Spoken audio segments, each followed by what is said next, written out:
d'infrastructures propices à l'industrialisation et au développement des exportations. Mesdames et messieurs, l'accord de la zone de libre-échange continentale africaine introduira des perturbations socio-économiques, notamment des pertes fiscales, des impacts négatifs sur des secteurs industriels, les entreprises et les chaînes d'approvisionnement, des pertes d'emplois, etc.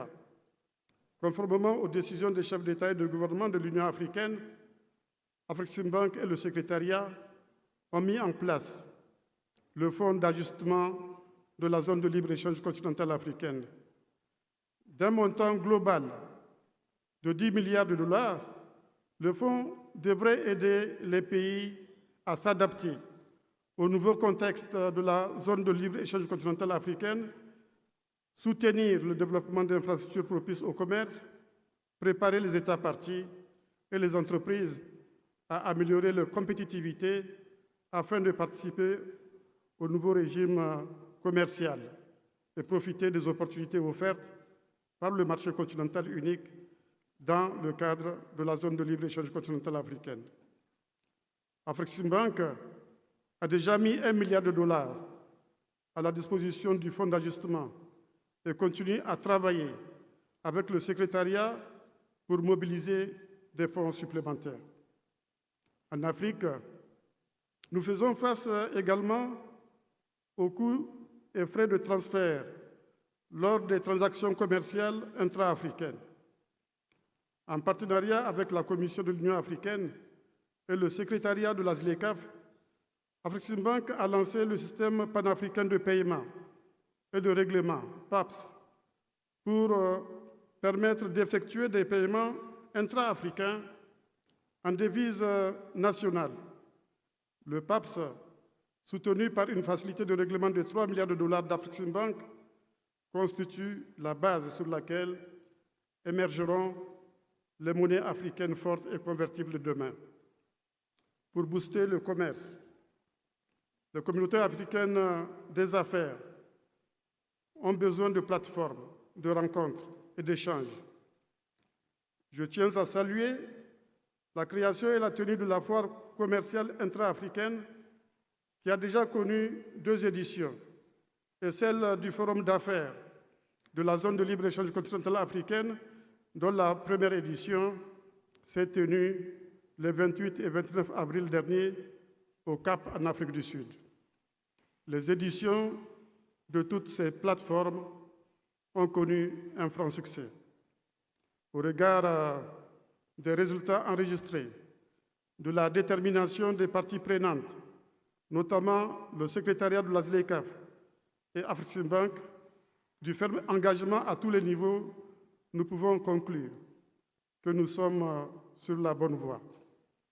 Mesdames et messieurs, dans mon rapport au chef d'État et de gouvernement de l'Union africaine lors de la session extraordinaire du 25 novembre 2022, j'ai insisté sur l'urgence de travailler dans le sens de l'amélioration de la performance et de la fluidité des corridors existants, de la création de corridors maritimes et de la transformation des routes, notamment transsahariennes, en véritables corridors de la zone de libre-échange continentale africaine afin d'assurer la connexion entre l'Afrique du Nord et l'Afrique au sud du Sahara.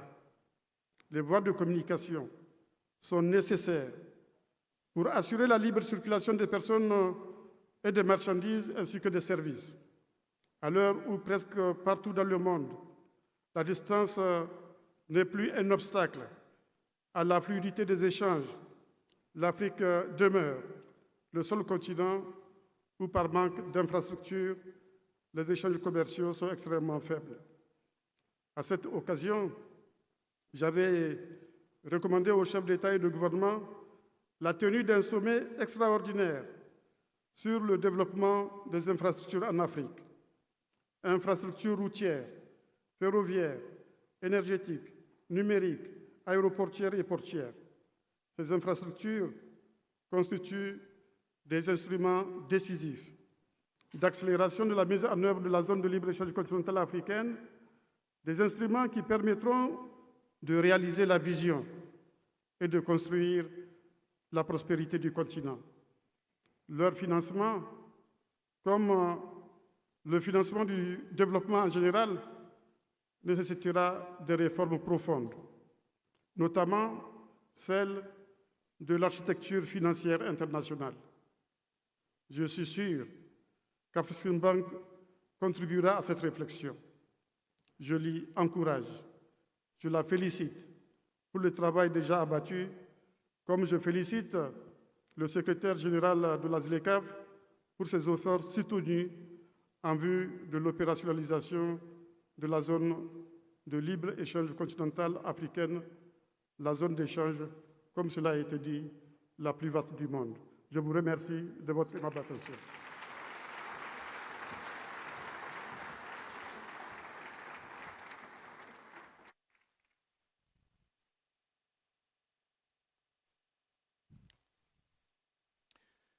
Another round of applause, please, for His Excellency, the former President of Niger and the AFCFTA champion, Mamadou Issoufou, His Excellency. The AFCFTA, to be realized, is going to take bold action. It's going to take ambition.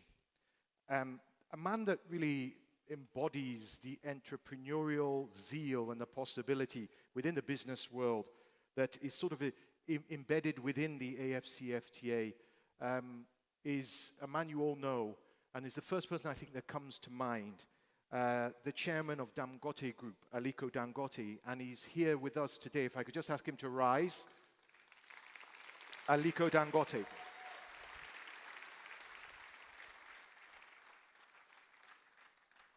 Now, Your Excellency, thank you for setting the scene, really, for the first discussion of this AGM.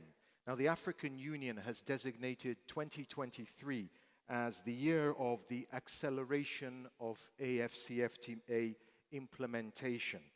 And this session is called Turbocharging Implementation of the AFCFTA. We've got a great panel, and we also have a great moderator who will introduce them. Please welcome to the stage the Editor-in-Chief of CNBC Africa, Godfrey Mutizwa.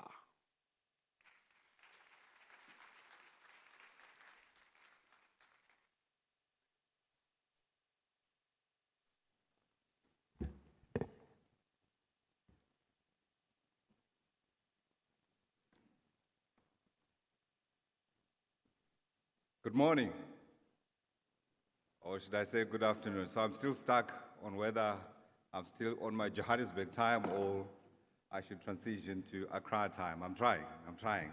So I'll say both good morning and good afternoon. Thank you, ladies and gentlemen, for your time, for your attention, for your presence here. At CNBC Africa, we tell African stories, and this is one of the great stories of our time. There's no question about that.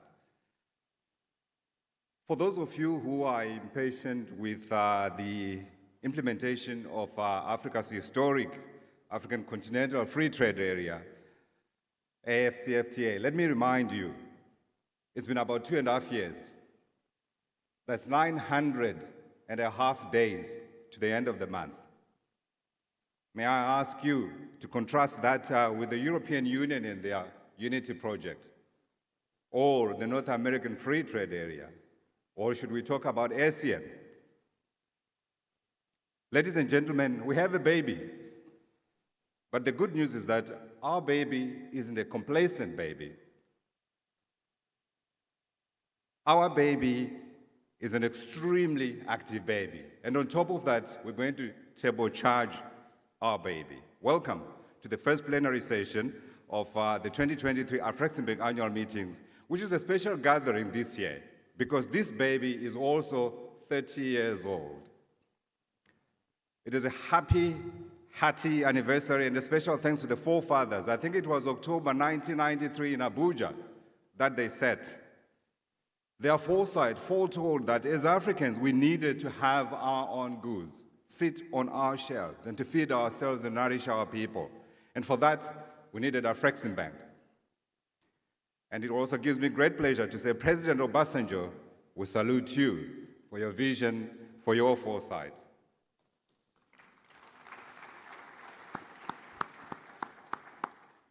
Allow me to introduce our panel for our discussion today. May I call upon His Excellency Ambassador Albert Muchanga, Commissioner for Economic Development, Trade, Industry and Mining, the African Union.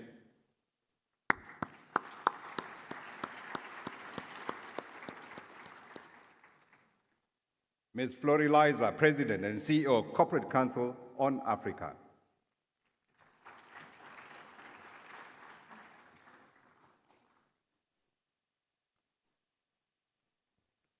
Dr. Asmani Asfour, President, African Business Council.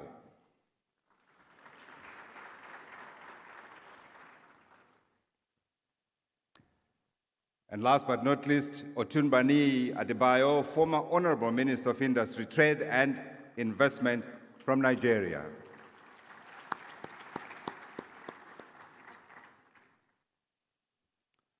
Before we start, we're going to introduce to you a speech by Pamela Cook-Hamilton, Executive Director, the International Trade Center. Please listen in. Your Excellencies, distinguished guests, ladies and gentlemen, Your Excellency Professor Orama, let me start by expressing my heartfelt appreciation to you for extending this gracious invitation and for the long-standing close partnership that has flourished between our two organizations. It's an honor to address this esteemed gathering at the Afreximbank annual general meetings. Let me take a moment to congratulate the bank for the 30 years dedication to Africa's regional integration process and to acknowledge the remarkable work that Afreximbank has done in undertaking to support the growing African business sector. This commitment to private sector development and particularly to enterprise competitiveness is a shared value between our organizations, and we recognize the immense importance of empowering and enabling these enterprises, particularly the MSMEs, to thrive in the global marketplace. Under your visionary leadership, Mr. President, Afreximbank has become a beacon of hope and support for businesses and the entire private sector across Africa, specifically now under the AFCFTA. Since assuming office, you have brought about significant change and progress, particularly in fostering closer ties between Africa and the Caribbean, my home region. The first ever Africa-Caribbean Trade and Investment Forum in Barbados in September 2022 was a remarkable success in building bridges and opening doors, and ITC is proud to have been a partner in this journey. This effort has strengthened regional integration, created new opportunities, and kickstarted a new promising era of economic cooperation between these regions. You continue to have ITC's full support to transform African-Caribbean trade and investment for shared prosperity. ITC is also partnering with Afreximbank through a corporate initiative to empower and enable MSMEs under the AFCFTA called One Trade Africa. A key achievement of our joint actions has been the development of capacity building programs that have proven instrumental in equipping African businesses with the necessary skills and knowledge to thrive in international trade. Let me highlight our joint How to Export with the AFCFTA training program, which has empowered over 6,000 MSMEs through our free online curriculum. These MSMEs form the backbone of economies in Africa and must be supported to take advantage of new market opportunities offered by the AFCFTA. Together, we have also partnered with business support organizations in 15 countries to deliver deep dive national AFCFTA training workshops tailored to the national context. Our institutions have collaborated at the policy level to support South Sudan's national export and investment strategy, a 5-year plan with 9 priority sectors. This strategy aims to boost trade and investment through strategic planning, government support, and private sector leadership. In the African Union Year of AFCFTA Acceleration, we look forward to advancing our private sector-driven cooperation to support businesses and MSMEs to participate in transformation of intra-African trade. Let me take this opportunity to applaud Afreximbank's vision and foresight in convening the flagship intra-African trade fairs. These fairs have created the largest single marketplace in Africa, connecting thousands of businesses and MSMEs. ITC is fully committed to making the third edition of the IATF in Cairo a success. We have already started to train, mentor, and coach small businesses from across the continent to be ready to pitch trade and do businesses at trade fair. Together in Cairo, we will also convene a dedicated MSME masterclass on how to export and invest under the AFCFTA. This year, I also look forward to launching the first ever Pan-African Fashion Designers Cooperative with you at the Creative Africa Nexus Summit.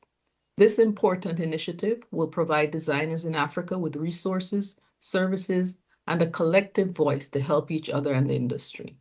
Critically, we look forward to working with the bank on the development of priority continental value chains, such as automotives, pharmaceuticals, and cotton textile. Ladies and gentlemen, as I conclude, let me reiterate my deepest appreciation to Your Excellency Professor Orama for his exceptional leadership, and to the entire Afreximbank senior management teams. The International Trade Center remains committed to our partnership with Afreximbank, working hand in hand to achieve our shared goals of promoting economic growth, fostering regional integration, and creating opportunities for all. I wish you fruitful deliberations. Thank you. Thank you, Dr. Pamela Cook-Hamilton, Executive Director, International Trade Center. I think we should call her an African champion, there's no question about it, on the work that she's doing around the continent and ensuring that we carry this vision forward. I wanted at the outset to spell out what is expected out of this session, so that at the end, if we have not done our job, I will not be paid. I promise you that. This session is expected to reflect on the slow progress that we have seen in trying to drive forward the AFCFTA from that momentous moment on January 1, 2021. We are supposed to learn and reflect on the key lessons that have come through the past 2.5 years and what we can do about it as a result of those lessons. Remember to reiterate the importance of the AFCFTA in ensuring that we diversify African economies and we see the economic integration of Africa. And lastly, but not least, we want to explore the importance of strengthening public-private partnerships. Or put simply, we want to explore options and ensuring that the private sector is driving this process, and it is happening on the African continent. So I'm going to begin by talking politics with Commissioner Muchanga. Commissioner, when you and your colleagues sat and gave us the vision and you gave us the platform to act, I want to know if we have achieved the milestones, the targets that you set out at the beginning to where we are today. Thank you very much. Thank you very much. Before I answer that question, let me join the earlier speakers in congratulating very warmly the African Export-Import Bank for attaining 30 years, 30 progressive years of existence with very substantial delivery to the development of Africa. I say so also with a personal note of satisfaction. In March 2018, assisted by my then principal advisor, Babajide Sodipo, I opened the doors for the African Continental Free Trade Area, rather, for the African Export-Import Bank to enter the policy organs of the African Union system. And since then, they are part of us, as seen by the flag here. Now, this is something which really needs to be looked at in terms of the issues emerging. The theme for this year is accelerated implementation of the agreement establishing the African Continental Free Trade Area. And the theme now is turbocharging implementation of the agreement. And one of your opening statements was that there has been slow progress. And the earlier director of ceremony indicated that there is need for boldness and high ambition. And maybe I can add that visible results. Now, if you talk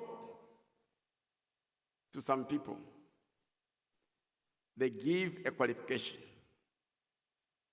If the African Continental Free Trade Area succeeds, the key word there is if, which suggests that in their minds, they are not very, very, very sure.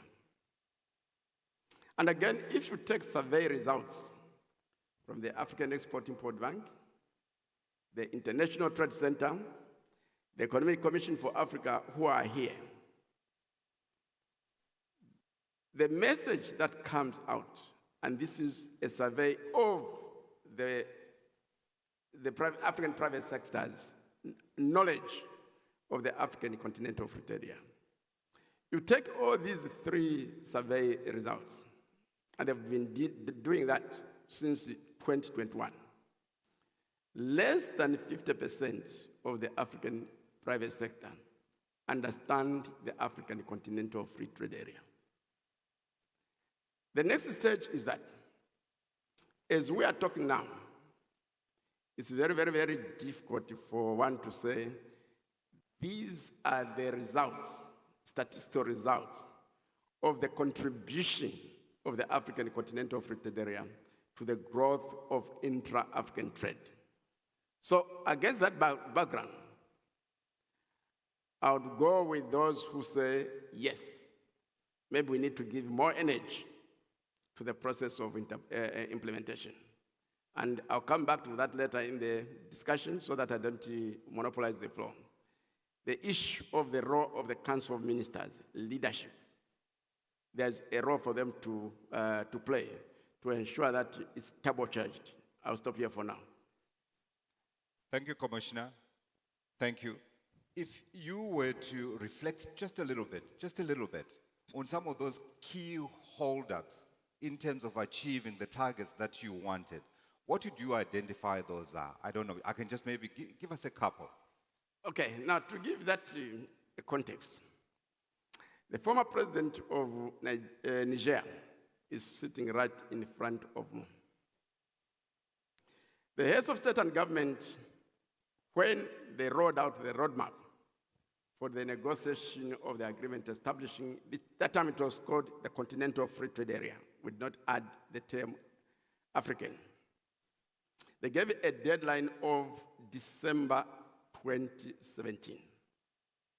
And when we met in Niger in December 2017, the chief negotiators were saying we cannot conclude the agreement. We still need some more time. And I said, I cannot go beyond the deadline issued by the heads of state and government. And two, if I allow that, it's going to reduce momentum. So I went to His Excellency the President and said, Your Excellency, this is the state of affairs. My recommendation is that when you address the ministers, African ministers of trade, you inform them very directly that you want them to sit on their own as ministers and look at all the brackets which are outstanding. And before they leave Niger,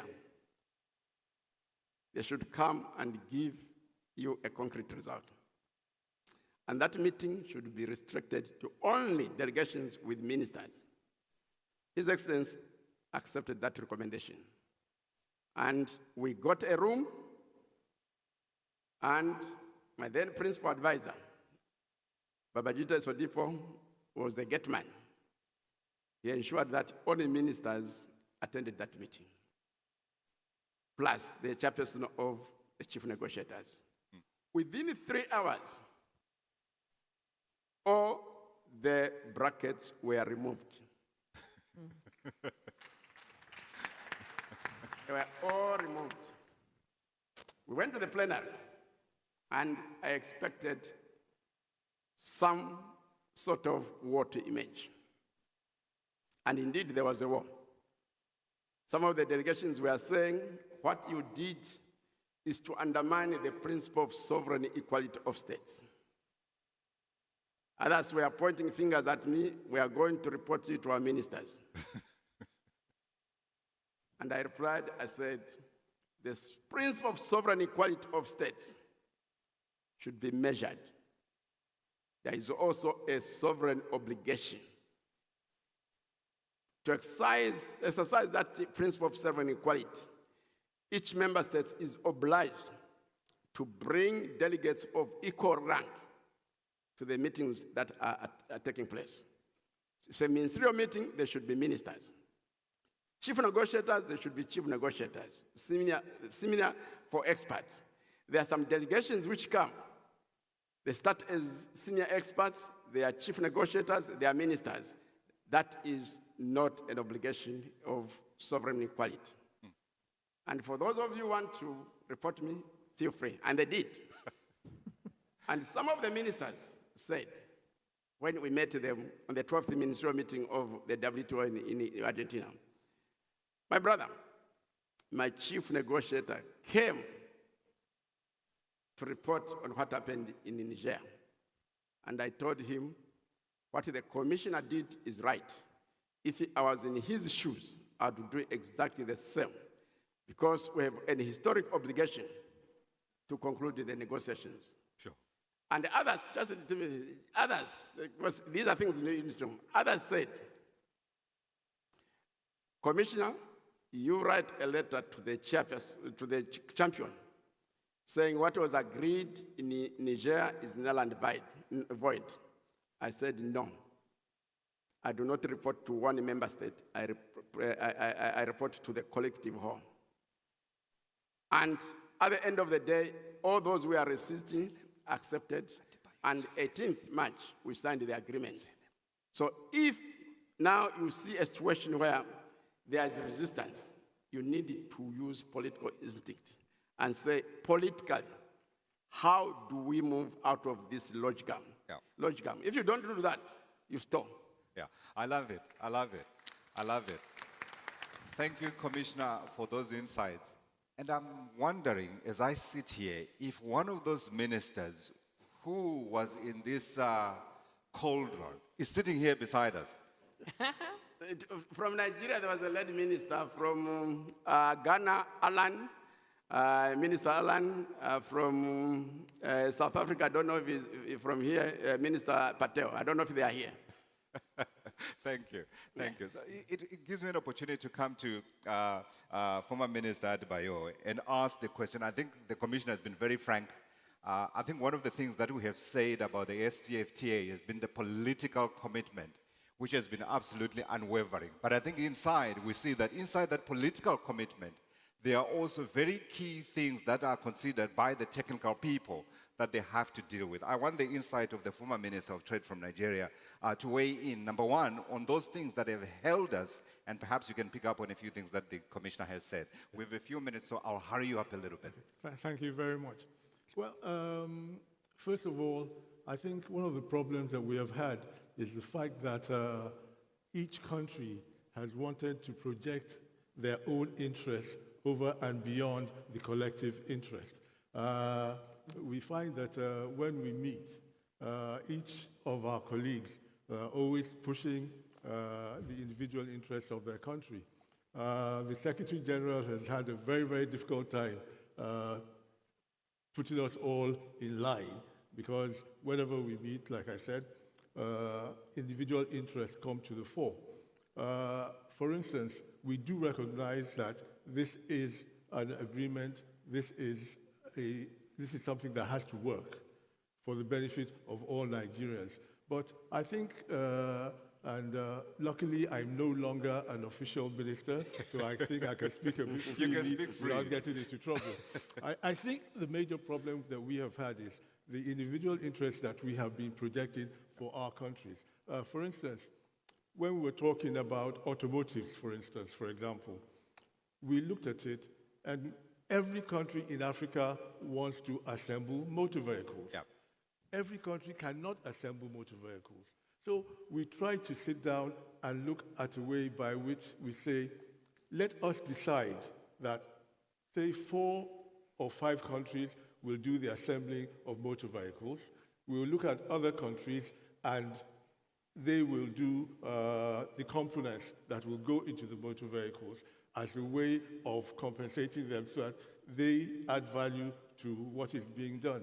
But even at that, to arrive at the number of countries, and those countries that will be the ones to produce the motor vehicles, is a problem, because every country is insistent that they are the ones that want to do that thing. So we have a major problem in that regard. I think going forward, a lot of work has to be done by the heads of state, and that because the original initiative is from the heads of state, they have looked at it. It is a dream that they have, that we should have a single African market, such that there's intra-trade between all the countries in Africa.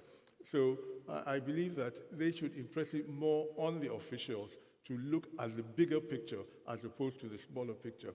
Like I said, we have countries trying to protect their own turf. Yes. We have regional bodies, the ECOWASs, the different regional bodies as well. And these are all areas that have interests that are ingrained. Yeah. So I think we have to get our mindset out of what we are used to and look at the bigger picture and see how we can actually make this So we thing need to turbocharge the politics again, like we did at the beginning. Indeed, yes. Thank you. Thank you.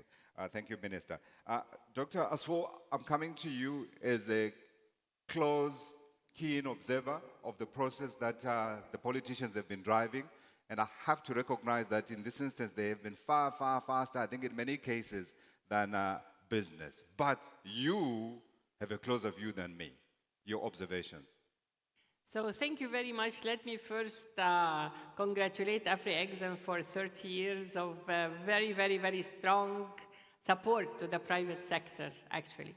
So as Africa Business Council, established by the Heads of State Decision Summit to be the voice of the African private sector, our competitive founding vision is a competitive, borderless, innovative Africa for trade, investment, and industrialization. And our membership includes all the RECs, business councils, chambers of commerce, private sector federations, union of industries, manufacturing associations, big corporates, SMEs, women entrepreneurs, and youth entrepreneurs. So our take for the ACFTA, Africa Continental Free Trade Area is really our flagship for Africa's prosperity. That's why we really envisage it. But how can we do it, and how can we reach there? Yeah. For the private sector, we see that our strategy is embedded in 3 pillars, 3 Ps. Private sector empowerment, policy advocacy, and product developments. When we're talking about policy advocacy, we need the governments to have incentives for the African private sector. When my investors, the Africa private sector, want to invest in a project, they would need really preferential treatment. They would need incentives. They would need enabling environment for the investment within the African continent. His Excellency, the champion of ACFTA, in Niger, there is a lot of cattle, while there is no dairy products manufacturing. Milk is still imported from France. We need to see, if I bring the investors within Niger to invest, what are the enabling environment? How we can make incentives for our African investors? On another note, if we talk about healthcare industry, you know that in Africa, 80% are dying from cancer compared to 24% from the Western world, because there is no investment in healthcare industry, in early diagnosis and treatment for cancer.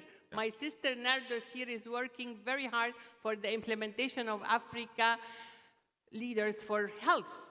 The investors can go and invest, but what is the take from the politicians? How can the public-private sector succeed?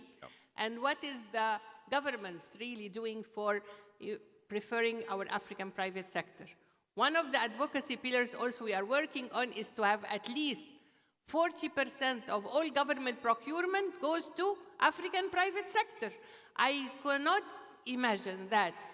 Right now, we are importing $50 billion per year food from outside the continent, while we have 60% arable land in Africa.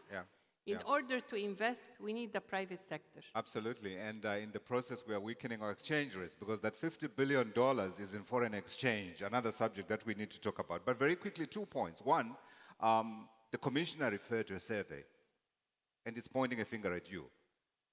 I want your answer to that. Why, how is it possible that the very people who are intended to benefit from the AFCFTA do not know about the AFCFTA? And then secondly, are you pointing a finger at the politicians and saying, yes, you have talked, you have put the policy framework, but you have not done the practical work that enables us to create African goods and trade amongst ourselves? So thank you very much, because with my first pillar about private sector empowerment, sensitization about ACFTA is very important. Private sector is not homogeneous. We have the big corporates, and we have the SMEs, we have the women entrepreneurs, even we have the rural women across the whole Africa that are trying to sell their own vegetables and friends, and now they don't know about ACFTA. The cross-border women traders, they don't know about ACFTA. We have done several, actually, training programs, and that's when our strategic plan to do training programs and sensitization for the private sector to know about ACFTA, but know also about the investment opportunities. So we have making now a mapping exercise, what's existing on the continent and how we can trade among ourselves. Like, for instance, pharmaceuticals. In Egypt, there is 165 pharmaceutical industry, but still we are importing from India and China.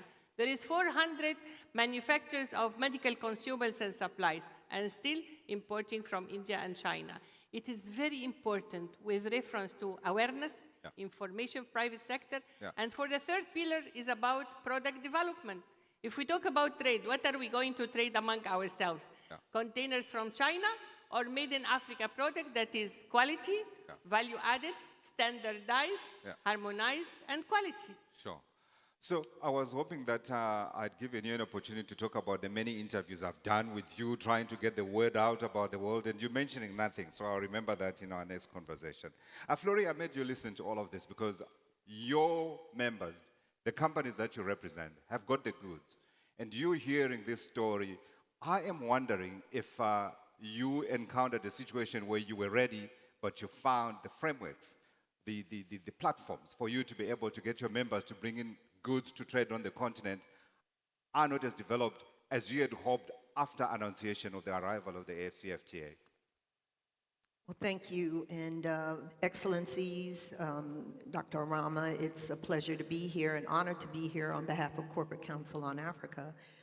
The question you asked, I first have to make sure people understand that CCA is composed of both U.S. and African companies, multinationals, as well as SMEs.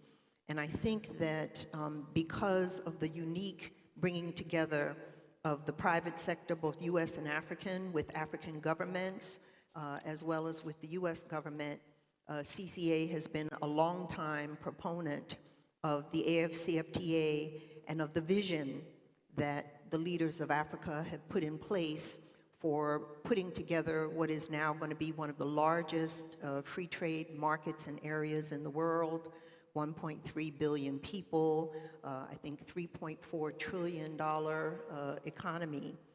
And Africa is at a point now where our members, both US and African, but especially the American companies, are asking, what does it mean? How can we take advantage of it? And the message that we are sending is that the AFCFTA it has moved fast and far, and that we really need to applaud the Africans for what they're doing.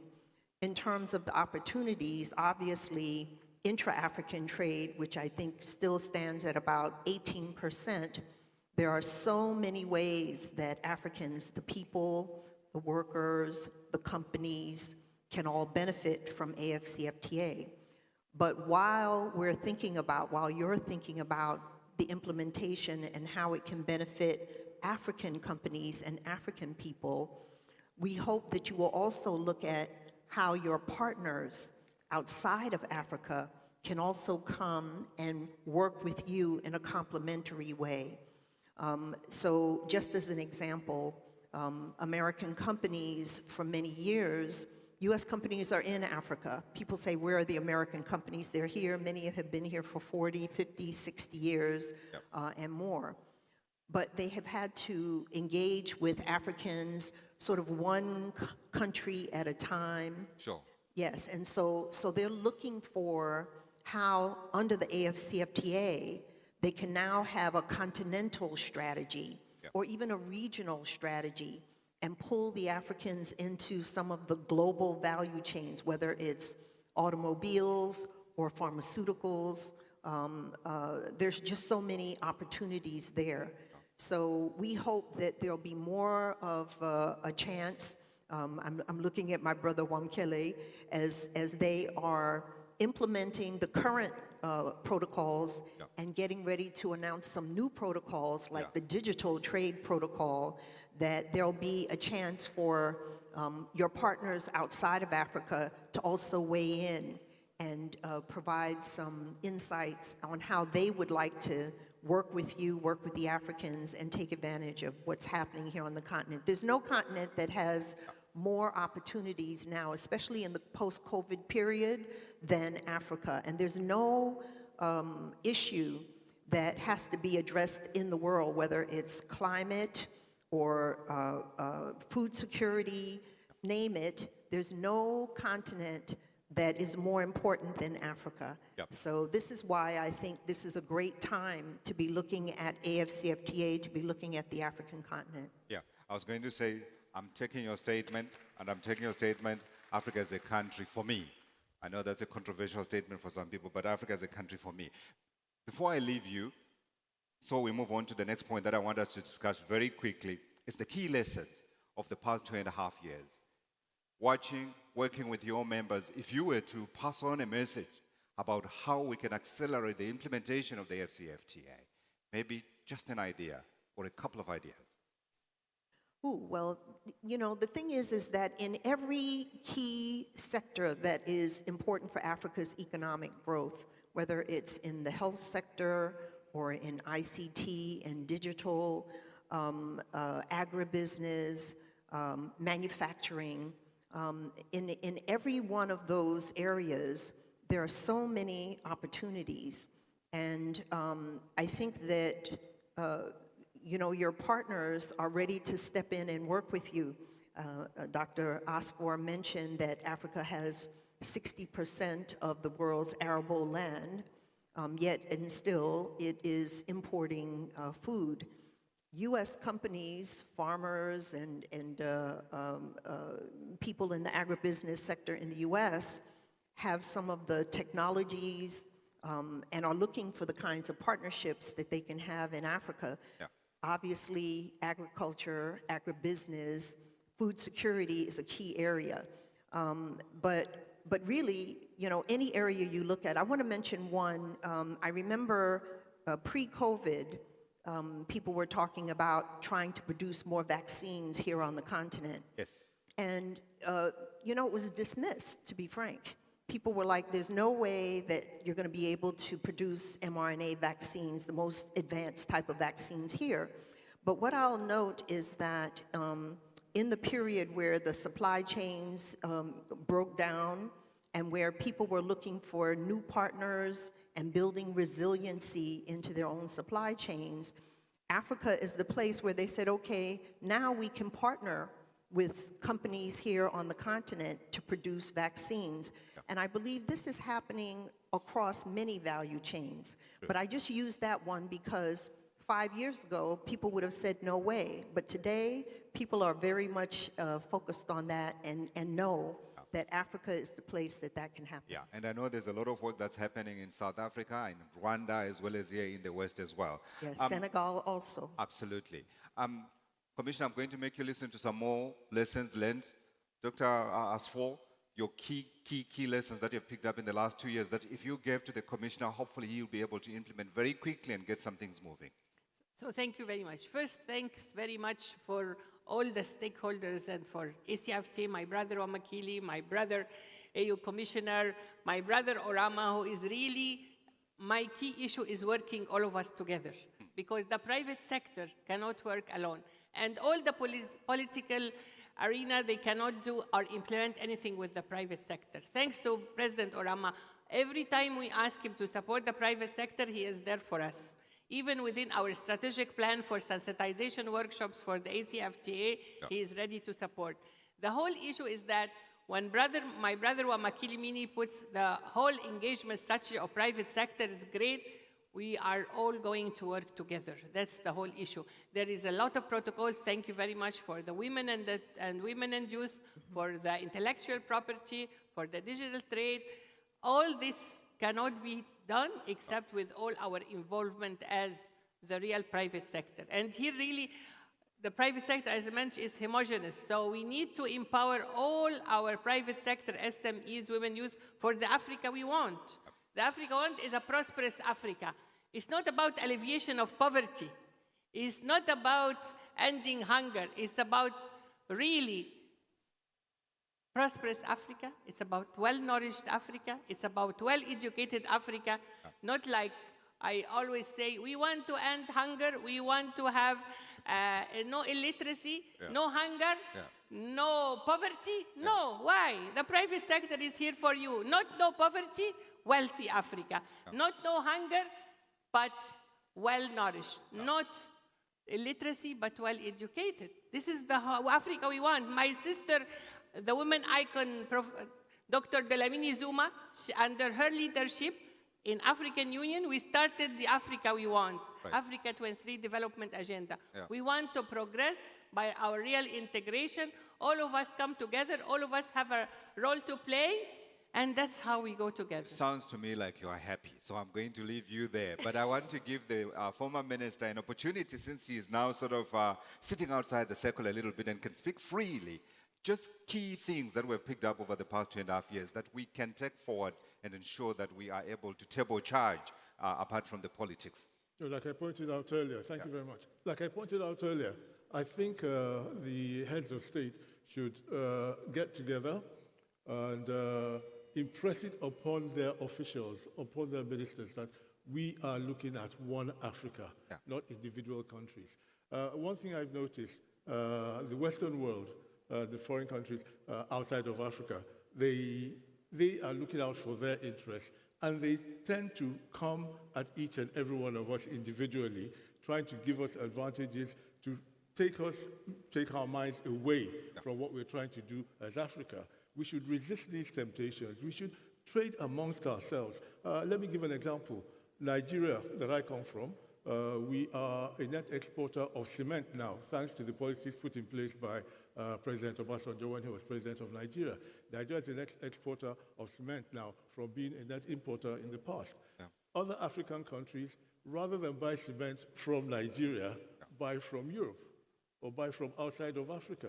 And this goes for a lot of the products produced within Africa. So that's what you were pointing out. Yes, so my brother, whatever on the African soil cannot be brought from outside the continent.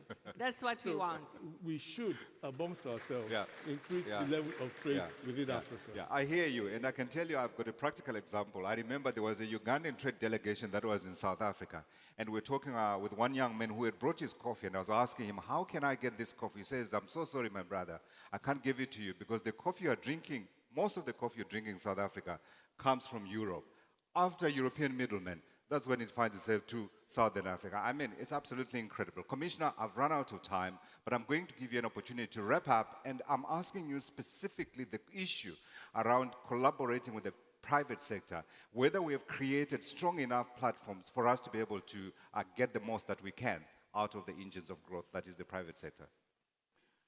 I think I'll begin by saying that there has been a demonstration that Africa is a safe destination for investment. During the opening part, Mark Edo saluted Aliko Dangote. He committed $19 billion to invest in a factory, which means that he has confidence in Africa. So what I would like the private sector, African private sector, is that they should have greater confidence in Africa. There's work to be done here and there, but they cannot withhold anymore. They should invest. Money is not a problem. Last night I was scrolling on the wealth status of Africa. And the figures that came up is that Africa currently has 23 billionaires and about 328 central millionaires, those $100 million and above. So the money is there. It's the willingness that is not there. Come out of hiding, invest in Africa, invest in Africa, invest in Africa, and Africa will prosper. Commissioner, thank you very much. Thank you, thank you, thank you. Please help me in thanking our panel for an insightful conversation. Final comment from me is that perhaps let's have those very frank conversations about what needs to be done in order to change what we need to be done. And I think I'll take your last point, which is that no African product should go outside Africa and then come back into Africa, i.e. leaving African capital abroad. Thank you very much for your time. Thank you for your silence. Thank you for your insight. Mark? Thank you, my brother. Maybe we can have a photo. I don't know if there's a photo. We can- Thank you, thank you, thank you. And another warm round of applause, but not just the panelists, but the moderator. Thank you. Thank you, Godfrey. I want to acknowledge the presence of Her Excellency Joseph Sako, AU Commissioner for Agriculture and Rural Development, Blue Economy and Sustainable Environment, who's joining us from the AU in Addis. Very welcome. Now I've got a little bit of a treat for you. We've moved the schedule around a little bit, and you'll be pleased to hear about this. Now, last month, Africa's largest oil refinery was opened in Nigeria, in the Lekki Peninsula, if any of you have ever been there. This $20 billion Dangote refinery will not just meet the country's petroleum needs, but it will also offer export surplus to the rest of the continent and beyond. Now, tomorrow, the chairman of Dangote Group will meet Nigeria's new president, Bola Ahmed Tinubu. And I understand from media reports that he's taking a familiar friend along in the guise of Bill Gates. That's tomorrow. Today, he's here with you. Please welcome Aliko Dangote.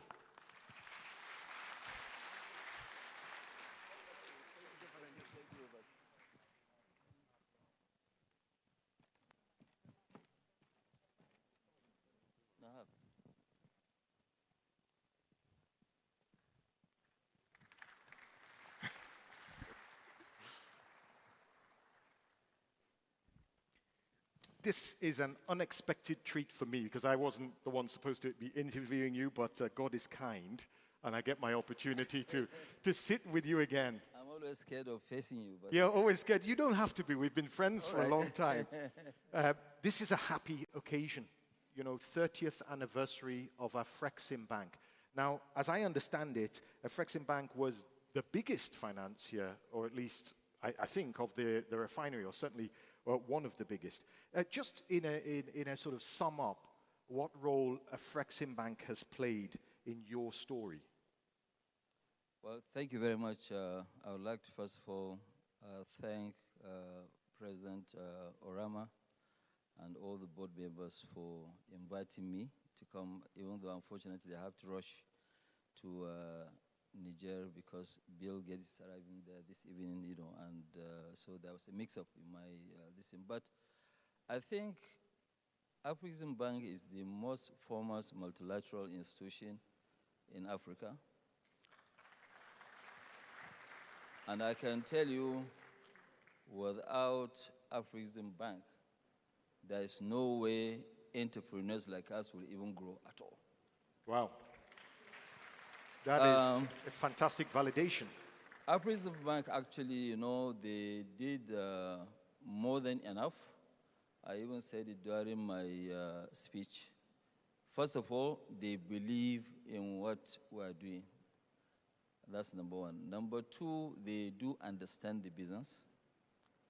Number three, they know that, yes, it is a must for us to have a refinery in Nigeria or anywhere in Africa, because as we speak today, out of 55 countries in Africa, only 2 countries are not importing fuel. Wow. Yes, Algeria, Libya. But the rest are all dependent on traders. But Afreximbank, any time when we had an issue, there was an issue during COVID. Any time when there's an issue, they come up with a big check. I'm not talking about small check, big check. So really, I must thank, President Orama, the board members, the entire management of Afreximbank, because without Afreximbank, actually our dream wouldn't have been, our vision wouldn't have actually come to fruition. So they did a lot. They gave us a lot of advice. When we had issues during COVID, because everything stopped, Yeah. Orama himself met with me severally to advise which way forward. And, both himself, the team members, Anil and co, they really, really helped. But it's not only even about our refinery. I can tell you the only bank that normally will put its check on the table if you now go either yes or no. And they're very passionate about actually, building or industrializing Africa. You won't get any money from most institutions. It will take you years to just go on discussing. I know the way business runs is that whatever is good today might not be good tomorrow. So if there is that delay, at the time that they want to give you the money, you might not need the money at all. But with Afreximbank, I think most of our transactions, they don't last more than 3 months. So they're fast turnarounds. Fast and prompt. So the relationship has actually been very, very, very good. And I want to personally, thank the president and chairman, the board members for assisting a lot of entrepreneurs like myself in Africa to make sure that they make our dreams come true. Like what I said, I have quite a lot to do, but I feel that, look, without coming here, I'm not going to show my appreciation. So really, Afreximbank, a very big congratulations, and I want to encourage you to keep, doing what you are doing, because really, we are a dumping ground in Africa. And what I keep saying, because we have not really industrialized, we're only exporting, raw materials. So what is happening is that people are actually importing, what's going on is that we're importing poverty and exporting jobs wealth, out. Yes. So it's a mathematical equation that will never make us poor. We'll never make it, yes. We're yeah. saying that, yes, we're going to grow. You take a country like Nigeria, we're saying that, yes, by 2050, Nigeria will be number 3 in terms of population in the world. Yeah, young people, yeah. Young people. But then, how many things are we producing? There are not really many things. And this thing is not really very difficult. I can give you a story, for example, like our cement. Okay? If not because, I know that, yes, President Obasanjo was the one that actually mobilized and, have the creation of this, Afreximbank himself and the former president of ADB in DI. And they said that, look, we must have our own. So, Mr. President Obasanjo, I must thank you for having that vision of creating Afreximbank. And, leaders like Obasanjo, President Obasanjo, is that they always look beyond things, and say, okay, fine. Because, for example, President Obasanjo, as at 2002, the entire cement production in Nigeria was less than 2 million tons. And Obasanjo called me that, look, what do we do? How can we, because we cannot allow you guys to just keep importing cement. And I said, Mr. President, okay, maybe I should remove my own personal cap and put Nigeria's cap so I can advise you better. And he called me very early in the morning. I had to fly from Lagos to Abuja. So we now sat down, and he took some of my advice, And now he went and created something which made it now possible for Nigeria within a period of 10 years, not only to be self-sufficient, no, a major exporter of cement out. Wow. Now you're talking about vision. Cement, salt, sugar, petrochemicals, flowers. It seems like you've almost built everything that needs to be built. The question is, what mountain is left to climb for Aliko Dangote? You're 65 years old. You still have quite a bit to go. Yes, you know, our own is not really keep building or keep making money. Our own is that we're actually the face setters. If we keep investing in Africa, believing in our own this, because there's nobody, Americans will not come, or Japanese or whatever, to come and develop our own economy. So we have to do it. So our major job is that we are the drivers, whether good or bad. And if you look at most of the 14 African countries where we are, where they have limestone, we went and debottleneck their cement issues. Let me give you an example. When we went to Zambia, we couldn't even have cement to build a factory. It was very difficult. You know, we went to Ethiopia. I mean, today, if we shut down our factory in Ethiopia, they will run into trouble because the foreigners have no interest in increasing the capacity. They have interest in making more money on a smaller supply. Yeah. So really, not only me, other Africans, we must get together, we must assist each other, we must go to banks like Afreximbank and show them what we have so that we can fully industrialize Africa and make sure the AFCTA works. That was my next question, actually. We have the Secretary General of the AFCFTA who gave a lovely opening gambit about progress so far and his vision for the future. Where are you now in terms of your vision or view of the AFCFTA now after just opening the biggest oil and gas refinery in Africa? What's your view? I think my view is that we must make sure AFCTA works. And if you look at it, that is the main reason why most of what we have set up in the last 4 or 5 years, you know, with the assistance of, you know, consortium of banks, you know, AFD, you know, African Development Bank, other local commercial bank, and also some other institutions. You know, we now have 3 million tons of urea. And sometimes when I hear African countries looking for fertilizer, I say, but we have a lot. Nigeria produces 6 million tons. And we did all this within the period of 5 years, both ourselves and Indorama. So there's actually enough if it's urea. That's number one. Number two, other countries that they don't have gas or whatever, then they have urea, which we can now freely trade between us.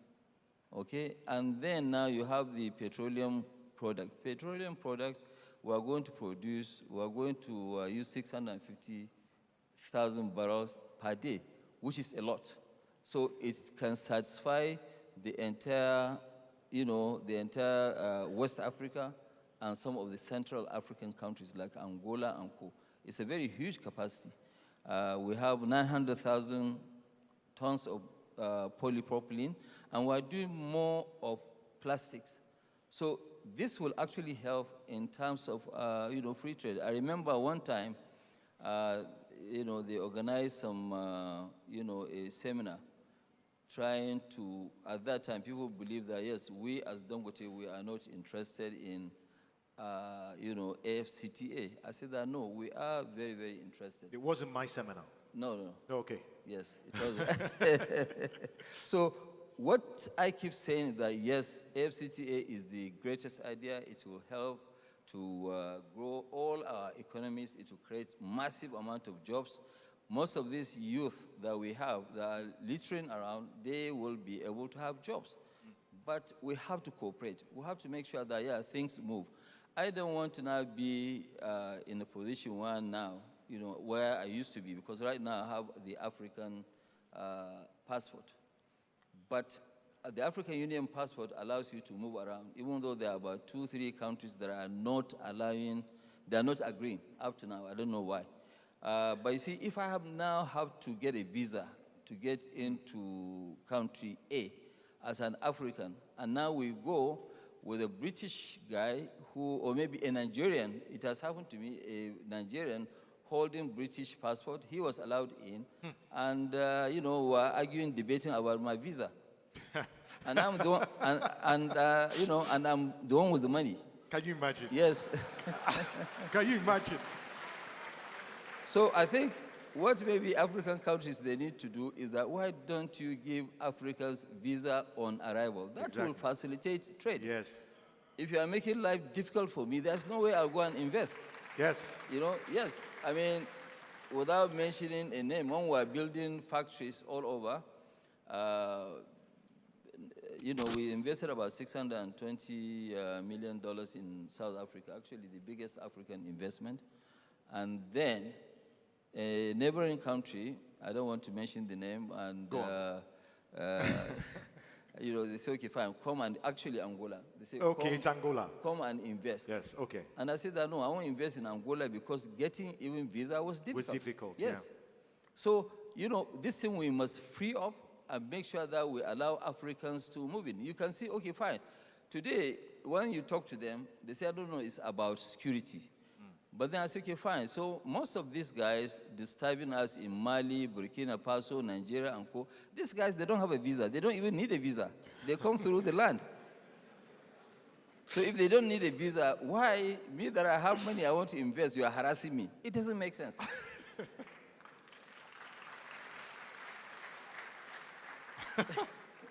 It doesn't make sense. So please, as Africans, we must actually, take this sort of political will in removing all these obstacles.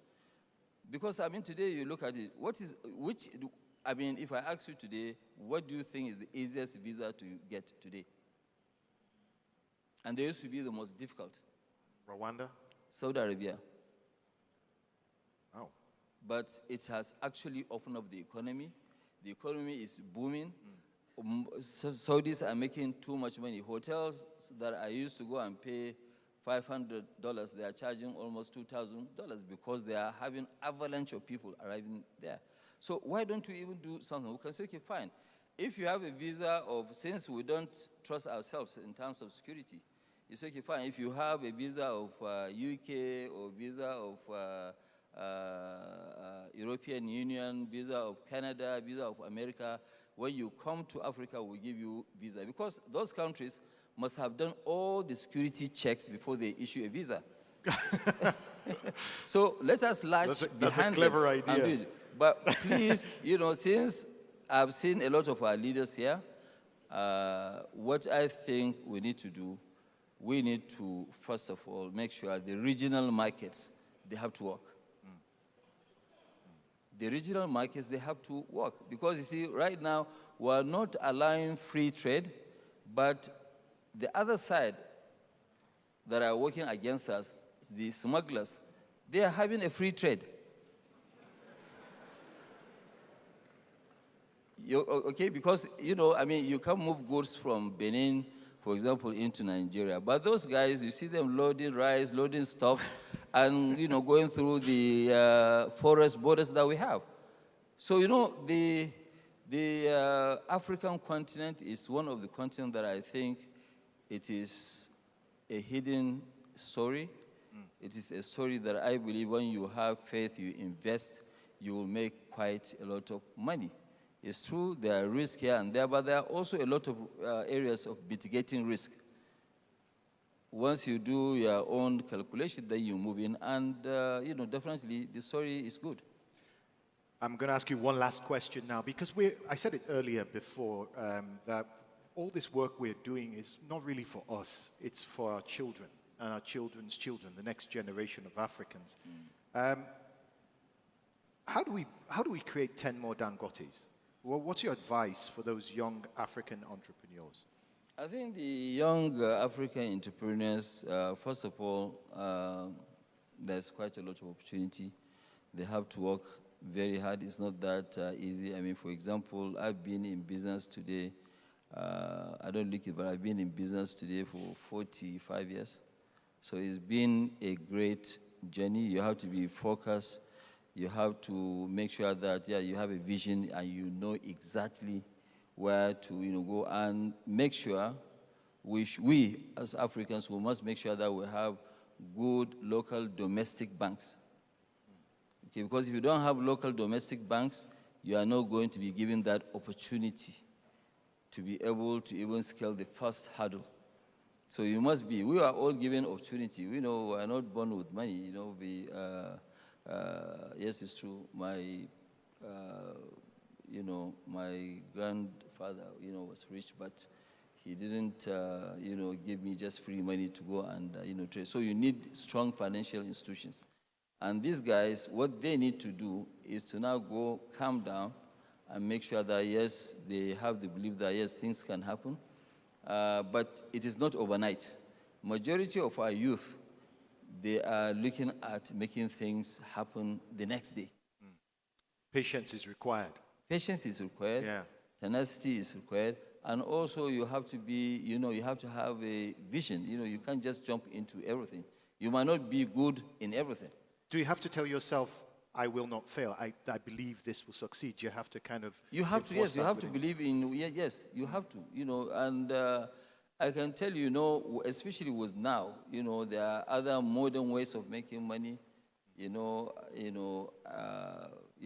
technology. You mean technology, fourth industrial revolution? Technology, revolution, and so many other areas. And our people are smart. And our people are very, very smart. They are well educated. And I can tell you, within maybe a period of 10 years with AFCTA and Co., you can even have not only one, you can have maybe, we can create 50 Dangotes. It's not difficult. But there's only one Dangote, and it's you. So I'm going to ask you to stand up, and I'm going to ask everybody, please, give a round of applause to the one and only Aliko Dangote.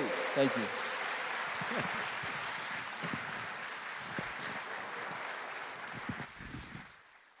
Now. Okay, so back to the program at hand. I don't know what that gentleman is shouting, but I just heard the word Dangote, so we'll clap for that. Okay, where are we at? Sorry, just get as we change the furniture around, we're going on to another session now. This session looks at a really important issue. It's called, before I actually continue, I just see Spot in the corner there. I want you to just put your hands together for another legend, the Nobel laureate himself, Professor Wole Soyinka is with us.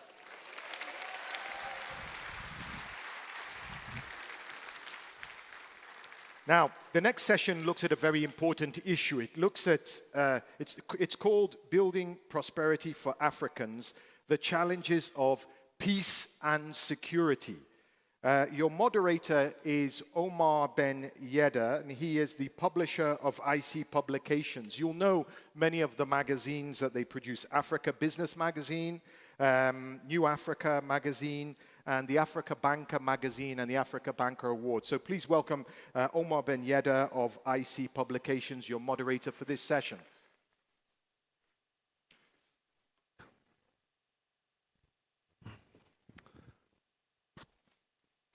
Good morning, good afternoon, everyone. It's great to be here for the bank's 30th anniversary and for this very important session. So I'm delighted, actually, that the issue of peace and security has been upgraded to the opening of the 30th anniversary of the Afreximbank. I was speaking to the pioneer president a couple of weeks ago for an interview that we will be publishing soon. And he said, actually, so looking back 30 years ago, the situation in Africa was a lot more challenging because there were a lot more issues of peace and security. So there was a lot more instability across the region.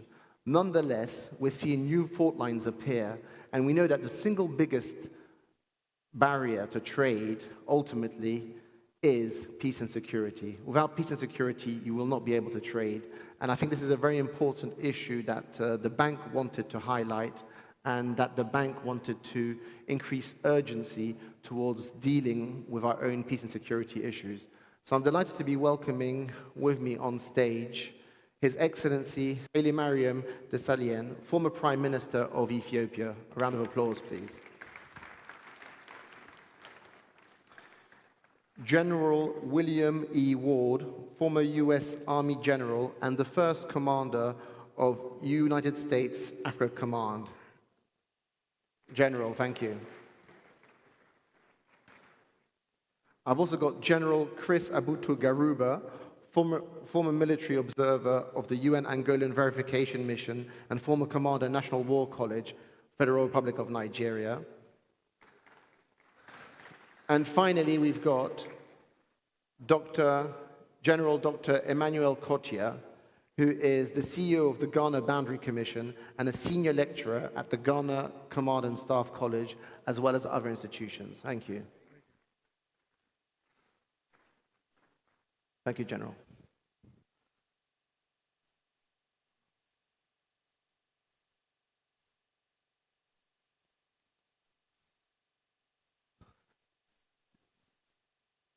Maybe we'll start with you, Excellency. So, as I said, the pioneer president, Mr.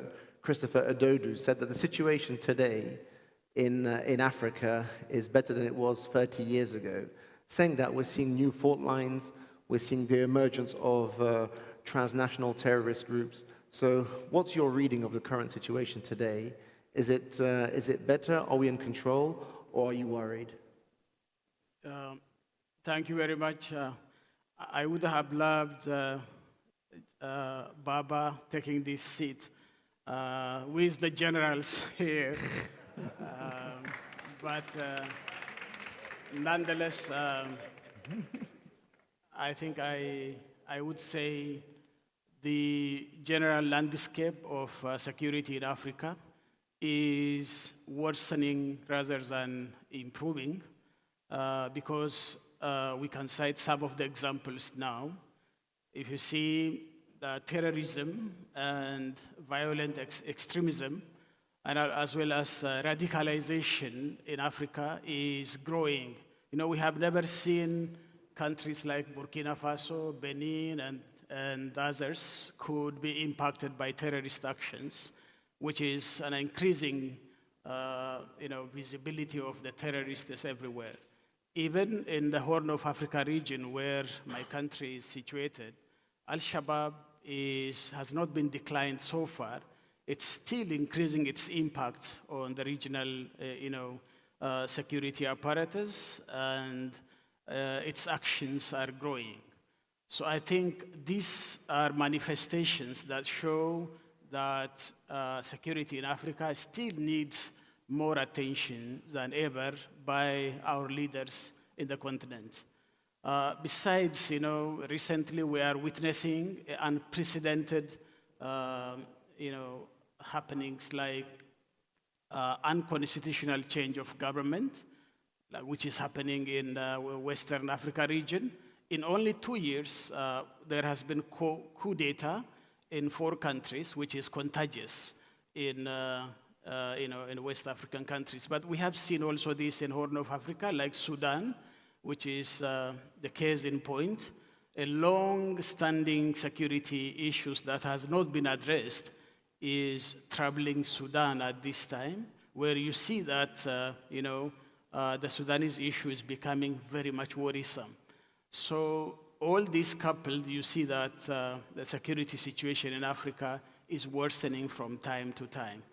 But again, when you see exacerbating issues like climate change in western part of Africa and some in Horn of Africa, you see there is conflict between herders and farmers because of the climate change. And that insecurity is also growing from time to time, and we need to address also those issues outright.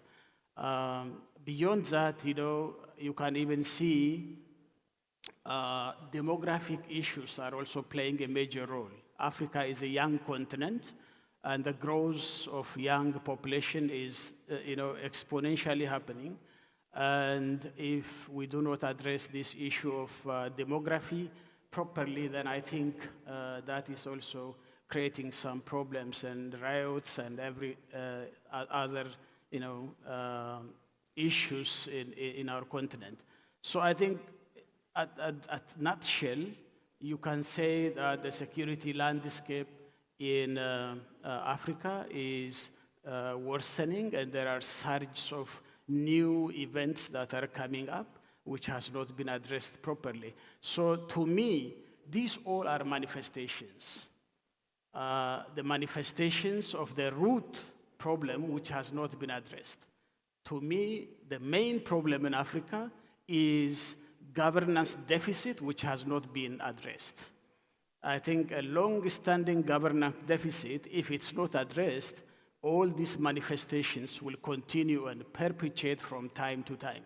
So basically, it is about, we're talking about prosperity, but the likelihood of becoming prosperous Africa, as it is set in Agenda 2063, where we want to see Africa we want, which is peaceful with itself and with the global community, and an Africa which is prosperous. But nonetheless, we have a long way to go to address that issue of Agenda 2063 at this moment. So I think this is where it is now as a landscape. So you've raised many different issues, some that are within our control, some that are outside of our control. But one that is within our control is helping solve regional issues or local issues like Sudan.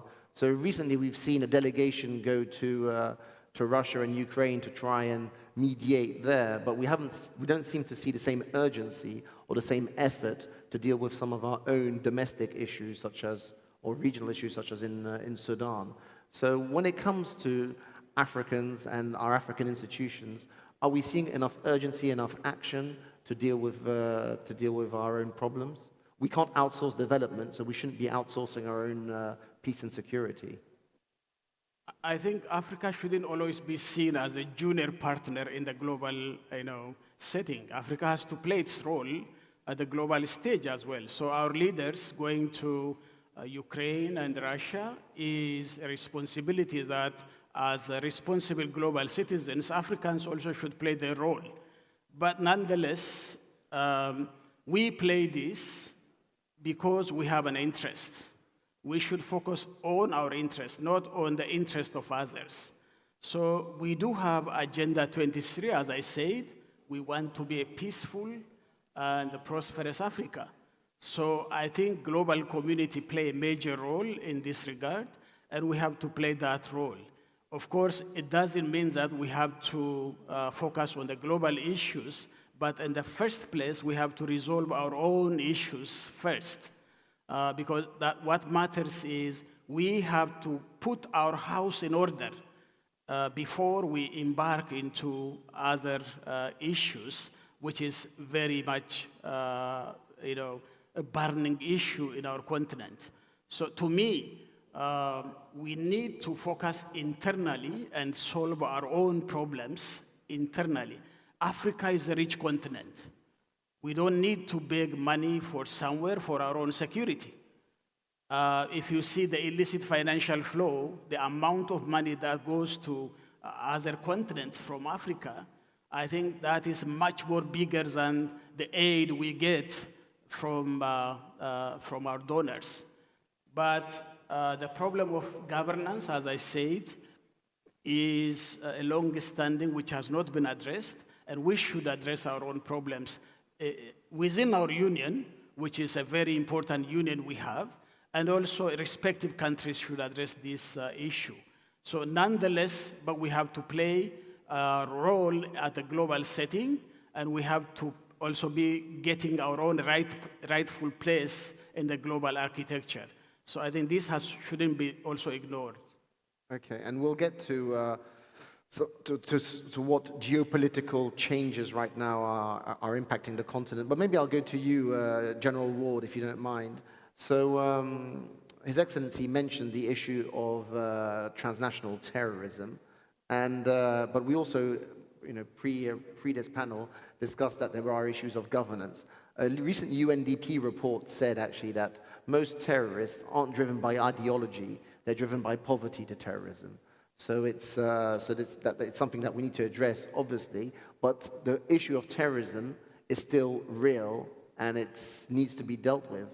But the enemy is to some extent less visible than your traditional military enemy. So how do you go about tackling terrorism and eliminating these cells of terrorism while at the same time trying to create opportunities for the youth that His Excellency mentioned? Well, that's a great point, and let me thank the African Export-Import Bank for inviting me to participate. You may wonder, why is this retired U.S. Army American general participating in a conference of this nature here? It's precisely because of what you've just heard. I, as the first commander of U.S. Africa Command, look at this continent and all of its glory with its importance to itself as well as to the global environment. And in that regard, in a conversation that I had with Nelson Mandela before he passed away, he said one thing to me that struck me and has stayed with me, and that is in Africa, in his eyes, that was responsible for its own security, but with the help of its friends. And so when I came to the continent as the commander of AFRICOM, it was as a friend to do all I could to assist in providing whatever my African partners asked me to do as they sought to provide for their own security. Clearly, in doing so, it impacted the security of the United States, but also global stability. Because in Africa, that was able to provide for its own security would then be less susceptible to external influences that have come in and disrupted the society, has led to the terrorism that exists because of how societies that are disadvantaged are exploited by external factors who come to the continent to do things in their own selfish interests, but to the detriment, to the downfall of the peoples of Africa. Terrorism is in that bailiwick of activities. External actors who have come, taken advantage of situations of poverty, instability, weak governance, and other drivers of instability, lack of food, food insecurity, droughts, and because of those conditions that exist, some that are natural, others that are made by human beings who exist in a place, but at the disadvantage of the citizens. And so as these problems perpetuate themselves, as they grow, as they become unattended to, then you have conditions that are created that are ripe for, that are breeding grounds for terrorist activities that destabilize not just the local environment where they operate, the country, the sub-region, but indeed further destabilize the global environment. And so as we look at what can be done to ameliorate, to reduce, to stamp down, to stop these problems, what do we see? As was pointed out, we see conditions that we can't control, but in some cases there are things that could be controlled. In my mind's eye, security and development are part of the same dynamic that's required to reduce things like violent crime, violence, terrorism, the preying on society by external actors, sometimes the preying on society by their own security forces because of these conditions that exist. And so, yes, indeed, there is a need to reduce the violence Because when you look at what's being spent to fight terrorism, to fight violence, be it internal or external, those resources are huge, huge drains on the monetary resources that are available to any country to help lift its people, to help cause the economic advancement, development that needs to occur so that societies and people in a society have an opportunity to have a better tomorrow than today, so that little girls, little boys can feel free to walk, to be educated, to have a decent level of health. But that doesn't exist in an unstable environment. So security, yes, but development, absolutely, because development, economic development, is the long-term guarantor of peace and stability. But you must have it in an environment that it can mature, that it can be nurtured, that it can grow. And that's why this notion of security is so critically important in a country, in a region, and indeed across the continent, but as been so demonstrated recently, the global scene, because what happens one place impacts another place. No longer are we a continent whereby we are in a little bubble, or a country that we're in a little bubble. Trade, demographics, population, the need to be your young population to have some place to go, to work, to make a decent living so that they have a more secure future. That is a part of the global commons as we see it today. And so for me, security, not security that's all expansive, but what's needed so that your borders are protected, so that the environment is conducive to investment, so that there would be things that would come in not to exploit, but to cause those within a particular country to be better served, so that you don't have a country needing to spend 25, 40, 50% of its resources on providing some security because of how it's being threatened by external actors. So, General, because you're saying two things at the same time, ultimately. You're saying that we need to invest in development, but at the same time, we need to have strong forces in place to ensure security.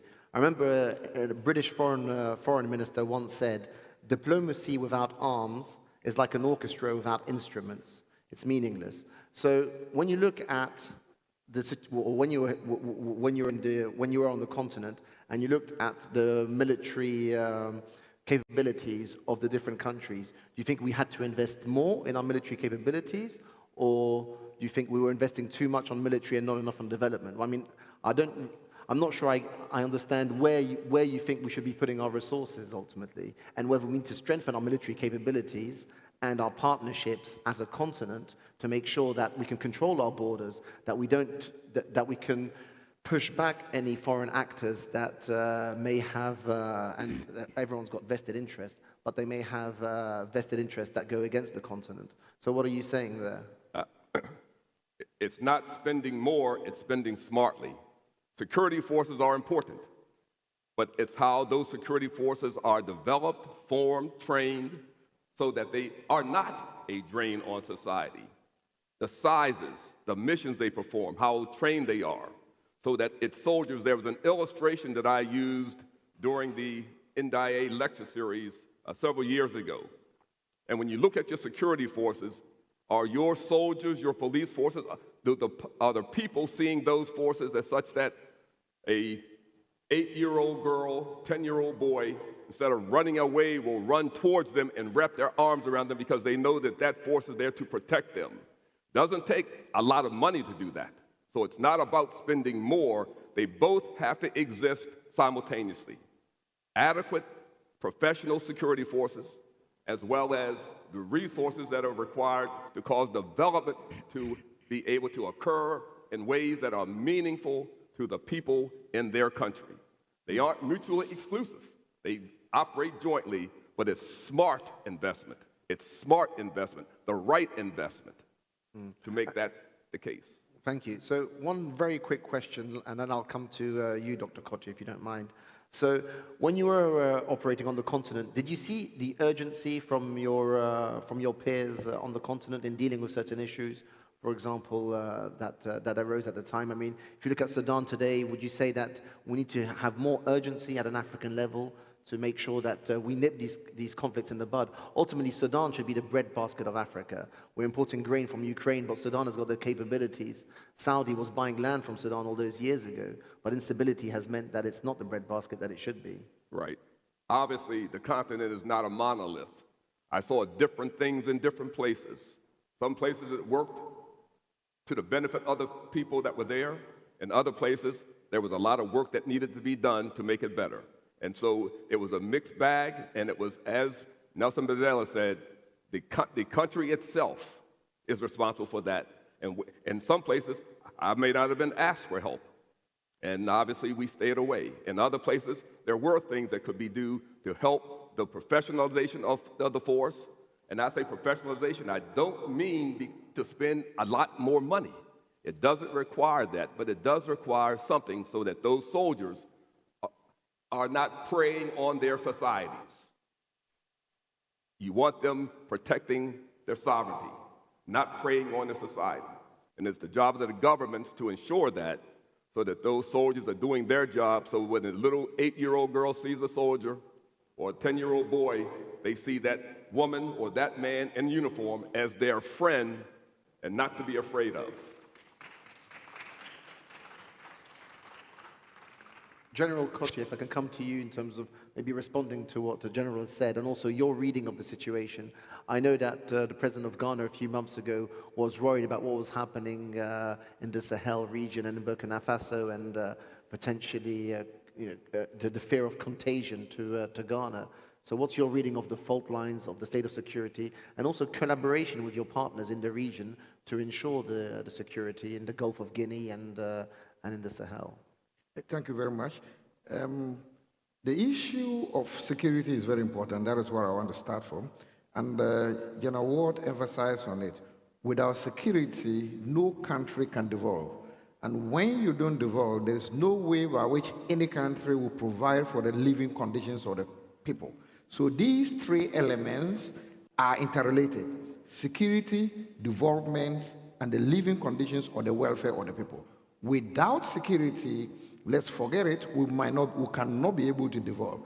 So it's very important for us. But one problem that we need to understand is that in this context, apart from the security situation that we are facing, we always have to envisage the emerging security issues that will follow. In most cases in the African continent, we're looking at what is happening to us without envisaging what is coming and what is affecting other countries. Now, the issue of terrorism came up. We know that terrorism is spreading in the Sahel. We have terrorism in northeast Nigeria and what have you. There have been a number of countries when some of these terrorist activities started, felt that probably these countries are being affected, but they stood aloof and eventually they were affected.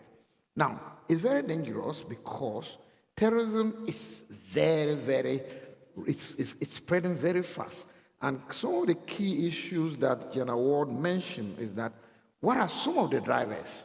Some of the drivers have to do with poverty that he mentioned, marginalization, economic conditions, deprived border communities, where we have violent extremist groups who can go to a deprived border community, realize that those people don't have the resources, they are able to talk to them, they are able to recruit them and say that look at the people living in Accra, look at the people living in the cities. They have a lot of advantage. They have water, they have schools, then they easily recruit them in that dimension. So one place that we need to place attention is deprived communities in our life. So looking at security and also following up of General Ward, we need to look at it in two dimensions. We look at the kinetic interventions and non-kinetic, and they must go side by side. And the kinetic is what you ask General Ward, what is the situation so far as arms are concerned? And let me state that most countries which are affected by these terrorist organizations are starved of arms of how to respond against these terrorist activities. Now, what is the issue of non-kinetic? Whilst the kinetic or the counter activities are going against these terrorist activities, what efforts are we making on the non-kinetic front or the human security aspect to be able to prevent and to discourage some of our communities being recruited so far as terrorism is concerned? Having said that, it's important for us to understand that one of the key challenges that we have in Africa in preventing some of these things is that we lack very concrete security architectures. Now, concrete security architectures, by what I mean is that most countries in Africa don't have national security strategy. Those who even have do not even implement it to the letter. We do not have peace councils like what we have established in Ghana. We do not have regional and local level security councils. I want to mention that in Ghana, we have been able to develop what we call the National Security Strategy. This is the first time in 2020 that Ghana has evolved this. Now, in this particular strategy, one of the most important sections of that strategy is how to safeguard the security, peace, and stability of the country. And that is what I think we should be looking at. If we envisage and look at that aspect, we have various mechanisms, both local mechanisms, national mechanisms, regional mechanisms that we can really step up to be able to prevent and safeguard the security that we have. But the key thing is that terrorism is real. We've seen the emerging security issue as terrorists facing most African countries in Africa. It is real that it is coming, it's manifesting. We need to be very careful. We need to guard ourselves against it. Otherwise, we would continue to have problems so far as development is concerned. And when we don't develop because of this insecurity situation, the living conditions of the people will continue to be stagnant. And for that matter, the prosperity of Africa will continue to be derailed. Thank you. I'd like to go to General Garuba quickly. You were one of the first chief military observers of the UN in Angola at the time, so over 30 years ago. We've seen Angola post-conflict really grow very rapidly and develop and transform its country. And so ultimately at the time, so in the 80s, and during the 80s, you had Cold War tensions ultimately, and we are seeing heightening geopolitical tensions today that may impact the continent. So do the heightening geopolitical tensions that we're seeing outside of Africa worry you today? The sort of the second Cold War, they're calling it. Tensions between, obviously, Russia, China, and the US and other powers. Thank you, moderator. Yes, I was first commander of United Nations in Angola during the difficult years, and I recall that the UN was able to bring about restore peace and security back to Angola. But we are concerned today about prosperity for Africa and the challenges of peace and security. How do we bring about prosperity for Africa, and how do we restore peace and security without interfering with the prosperity for Africa? My view is that Africa, as it stands, has no business being called the poverty capital of the world. Africa has, is blessed with resources, lots of resources, abundant resources, ranging from gold, uranium, lithium, petroleum resources, oil and gas, and so forth, cocoa, and above all, we are blessed with rich land resources for agriculture. So we have no business to go hungry.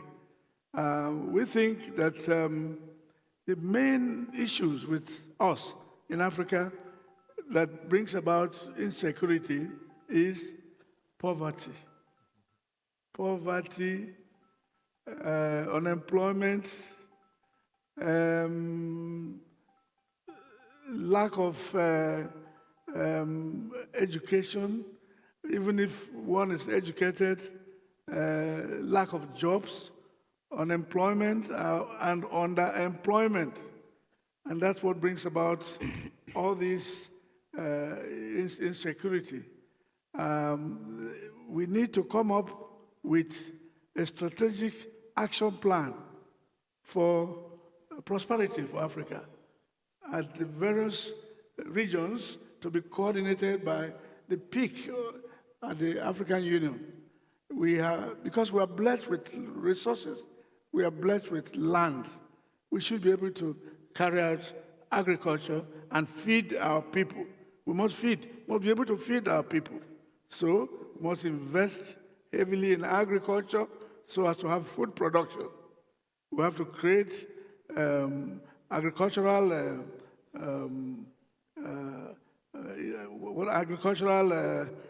technologies. We have to promote tourism, and we must bother about the democracy of the stomach.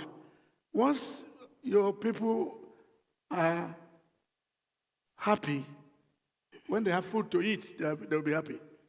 And they're happy, then they will not go about looking for things to take from those who can afford to eat, because they do not have anything to eat. So we must emphasize that. And that's why Africa must come up with a strategic plan of action to develop its own prosperity. Nobody's going to do it for us. Nobody's going to do it for us. The problems of insecurity, again, like it's happening in Sudan, or that happened in Liberia, Sierra Leone, and all that, or in Angola, is as a result of third-party influences. We, on our own, we have been able to solve problems, and we can solve problems. But when we have interference from outside because of their interests, they want to plunder our resources, they will trigger insecurity so that we can fight ourselves, so that they can have the ability, the opportunity to take what they want to take.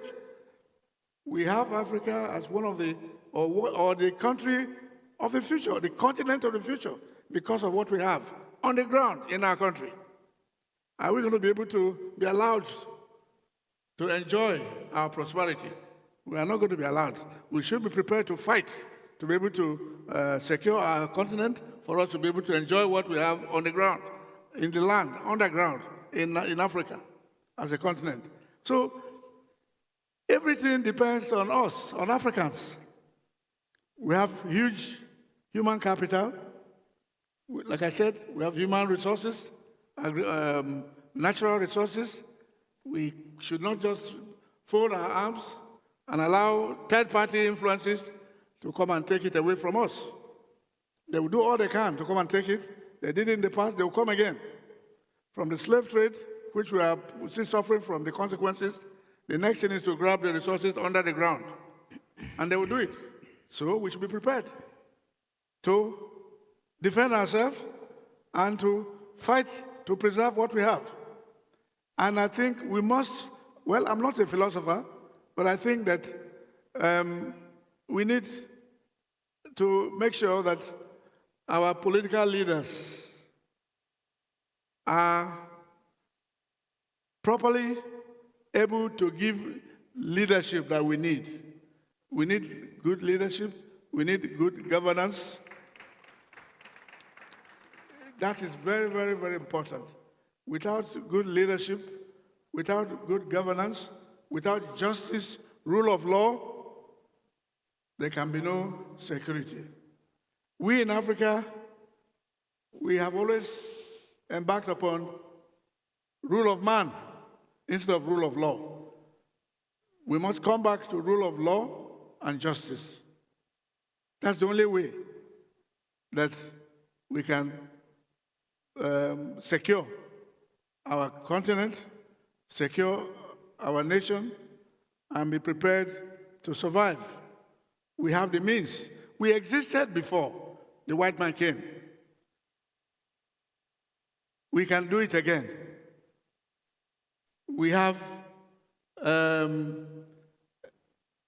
security intelligence, we have indigenous strategic intelligence, or what we may call security in Africa. We should make good use of it, not for negative tendencies, but for positive uses in the interest of our people, so that our youths, who are supposed to be and are expected to be the leaders of tomorrow, don't destroy the land because the leadership of the present generation has failed to prepare the ground for the future of the youths. The youths are the leaders of tomorrow. And right now, there's so much poverty on the land. There's so much injustice, social injustice. There's lack of social security. And we're not leaving anything behind. So we have to come up with a strategic plan to come up with African local prosperity, which we can achieve from what we have, the resources on the ground, in our land. We can build it up. We can use our friends, but this time we must open our eyes, and not like before, when they would come with a Bible and a gun, and given to both sides, of the country, and the leadership, those with the Bible and those with the guns start fighting each other. That doesn't carry us. In the end, they are the one that take the glory. Thank you, General. So coming back to world of great power rivalries, Your Excellency, I know you wanted to say a few things about them, but what worries you ultimately about the heightened geopolitical tensions that we're seeing today? Is it interference of external actors on the continent, or is it more economic pressure, protectionism, the Chinese or the Americans or the Russians putting pressure on African states to take sides? Is it, what's worrying you ultimately in terms of what we're seeing today externally impacting the continent? Well, we are interested in... Yeah, sorry, I wanted His Excellency to also comment on... Right. Okay. Yeah, sorry. Thank you very much, General, trying to support me. The whole thing is, I think we should be true to ourselves. First of all, I see that the problem is not external per se. The main problem is internal, and we have to address our internal problem within Africa before pinpointing to others, external forces. When I say this, I think we have no problem in identifying problems, identifying the causes. But our problem is we are not capable enough to deliver on what we have already said to ourselves. We have a very important and landmark blueprint, which we call Agenda 2063. Chairperson of the Commission, the then chairperson is here, and that has been drafted in an inclusive way, making our citizens taking part in the process of having that blueprint. But the problem is, since she left office, now it is, I think, 8 years, almost 8 years, and the implementation of that blueprint still remains to be very slow, and it has not been as it was expected. So as the generals were saying, there is a need to transform our governance and leadership, and there is a need for political commitment, not only commitment, as Baba was always saying, political action in our continent. That's the main reason. I know that the daughter of Kwame Nkrumah is with us here, and our icon has said African solutions to African problems. But since then, are we true to ourselves that we are solving our problems without external interventions? So I think that's the main question. Our problem is a delivery problem. It's not about understanding what has to be done. So to me, unless otherwise we address the basic issue of the problem of our own people, like poverty, marginalization, or all those things which has been mentioned earlier, which I don't want to repeat because they are always there in the literature and everybody knows them. But the main issue is which countries and leaders are delivering on those promises to the people.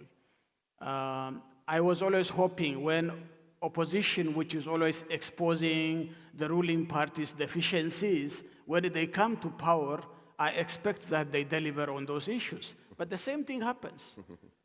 And it's always vicious. So we should be true to ourselves, be it opposition or ruling in Africa. I think the whole issue is we are not true to ourselves. I expect the new generation will come up and deliver on the promises to our people. I think, people has come to streets. Street action has been taking place throughout Africa, and there are government changes taking place in many countries in Africa. But because there is no leadership, those public actions, including the Arab Spring, has failed. And so what's needed now is, delivering on our promises, and a committed generation is needed in Africa to change the whole process and then transform our continent. So then, we have the blueprint, and we have to negotiate with our global partners on our existing blueprints to our interest. No one is coming for charity. Every country coming to Africa. We do have China, Africa, FOCAC. We do have TICAD. We do have Saudi Africa. We do have Turkey Africa. We do have, Gulf Africa. You can mention there is no major power globally this time who is not trying to partner with Africa. This is an opportunity for us Africans. We should come up with our own strategy how to deal with these different stakeholders coming to deal with us.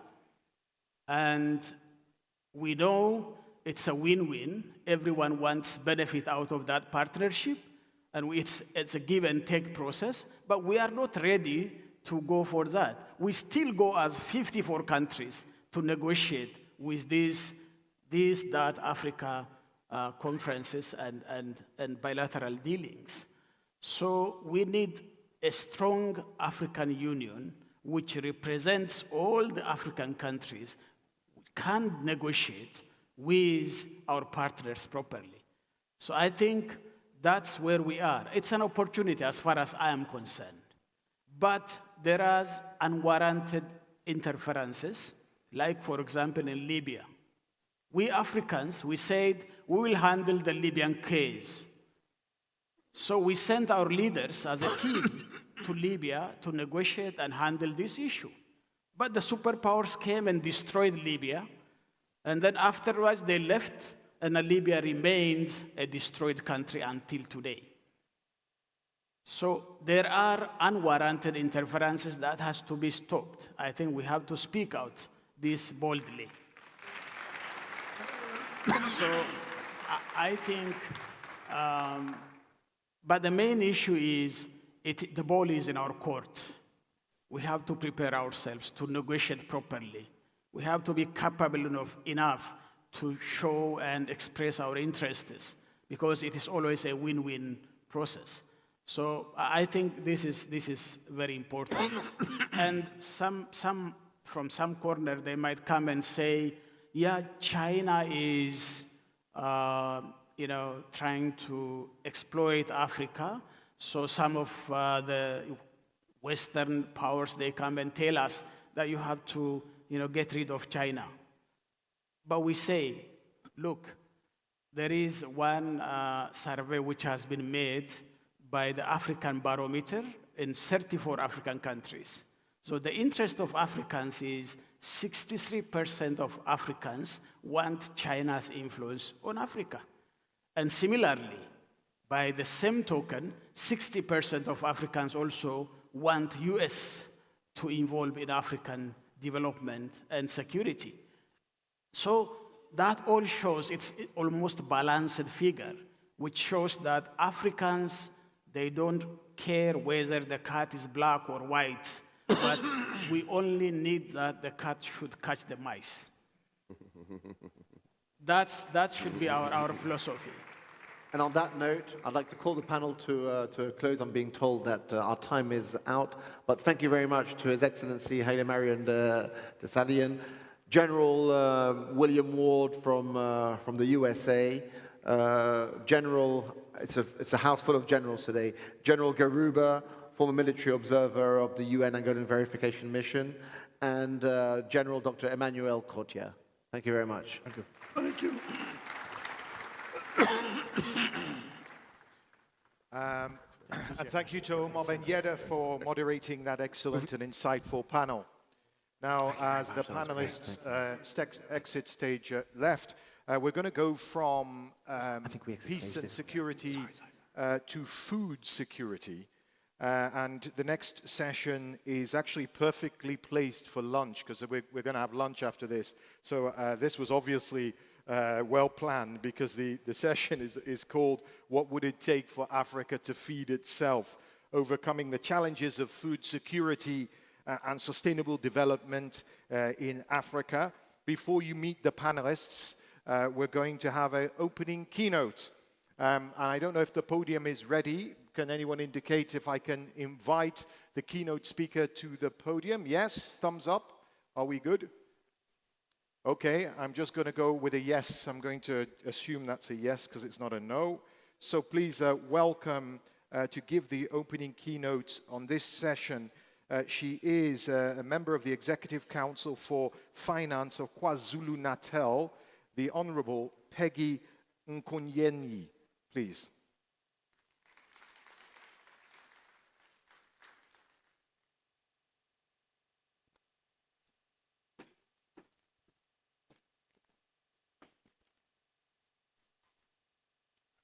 Her last name, but I butchered her last name. It's Yenny. Thank you very much.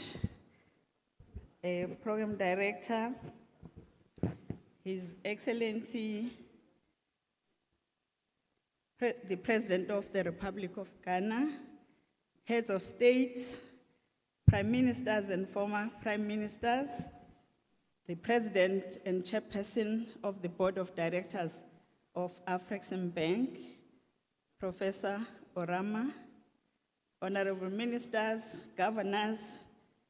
Let me also acknowledge my own leader, the Minister in the Presidency, Dr. Nkosazana Dlamini Zuma, who is also the former Chairperson of the African Union, the Board of the Executive Members of Afreximbank, distinguished guests, ladies and gentlemen. Good afternoon to you all. Mr. President, we are delighted to be in your midst today to celebrate with you this momentous occasion and achievement of reaching 30 years of existence. It is no small feat at all. This is a significant milestone which is underpinned by the fact that Afreximbank's soul is etched in Africanism, with the vision to break down the barriers that have been holding Africa from trading with itself for many decades. Mr. President, allow me to first register the heartfelt greetings from my Honorable Premier, the Premier of the Province of KwaZulu-Natal, thank you, Ms. Nomusa Dube-Ncube, with whom you have engaged extensively, even as recent as 2 weeks ago in Abidjan during the Africa CEO Forum. She sends her apologies for not being here in person. I also bring warm greetings from the people of South Africa who felt and touched your vision during the successful Intra-African Trade Fair that was hosted in Durban in KwaZulu-Natal in November 2021. indeed to have become a family. In South Africa, our rallying call is together we can do more. And with this partnership, we aim to go further together as Africa. Mr. President, you wouldn't have chosen any other location but the capital of Ghana to mark this valuable milestone in the journey of import-export financing in Africa. This is where it all started in 1994, when Afreximbank began operations and concluded its first deal by participating in a $150 million deal syndicated to the Cocoa Board of Ghana and contributed $6.5 million during that financial year.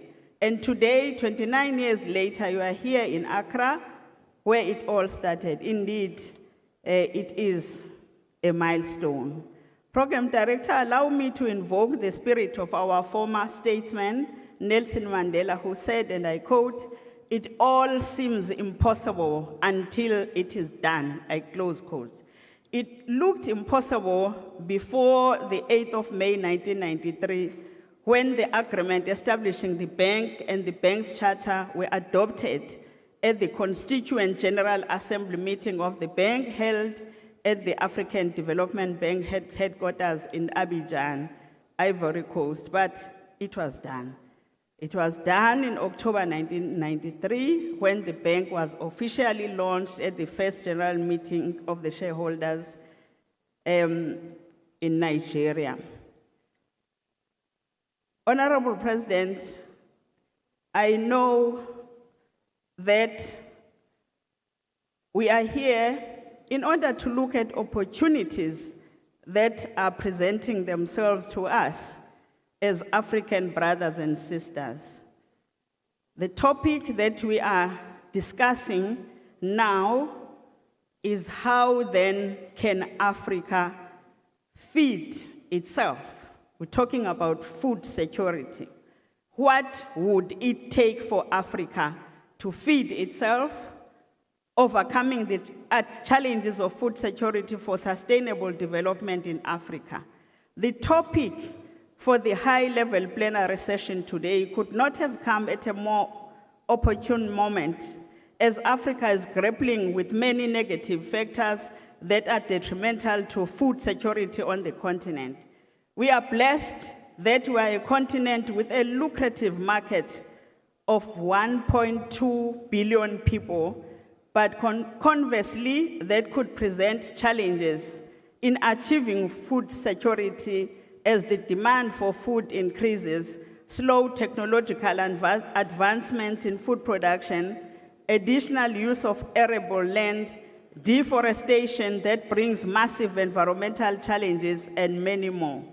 The Food and Agriculture Organization's 2022 report on the state of food security and nutrition in the world estimates that around 2.3 billion people, nearly 30% of the global population, were moderately or food insecure in 2021, and as many as 828 million people were affected by hunger.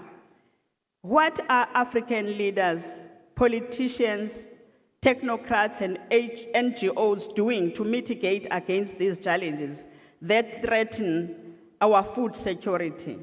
The focus of the agriculture sector should therefore include having modern agricultural technology for increased productivity and production, having environmentally sustainable and climate resilient economies and communities, and well-informed citizenry and skills development, which is underpinned by science, technology, and innovation.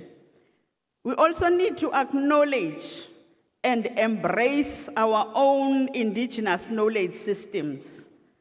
We need to produce nutritious food crops, reduce the consumption of chemically laden food crops, and produce herbal products to cater for the well-being of our citizens, and also make skills development in agriculture fashionable to young people, and never, ever leave women behind when issues of food security in Africa for Africans and for the whole world is discussed.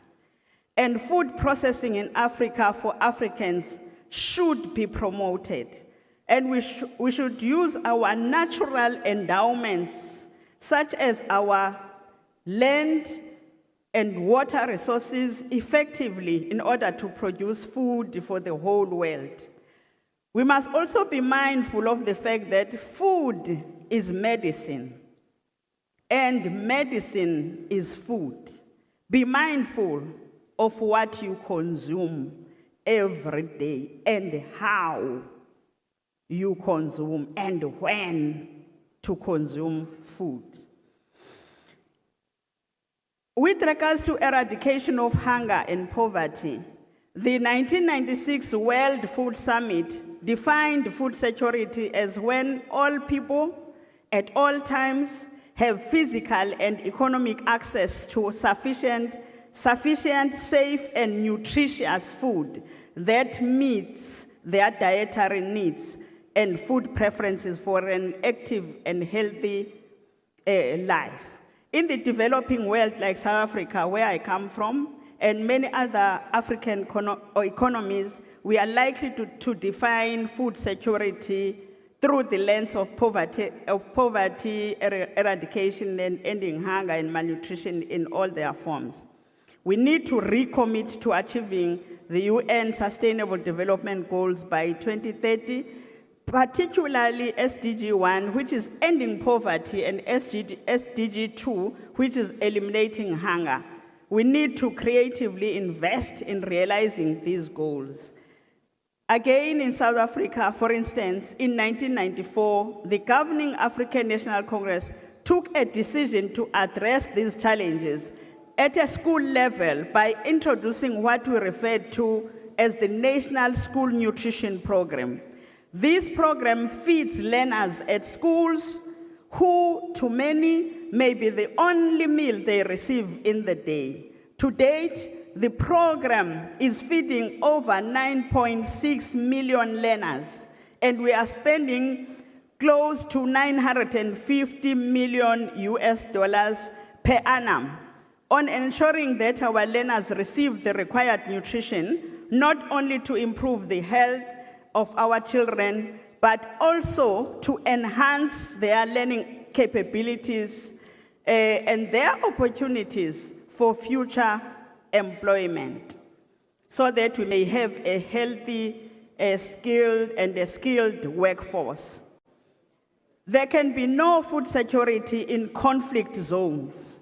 One of the key pillars of the African Union is to stop the wars in Africa, as we have already discussed that issue. The AU heads of state and government adopted the program for silencing the gun by 2020 as part of the May 2013 solemn declaration marking the 50th anniversary of the AU. Chairperson, rapid population growth, deteriorating soil quality for agricultural production, and volatile food prices are also adding pressure on agricultural production and food security across Africa, thus threatening the resilience of our food system.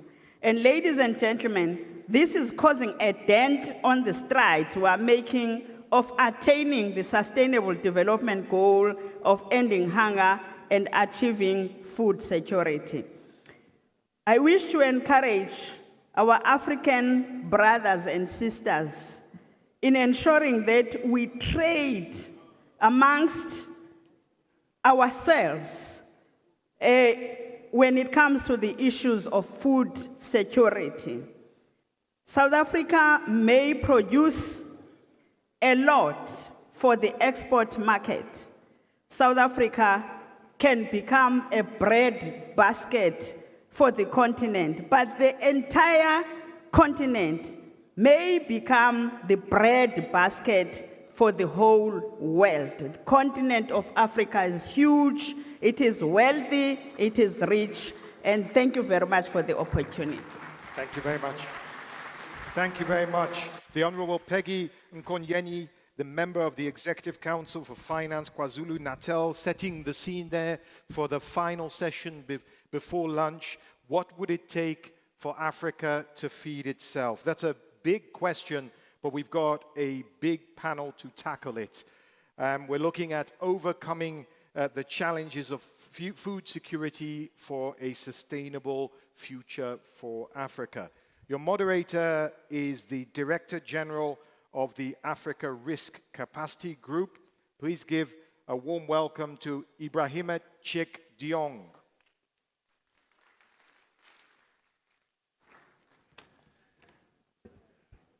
Thank you very much, my good friend Mark, for the warm introduction.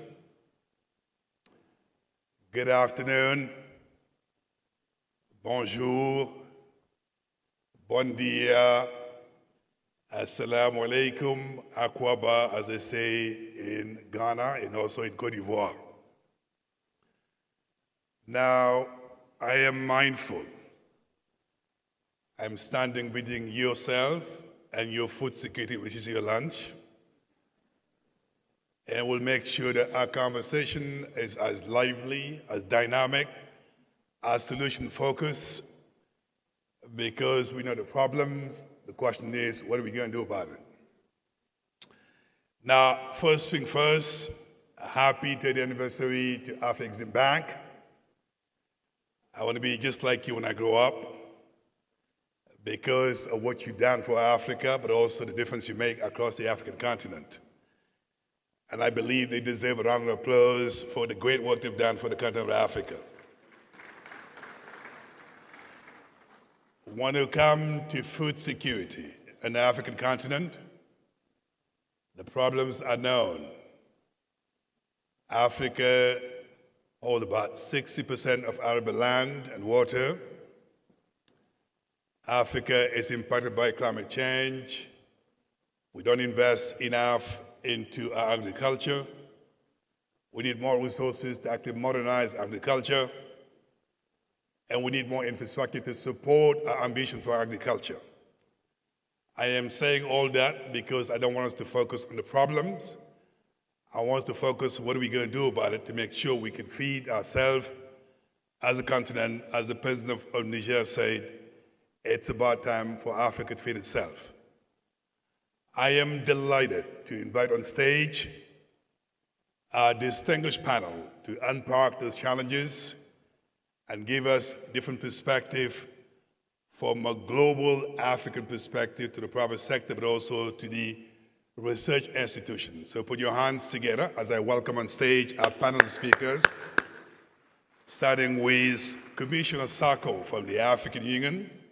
Commissioner Sako.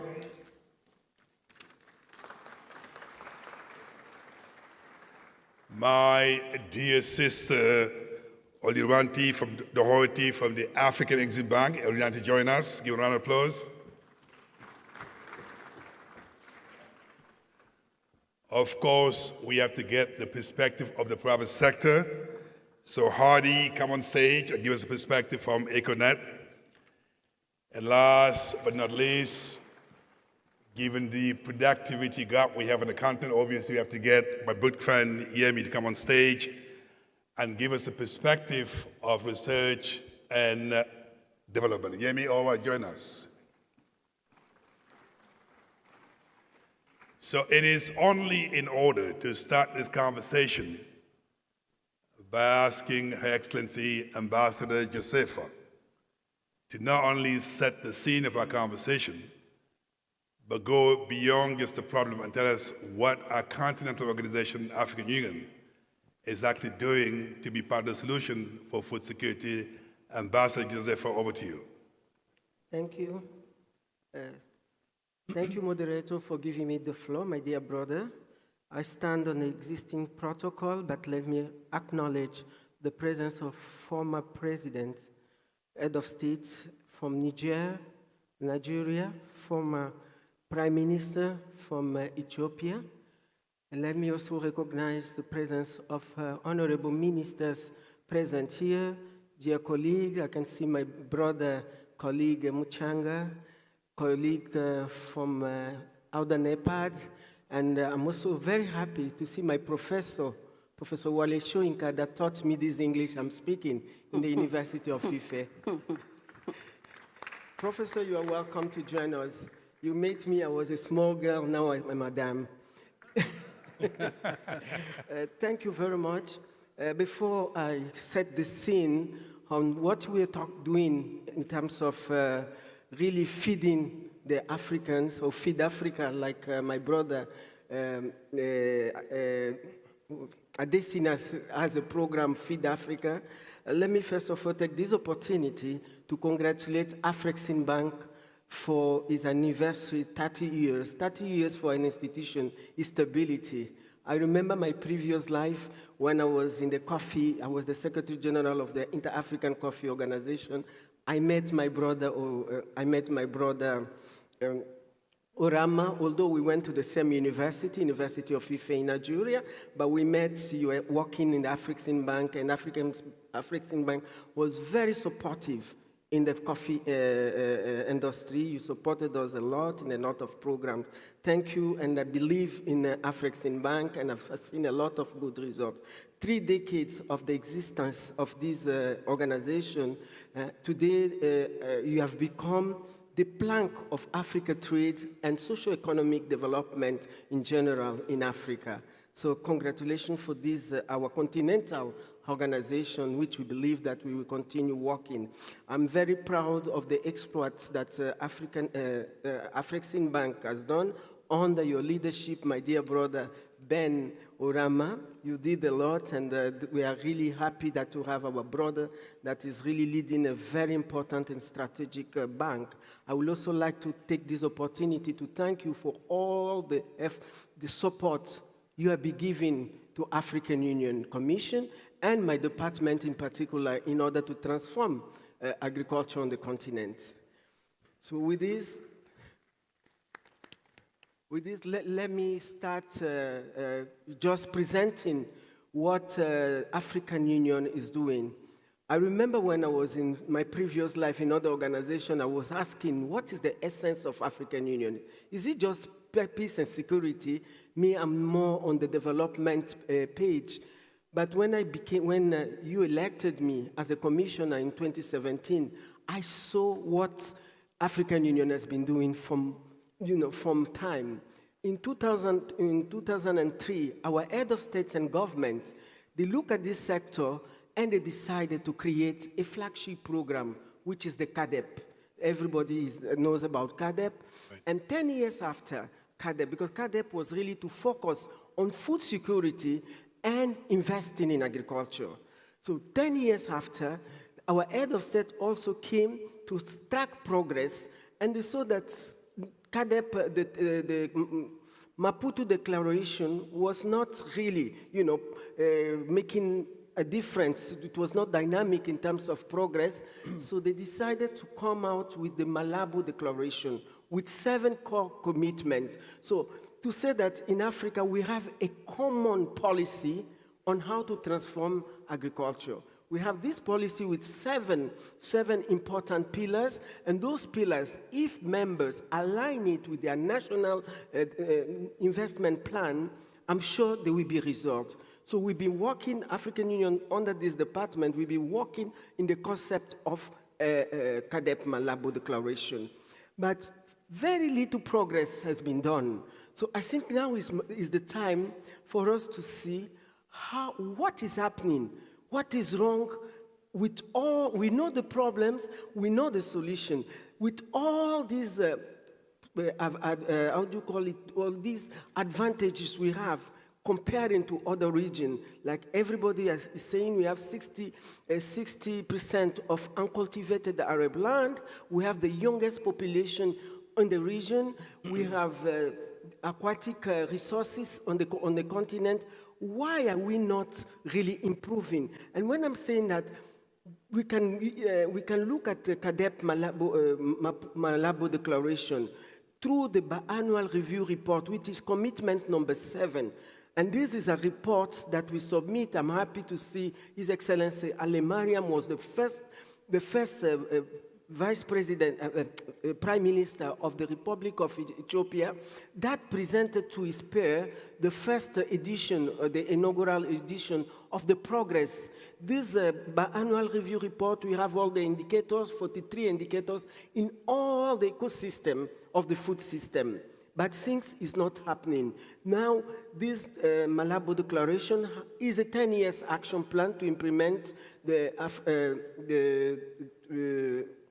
African 2063, our Agenda 2063, our Agenda 2063.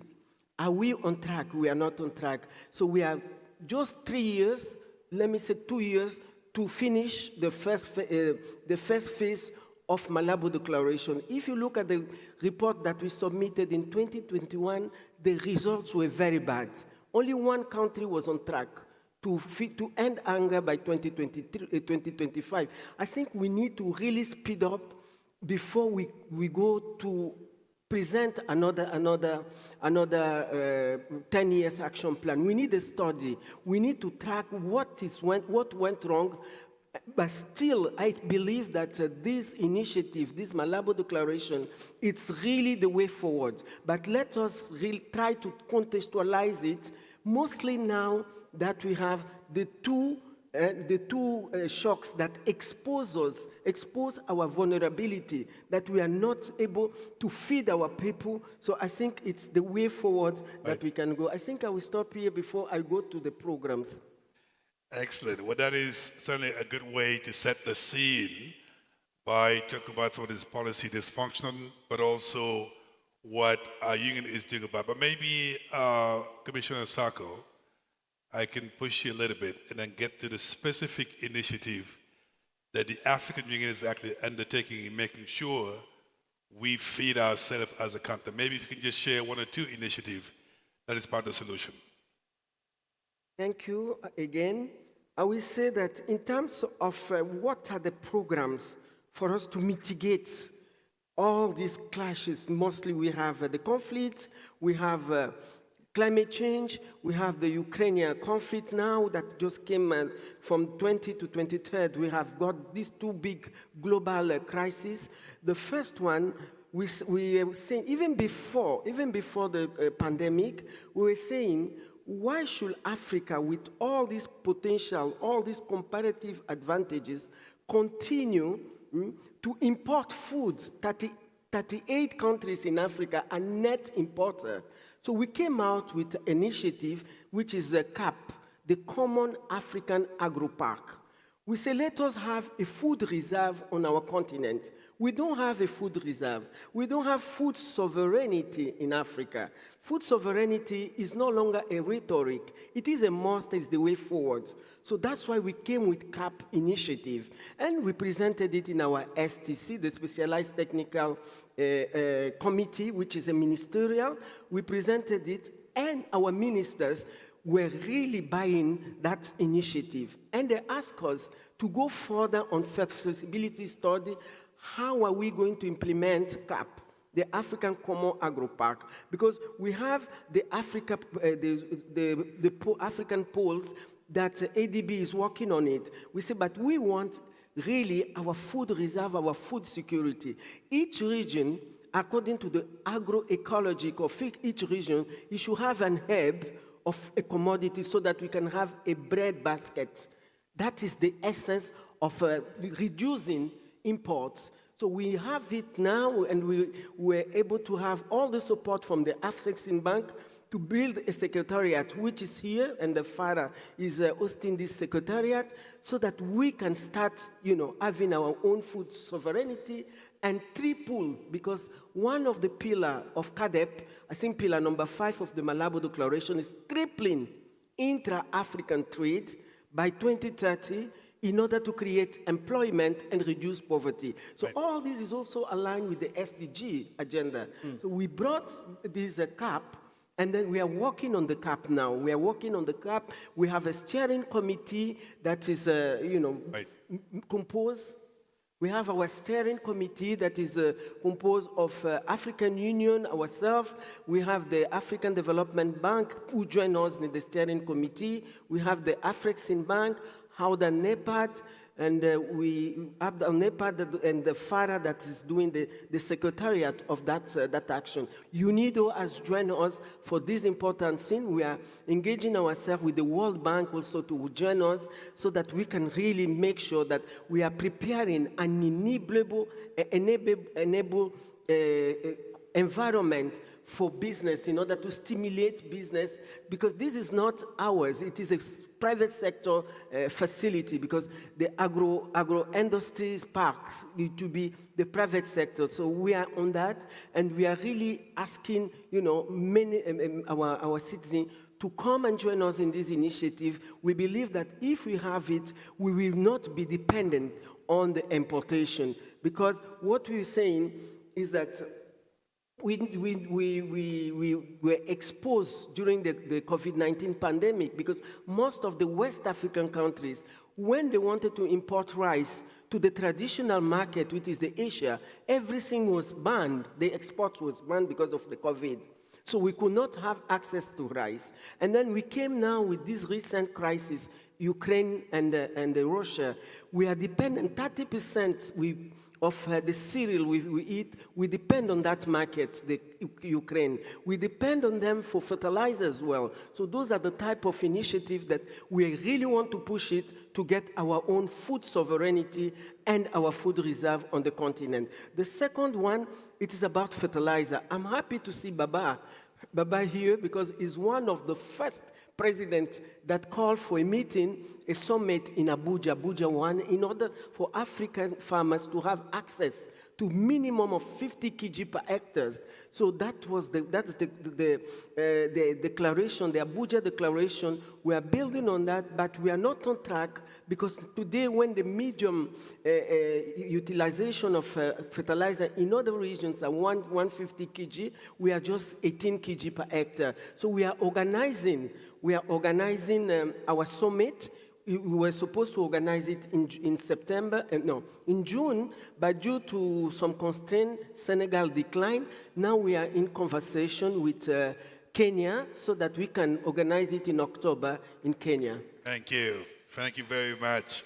You certainly suggested a lot of avenues for solution, from policy to food system, but also the initiative of the private sector. We're going to stay on the continental perspective.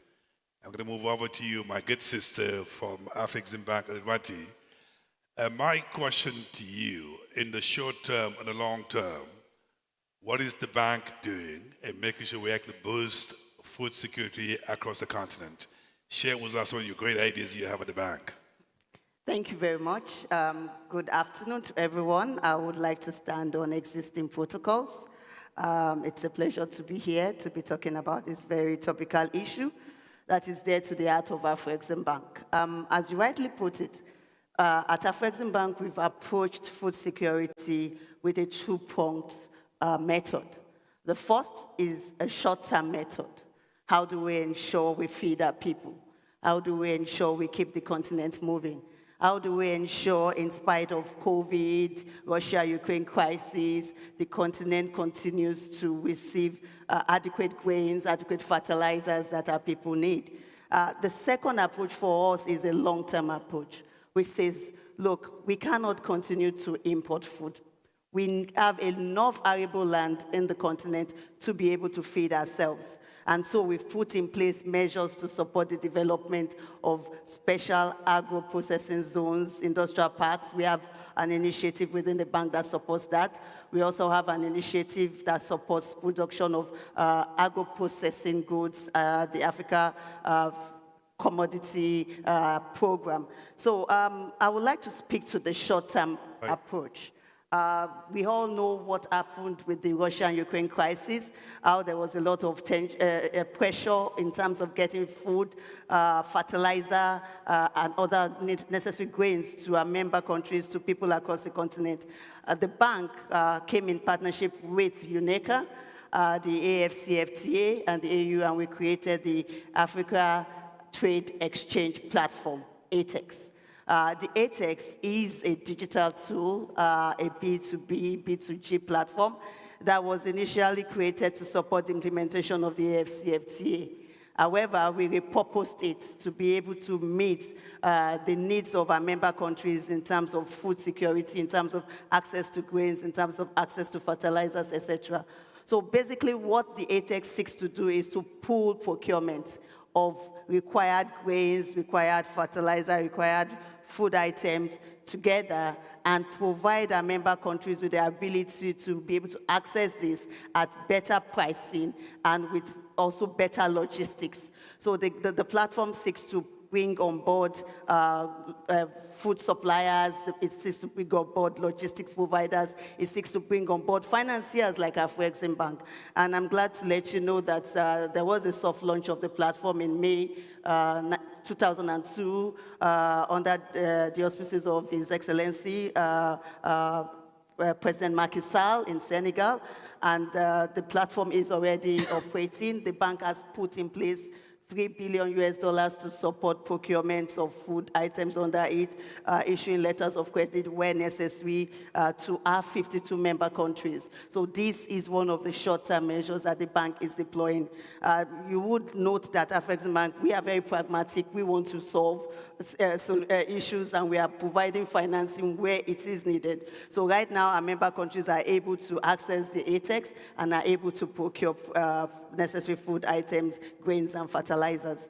And apart from that, like I mentioned to you, we know that we need to capacitate, we need to be able to show up our ability to produce and trade in terms of food items across the continent. And we have various initiatives that support this. We have the industrial parks and special processing zone initiatives, and that initiative seeks to support the development of industrial parks, export processing zone, agro parks across the continent. And to date, the bank has deployed about $700 million to support the development of these zones. I can give you examples of some of the agro processing zones we've developed. We have the agro processing zone in Benin Republic that focuses on cashew, soy processing. We have in Togo, also focusing on cotton, soy, and we have in Gabon. And up to date, we have pipeline projects of about $2 billion across the continent, in Nigeria, in Chad, producing meat.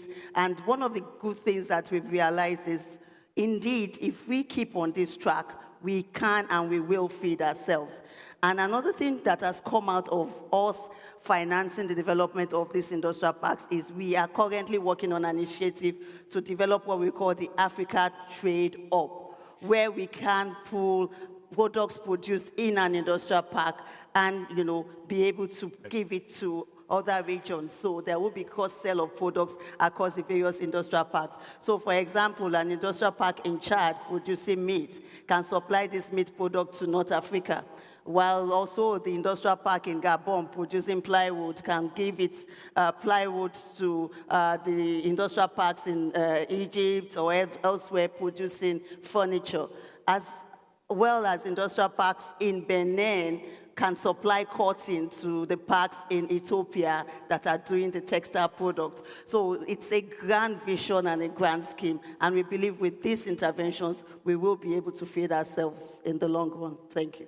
Excellent. I like what I'm hearing so far. Extremely pragmatic, action-oriented, very specific what needs to be done. And at the end of the conversation, I'll ask you, how do we move forward to make sure that these great ideas become reality? So that puts the pressure on the private sector. Hardy from the private sector. You heard the content organization, you heard Afreximbank, very specific initiative. And what are you doing to be part of the solution so that the private sector sees all these opportunities and help it innovate so we can feed Africa? Over to you, Hardy. Well, thank you very much. Dr. Orama, congratulations. 30 years later, we are so proud that we have our own bank that we own and that we can be so proud of. So really kudos to you. I'm probably not the right person to be on this panel.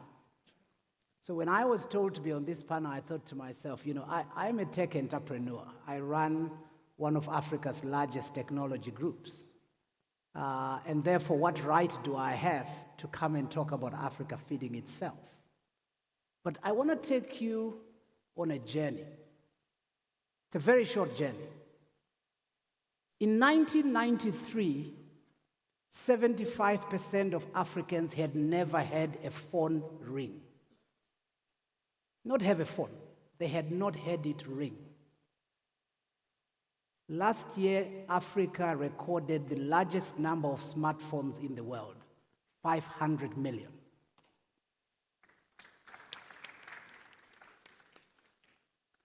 "95% of the mobile money transactions in the world are conducted on the African continent."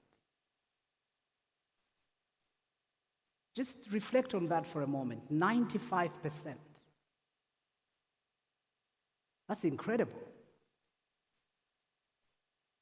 We have built 110,000 kilometers of fiber from Cape Town to Cairo, across Africa, in some of the most inhospitable terrains. So as an entrepreneur, you can't convince me that Africa cannot feed itself. Mm-hmm.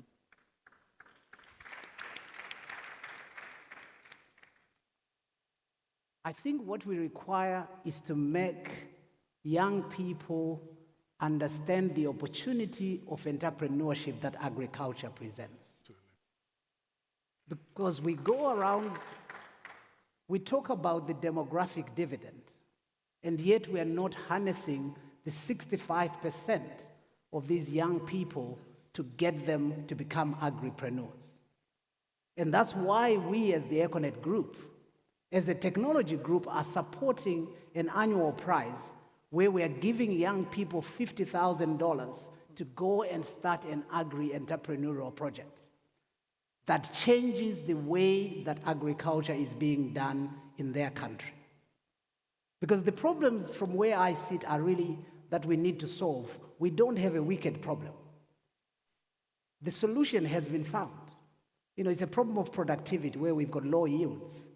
We know that we've got a problem of low mechanization. We know that we've got a problem of post-harvest loss. Okay? These are not wicked problems. These problems are much smaller than the problems that we face in the tech industry when we need to just put 100 kilometers of fiber in the ground. We've just finished building perhaps the most difficult fiber cable project that you can imagine, from Goma in eastern Congo through the Congo forest to the west coast of the DRC. It's almost 4,000 kilometers, employing more than 5,000 young people along the way. And the data that we were able to collect as we built, this cable is just how much we could do around agriculture as part of solving the youth unemployment challenge.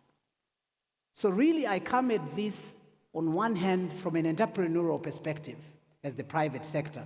We've been able to demonstrate that between 93 and 2022, we can solve what was described then in 1993 as the most intractable problem in Africa, which was the problem of communications. Why can we not harness the same creative entrepreneurial talent that Africa is so full of in order for us to deal with this problem? We don't need another additional policy. We don't need another institution. We don't need another working group. We don't need another committee. We can feed ourselves. Right. I told you it's going to be a fascinating conversation, even though it's just next to lunch. And I like the fact that from AU to the private sector, it's all but extremely pragmatic. But you brought up a very good point, and that is, how do we make agriculture cool? Because in most of our countries, people go to agriculture if they have nothing else to do. Yeah. And how we modernize it to become a business as opposed to something that you do because you got nothing else to do. But I'll come back to you. How do we innovate to do that? So Yemi, you bring in a different perspective, equally important, and that is to say, our continent has the lowest yield and productivity when it comes to agriculture. So my question to you, being involved in research, with all the credibility you have, what do we need to do to boost our yield, our productivity across the African continent? Take it from there. Thank you very much. Good afternoon, ladies and gentlemen. It's a great pleasure to be here. Professor Orama, congratulations on your recent award as winning the Farah Leadership Prize, which was awarded to you in Durban last week. Are you going to take what? Congratulations indeed. Please give him a round of applause. He deserves that. To come to your question, Ibrahim, one of the reasons why Professor Orama was given that award is his dedicated leadership in promoting agricultural research and development. And in that context, just last week in Durban, when Farah held its triennial event, the Africa Prize that is funded by Afreximbank was launched to support agricultural research on the continent and to encourage research scientists to put in their best. That's the first of its kind on the continent that will encourage African scientists to work more and ensure that they do their research in the best interest of Africa. So thank you very much. Now, coming to the question that has been posed, I will give 3 simple answers. Africa is confronted by what has been said by many as the yield gap. We cannot continue to produce a system where we are operating in less than 10% compared to those systems that sell food to Africa. If you take tomatoes, for example, everybody uses tomato in every household. The yield in Europe, if I take Netherlands, for example, Italy, France, it's above 800 metric tons per hectare. But if you look on the continent, if you take out the Maghreb countries and South Africa, the average is 1.5 metric tons per hectare. When you look at the cereal, it's also in the same proportion. So we have a problem of the yield gap. Second is the problem of capacity gap, the capacity to deploy appropriate science. I always say that agriculture is not rocket science, but agriculture, for goodness sake, is biology. And without appropriate science, if you look at Brazil, how did Brazil get out of their hunger scenario? How? In 50 years of consistent intentional approach, Brazil transitioned from a net importing country into a net exporting country. The way I compare it, Brazil, a country of 220 million, Nigeria, a country of 230 million. Brazil, 6% of the population in agriculture. Nigeria, 70% of population in agriculture. Brazil is exporting with 6% in that population. Nigeria, with 70%, is importing. Something is not adding up. Something is not adding up. And finally, the third axis is the post-harvest technology gap. Our post-harvest loss is just not it. We lose anything between 40 and 60% of what is produced. And I always say that if we plug that hole alone, more than half of the food challenges on the continent will be addressed. So if we can deal with the issues of appropriate technology to bridge the yield gap, the capacity of Africans to develop homegrown technologies and deploy science for African technologies, because what we do at the moment is we have outsourced our technologies, which also means we've transferred our jobs to other countries. Right. So this is a scenario where we are. We cannot, on one hand, say that we have youth unemployment, and on the other hand, we are importing food. It doesn't add up. So this is, again, a scenario that leads Africa into what I call the palliative measure of addressing food security.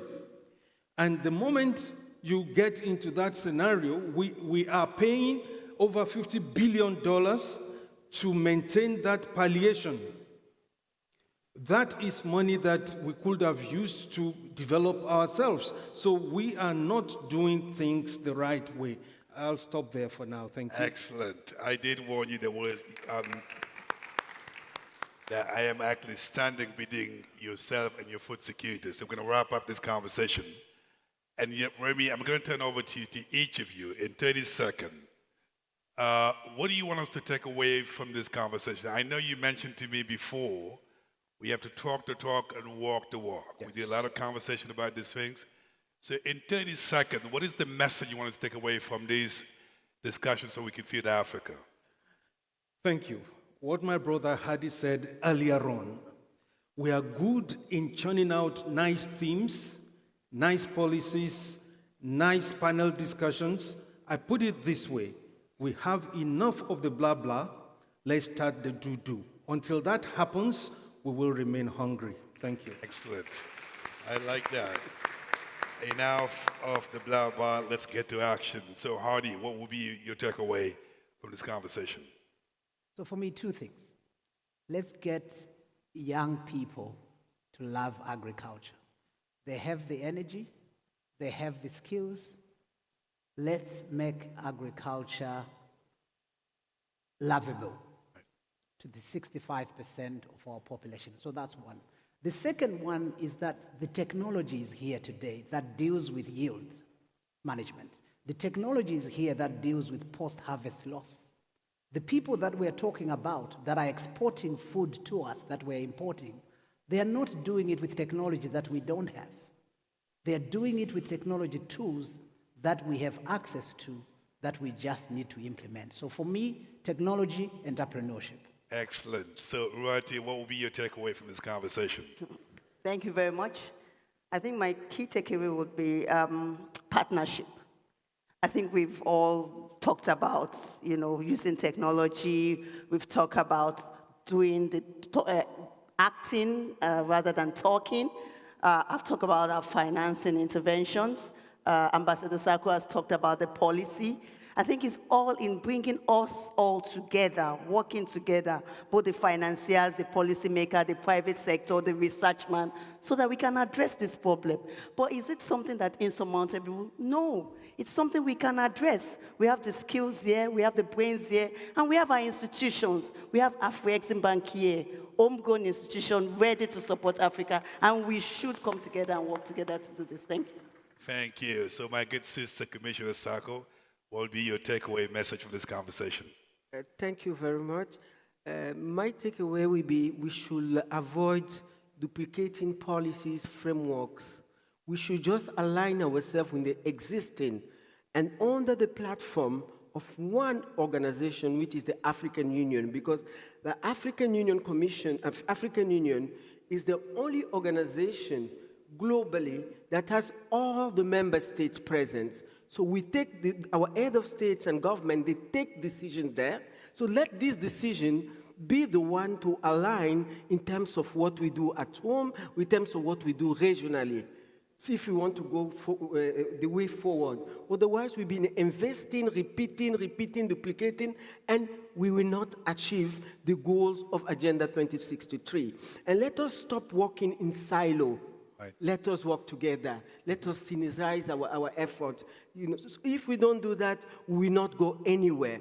And let us also take responsibility upon our own programs. African Union has a lot of projects, programs, but the partners, they are the ones that finance it. It's a shame for us in Africa because what ownership do we have when somebody is really funding your own initiative at 85, 90%? So you cannot have the ownership. You will do the agenda of the foreign company, which is we should avoid it. Thank you. Thank you very much. This is an absolutely fascinating conversation. It's a very great takeaway. Number one, let's talk the talk and walk the walk, so implementation matters. Number two, let's make agriculture cool so that our young people can get into agricultural business. Third, let's leverage what technology offers to us so we can innovate to make sure we modernize our agriculture.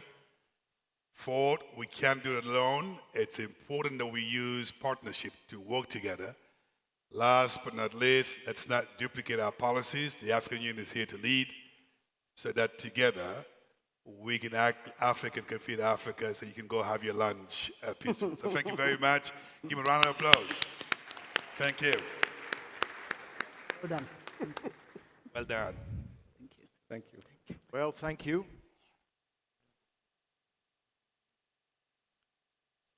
Okay, before we, as we wrap up, I want to acknowledge Ibrahima Chiek Diong for moderating that. Give Ibrahima a round of applause, please. I also want to acknowledge in the room Mr. Antonio Pedro, who's the acting Secretary General of the United Nations Economic Commission for Africa, is here with us.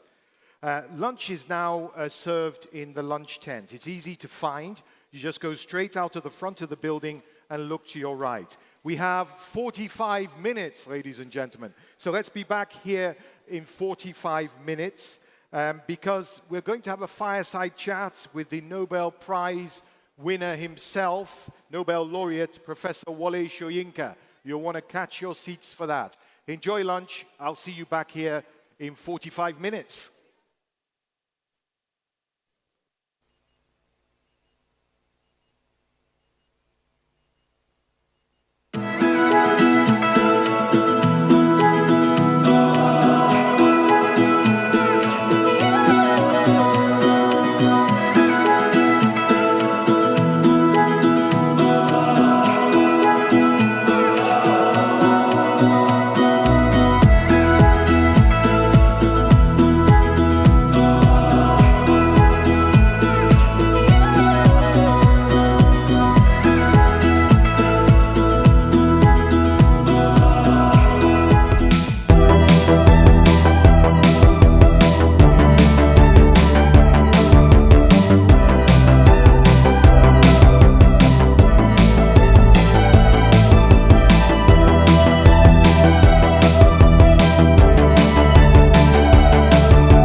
is responsible for making everything happen. It lights up our cities, creates jobs, powers schools, and transports our people.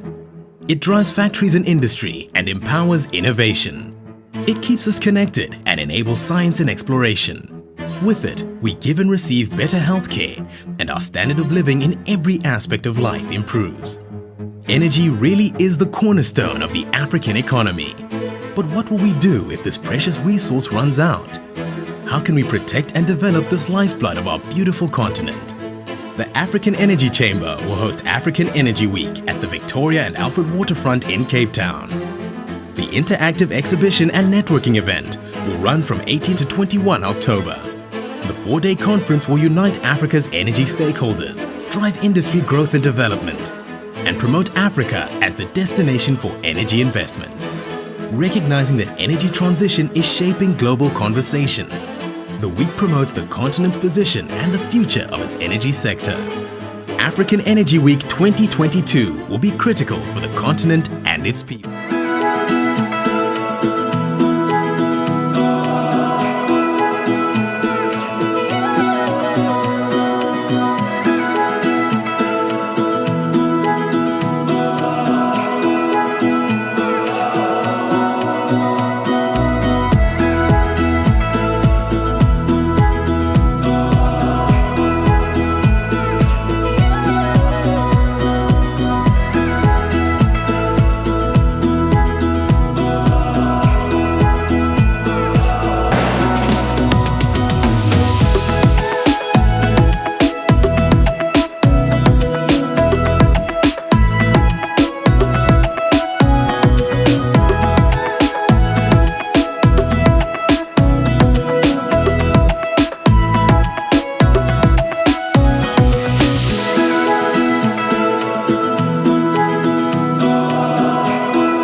energy is responsible for making everything happen. It lights up our cities, creates jobs, powers schools, and transports our people.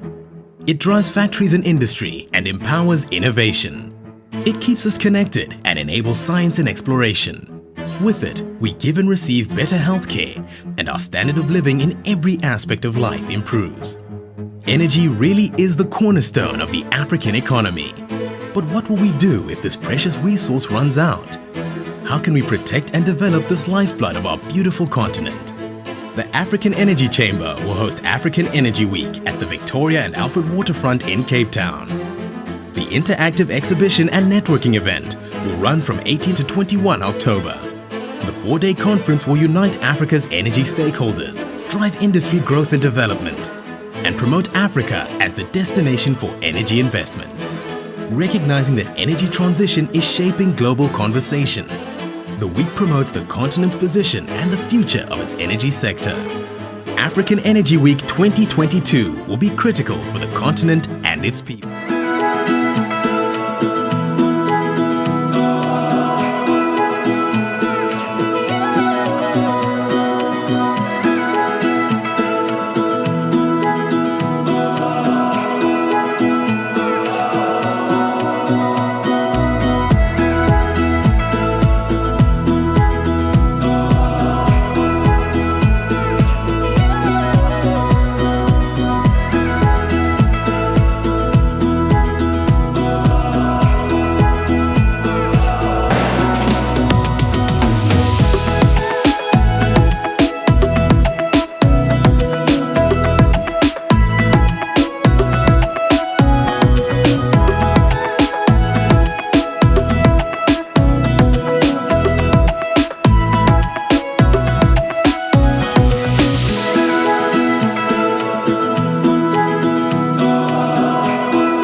Energy is responsible for making everything happen. It lights up our cities, creates jobs, powers schools, and transports our people.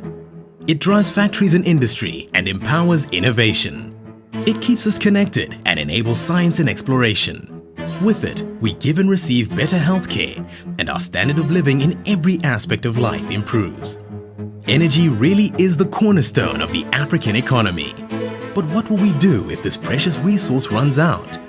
How can we protect and develop this lifeblood of our beautiful continent? The African Energy Chamber will host African Energy Week at the Victoria and Alfred Waterfront in Cape Town. The interactive exhibition and networking event will run from 18 to 21 October. The 4-day conference will unite Africa's energy stakeholders, drive industry growth and development, and promote Africa as the destination for energy investments. Recognizing that energy transition is shaping global conversation, the week promotes the continent's position and the future of its energy sector. African Energy Week 2022 will be critical for the continent and its people.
Energy is responsible for making everything happen. It lights up our cities, creates jobs, powers schools, and transports our people. It drives factories and industry and empowers innovation. It keeps us connected and enables science and exploration. With it, we give and receive better healthcare, and our standard of living in every aspect of life improves. Energy really is the cornerstone of the African economy. But what will we do if this precious resource runs out? How can we protect and develop this lifeblood of our beautiful continent? The African Energy Chamber will host African Energy Week at the Victoria and Alfred Waterfront in Cape Town. The interactive exhibition and networking event will run from 18 to 21 October. The 4-day conference will unite Africa's energy stakeholders, drive industry growth and development, and promote Africa as the destination for energy investments. Recognizing that energy transition is shaping global conversation, the week promotes the continent's position and the future of its energy sector.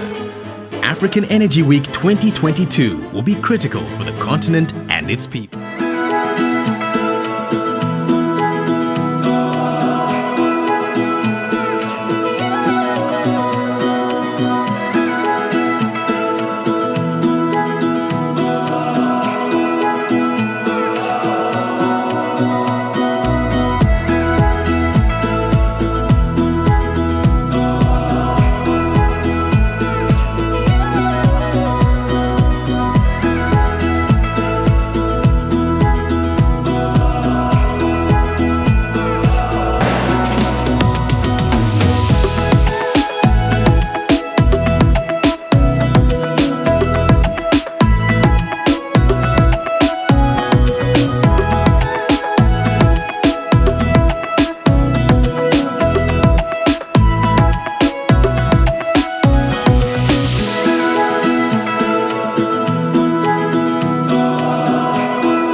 Energy is responsible for making everything happen. It lights up our cities, creates jobs, powers schools, and transports our people.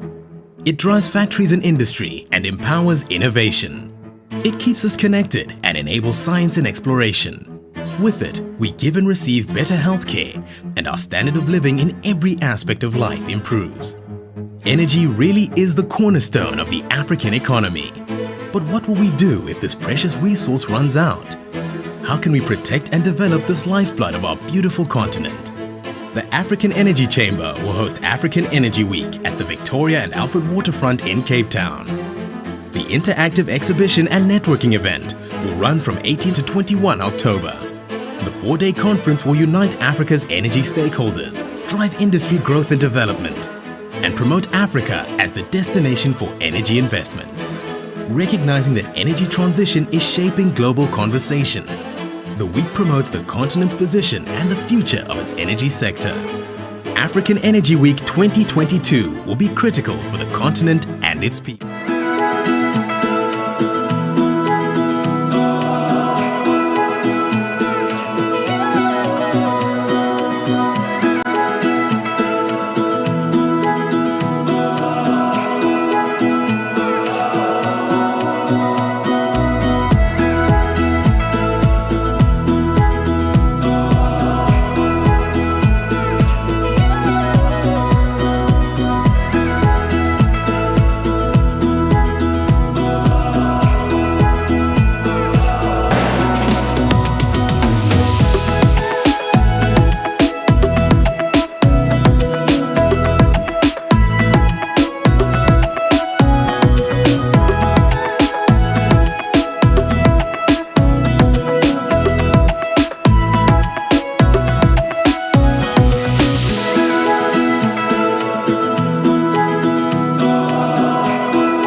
is responsible for making everything happen. It lights up our cities, creates jobs, powers schools, and transports our people.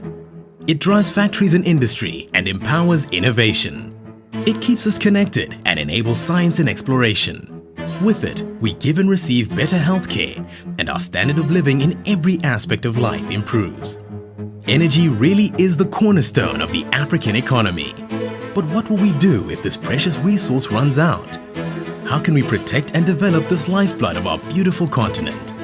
The African Energy Chamber will host African Energy Week at the Victoria and Alfred Waterfront in Cape Town. The interactive exhibition and networking event will run from 18 to 21 October. The 4-day conference will unite Africa's energy stakeholders, drive industry growth and development, and promote Africa as the destination for energy investments. Recognizing that energy transition is shaping global conversation, the week promotes the continent's position and the future of its energy sector. African Energy Week 2022 will be critical for the continent and its people.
develop a modern integrated railway system to boost economic development through the Ministry of Railways Development. As a result, the innovative Ghana Western Railway Corridor project will deliver a 299-kilometer railway.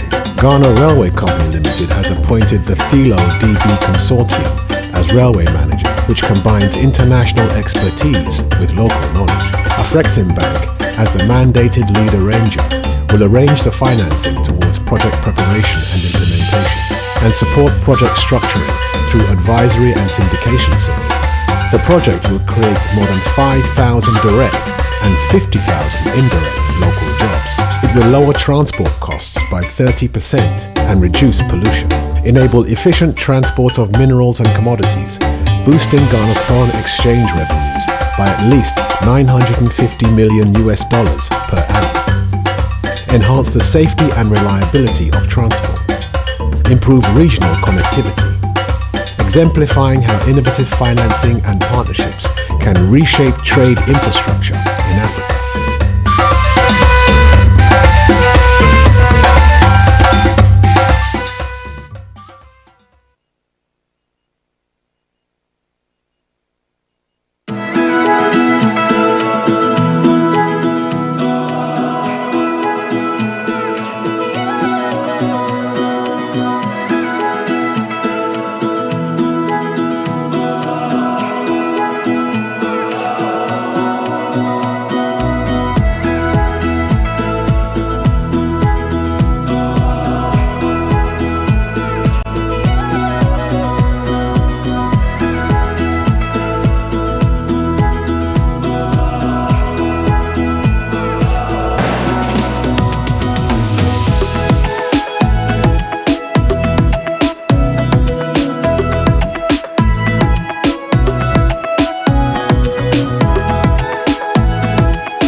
Welcome back from lunch. I hope you had a nice lunch and made some new friends and met some old ones.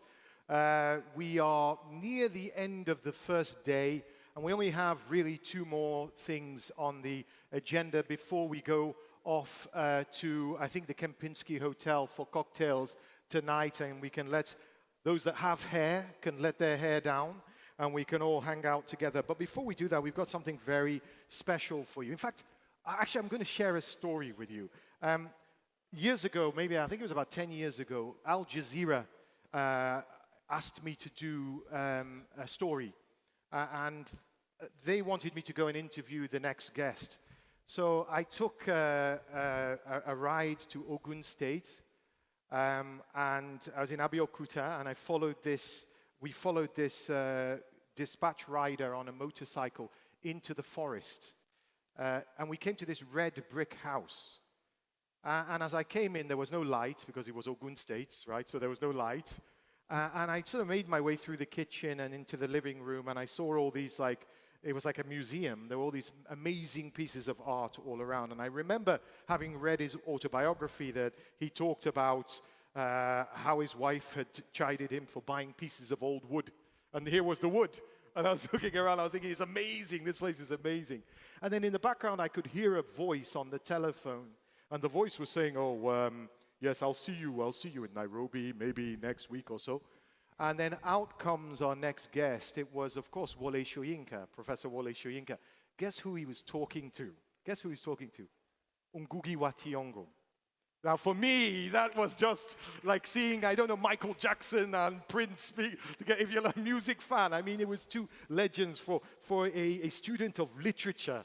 It was like something to behold. I was like, I would never forget that moment. He's forgotten it, I'm sure, but I would never forget that moment.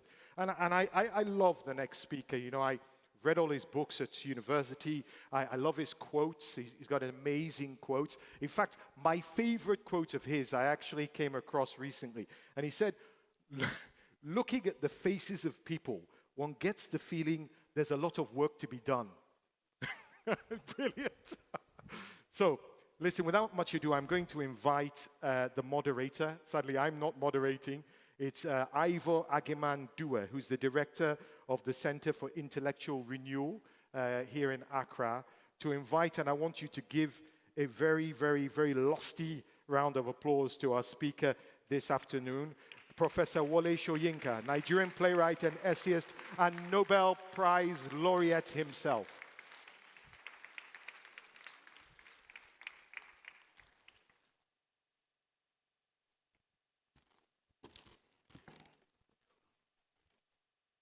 Where do you want to sit?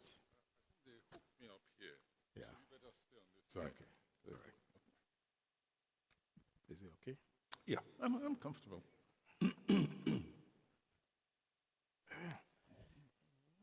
Good afternoon, everybody. It's good to see you again in Accra, Professor Soyinka. Our conversation will go back in time to the 1950s, and then we will move on. We will start, and I will do so by asking you this question. You once said to me in 1999, and you repeated it in 2007, that your generation thought of itself as the Renaissance people. And in the same conversation, you also said that your generation was a wasted generation. What really was your generation? I think that statement was the result of the consequence of aiming too high, of having a much larger vision, a prospectus, which was beyond, perhaps, what was attainable. And so for me, at that time, and with the kind of impatience of creativity in various aspects, not just my own field alone, which one had at the time, I just felt that the energy that we put into that period was, the result was it just didn't add up to what I thought society, humanity could make use of. You have to remember the enthusiasm and the energy that went with independence. We were terminating, humiliating for me, a period of external domination. The common words are colonialism, imperialism, exploitation, etc. We were coming out of a period of a kind of global disdain of our race, and we were determined to have an exercise in race retrieval, building on that. And after so many years of independence, at the time when we spoke, I just felt that what we were able to point out as a result of that enthusiasm fell far short of what our vision was. So, as I said, at that time, we were impatient and we couldn't accept half a loaf, let's put it that way. And so we said we were wasted completely. At least I did. You were artists, that generation, playwrights, theater directors, novelists, poets, plastic artists. You were many things. And then we realized along the line that you were projecting more of an African personality, what Nkrumah made popular, than what probably was a cultural economy. Which was your base? Did you think at the time that you were contributing to a cultural economy of an emerging post-colonial continent, or that you wanted to construct a new personality based on which there could be a movement forward? Well, the African personality, has always been a rather problematic expression for some of us, especially. It's a good slogan, it's a good buzz expression, but what did it really mean? The first thing to state is that there are several, just as there are several African cultures, there are also several African personalities.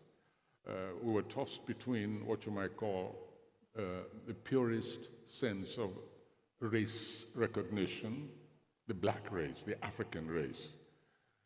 And then there was a Pan-African dimension, which embraced also the diaspora.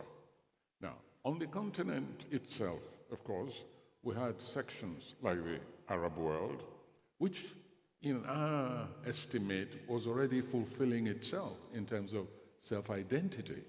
Culturally, even politically, it was struggling out of a period of a semi-feudal and theocratic state. Things were happening in the Arab world, on the African continent. So sometimes when we said the African personality, we refused to accept the Arab. We said, listen, they've already gone far enough. We need a lot of catching up. And for that, the African personality was limited very strictly to the black African personality. The Arabs, even though they occupy the African continent, for me, we believe that they belong to another world. But the black world also, we extended beyond the Atlantic. The black world for us meant the diaspora, whether in the United States of America, whether in Cuba, whether in Brazil, Jamaica. For us, this was the real African personality. So you see, there was already a clash in terms of conceptualization of who we were, what we were, and how we wanted to head, what kind of culture we wanted to create. A very distinct, very unique one. It was a period of search, of quest for identity, for replacement of what we knew had been taken away by the European world, especially during the period of colonialism. There were very deep cultural ideologies, negritude, and you even had issues, Anglophone, Francophone, as to where you should stand collectively. And this also led to resistance in ideas and sometimes clashes. personality-wise, ideology-wise? Well, let me say that we were very impatient, at least my section, very impatient with Francophonie, Anglophonie, Lusophone, as far as we were concerned. These were mere temporary aberrations. That beneath it all, there was that unique conglomerate of African virtues and worldviews. This is one of the reasons why we created the Union of Writers of the African Peoples, for instance. And we began trying to use African language as much as possible, at least in terms of recognizing one another. That's when I wrote my long poem, Ogun Abibima, and we said, the people of Africa are the Ebibirim. I'm a Yoruba, but I borrowed that language from Ghana. And this is one of the ways in which we try to pull ourselves together and just put aside Francophonie, Anglophonie. But there was a problem there. There was a problem there because there were different forms of colonialism. There was settler colonialism, there was métissage, of course, there was even some kind of syncretism, and then there was the outright, what I call real cultural colonization, which was peculiar very much to the French. And inevitably, of course, that gave rise to negritude. Now, on the Anglophone side, we were, you see, the British were so arrogant, they felt, which was marvelous for us, because they felt, oh, these natives, they cannot really come up, they cannot absorb European culture, and so the British did a kind of surrogate control, to sort of second-tier control, in which they isolated just a few people and used them as a kind of barely tolerated ruling class. But the rest they left alone in their cultures. The French were different. The French wanted to make every black person, if possible, French. To be considered human, you had to be as French as possible. They even set their colonial subject tests to transit from being this primitive black person into the white French cultured society. They even made their subjects take tests. Not just, I'm not talking academic tests alone. I mean, your French had to be impeccable. But in addition, you had to hold your fork in a particular way. You had to use your serviette in a particular way. And your district officer who did the test then wrote a report and said, this one is ready to be French. And so you pass, and you left the others behind. We, on the other hand, we didn't undergo that. So we were very impatient with this thing called negritude. We said, negritude? I never lost my negritude, so why am I to go looking for it? I'm more interested in what's happening right here now between my rulers and myself. That was the difference. But later, of course, as we got to know each other, one another very well, Lusophone, we recognized this difference. And so negritude and that word, tigritude, came closer together to form what I eventually call the black beatitude. That's the one you haven't heard before. This brings me to the tools of your business. The tools? The tools of culture, languages.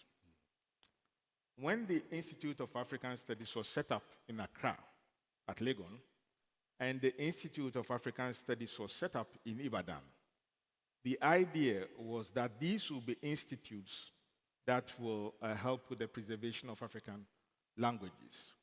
And then the School of Oriental and African Studies, which had been long-standing, was the best place to study African languages.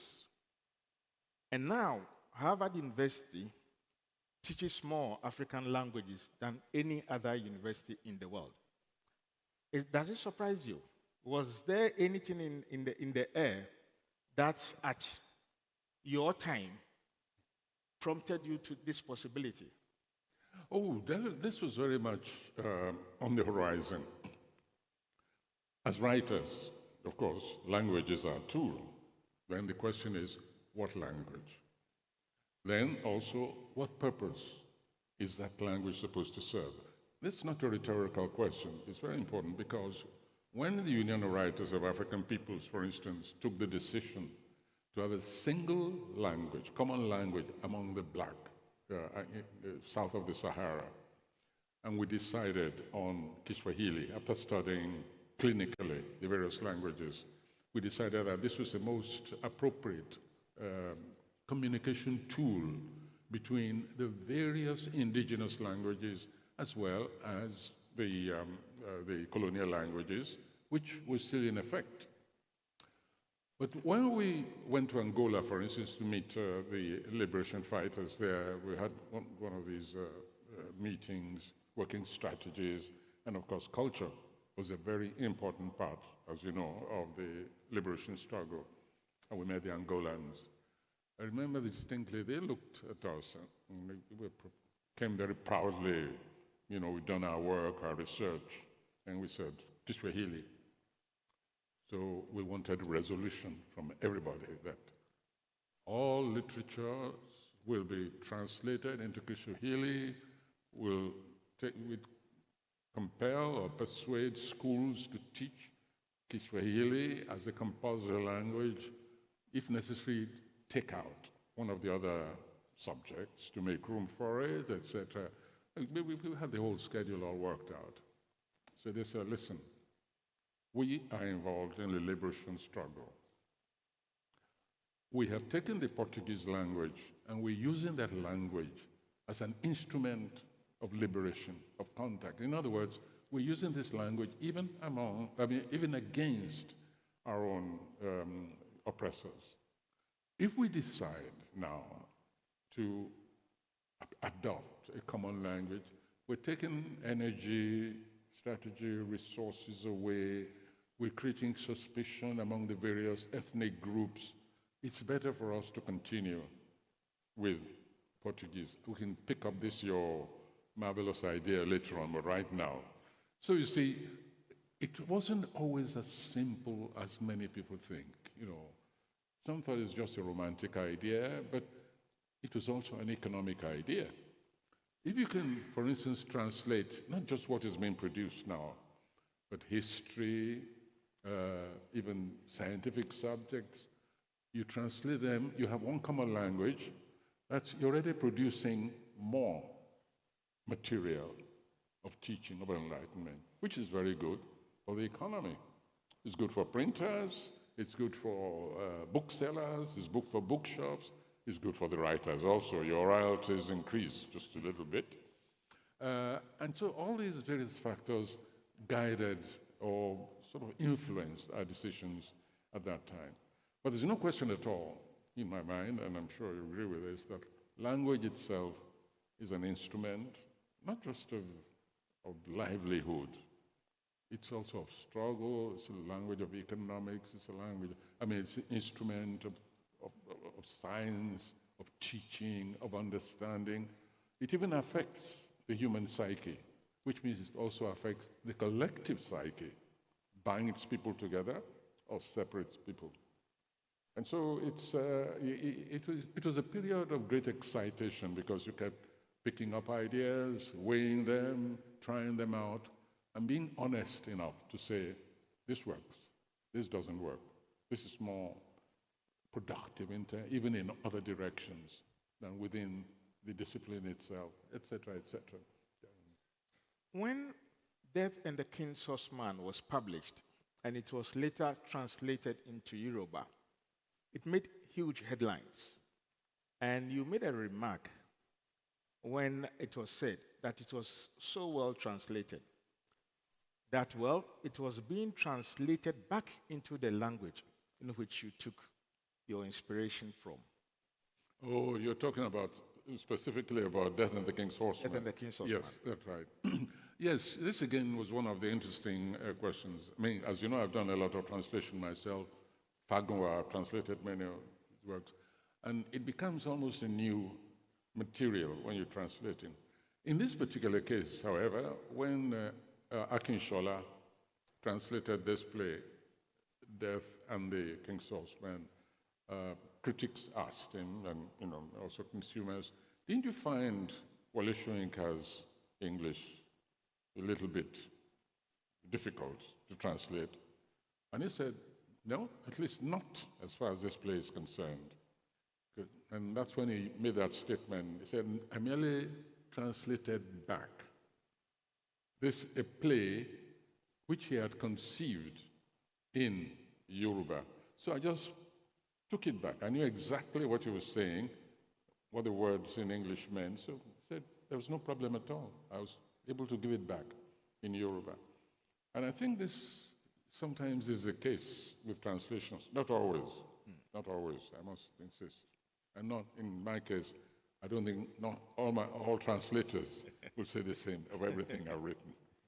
So when Ngugi wa Thiong'o campaigns on decolonization of language and writes in Kikuyu, and then it gets translated into English so that there will be a wider readership, what then becomes of the language in which it was written? That is the original language in which he wrote.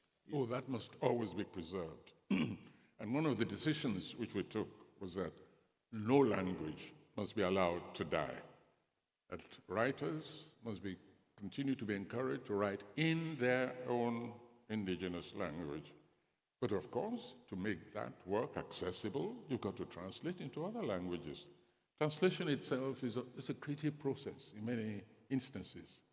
And UNESCO has been very, very positive about that. I mean, UNESCO does have that unwritten policy of the preservation of all languages. And why not? I mean, the language itself is a tool, is a creative tool. So why should you discard one tool in favor of another? I don't see why one shouldn't even give oneself the pleasure of reading a work. I have done, reading a work in French, and then saying, let me see how it reads in Spanish, how it reads in Twi, how it reads in Ewe, how it reads in Hausa, how it reads in Yoruba. You get different kinds of, shall we say, vibes very often from reading these translations. And also, let me tell you something. If you happen to be in prison detention and you want to keep what you're writing secretly, it's useful to have more than one language because you can fool your captors when you do your writing. Well, as you're talking of UNESCO, we must as well look at the issue of cultural patrimony. We've been talking a lot these days about the return of stolen or looted art objects. You wrote in You Must Set Forth at Dawn the pain you went through when some of your artworks were stolen. Now, we are into a century, perhaps even more. People are talking of the return of the Benin bronze, the Ashanti regalia, and these are critical issues that we talk about. In Africa itself, there is no positive emotions in terms of the leadership reaction to some of these debates, and it's been ongoing for a very long time. What, in your view, should be the case? That items should be kept where the future could make use of them, or they should be kept in geographic locations of the originators? Let me say this straight away. When your artworks, I mean the physical artworks, and in fact, always remember that heritage is more than just the physical one. We'll come to what UNESCO calls the non-material heritage as well. That's more complicated. But let's talk now about the physical artworks. When those works, which are a precipitate of your philosophy, your worldview, your very humanity, when they're taken away from you, especially when they're forcibly taken, when they're taken away from the environment, which makes them part and parcel of your very human existence and value, something is cut off you. You're no longer whole. You're no longer entire. If you're not aware of it, that's all right.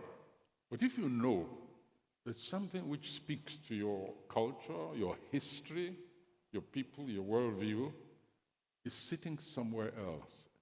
You even see it there when you travel. There's a kind of violation, a very deep violation, which you cannot really totally overcome. You go home, you leave it there, but the memory of that thing, which is part of you, which has been just violently taken away from you, lingers. I've made people talk about reparations a lot. It'll never go, that word will never go away. It's part of it's part of the negative legacy that the world, with which the world has been burdened. As talk of reparations, and I've always proposed that, look, let the European world and the Asian world also, because some of the artworks are also in that area, let them just give back everything which has been stolen, and we will consider that. We're willing to promote the idea that that is reparations. And so we'll be ready to forgive the European world, even their horrors, the horror they imposed on us from colonialism, and we'll say that this is a fair exchange. You've finally made reparations because you've given back the spiritual legacy of the people, of which you rubbished when you took away those pieces. And we have envisioned, okay, this is part and parcel of what we sometimes have described as the grand voyage of return, in which the diaspora, especially those of them who have never accepted the fact that outside is home, outside Africa is home, in which will launch a ritual kind of return, a kind of return voyage home along the slave routes. And we've spoken about, and in fact we have had one or two trial runs, very short runs, along this line, a boat in which this teaching is both leisure and teaching seminars, exhibitions, workshops, performances of all kinds, music, cuisine, African body art during that voyage. And prominent among the exhibitions on this kind of vessel that we're talking about would be an exhibition of works on their return journey home, where they belong. So just as the offspring of slaves are also making that journey back, their cultural and spiritual precipitates, which we call the artworks, are accompanying them on the way back, in addition to modern works, in addition to other modern productivity, music, the whole lot. It'll be a kind of armada of return, and it'll become a kind of annual voyage. Each time, maybe this year, Netherlands will return, we'll have a special gallery displaying the works which Netherlands, and then next maybe Britain, maybe families, you'd be surprised what exists in terms of family collection. I mean, they really robbed that continent blind. Yes, and they're glorying in it. Yeah. That is true, but we'll come back to this again, Prof. But before then, it fell on your generation when the Organization of African Unity, again, entrusted this project to some of your colleagues. The late historian Edu Boahin, Ali Mazuri, Jacob Ajay, and others were funded by Chief Abiola to look into the issue of reparation. These days it's called restitution. But to look into the issue of reparation and what will come back.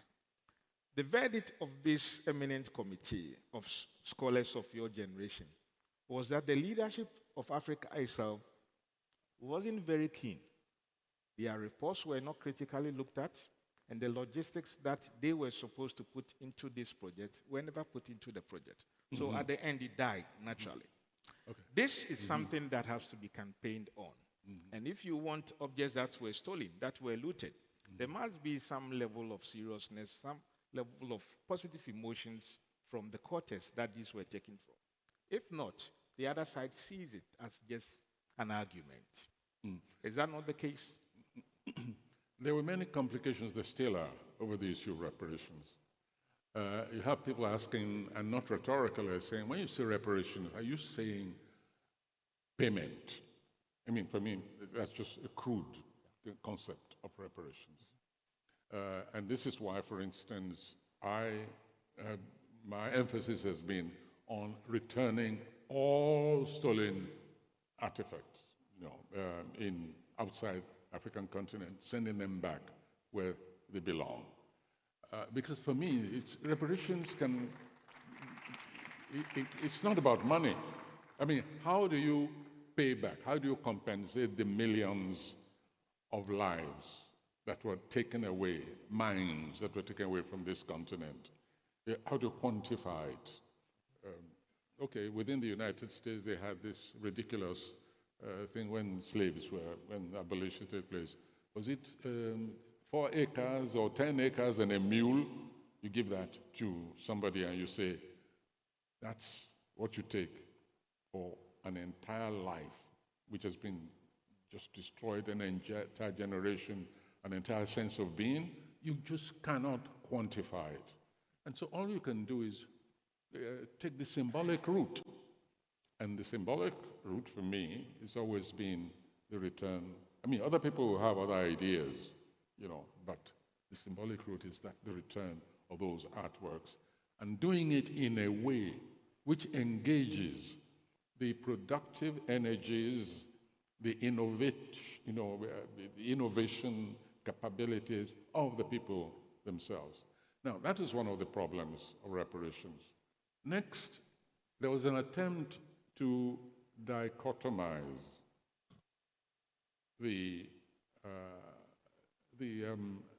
shall we say, the looting nations. Those who took away black Africans were not just Europeans. You had a prior slave culture going on between the Arab world and the black world. That history is a very bleak one. And even after the European world abolished slavery, slavery still went on across the Sahara to some of the Arab nations. Till today, you still have slavery. You have slave markets. Many people don't know this. You have actual slave markets in countries like Libya.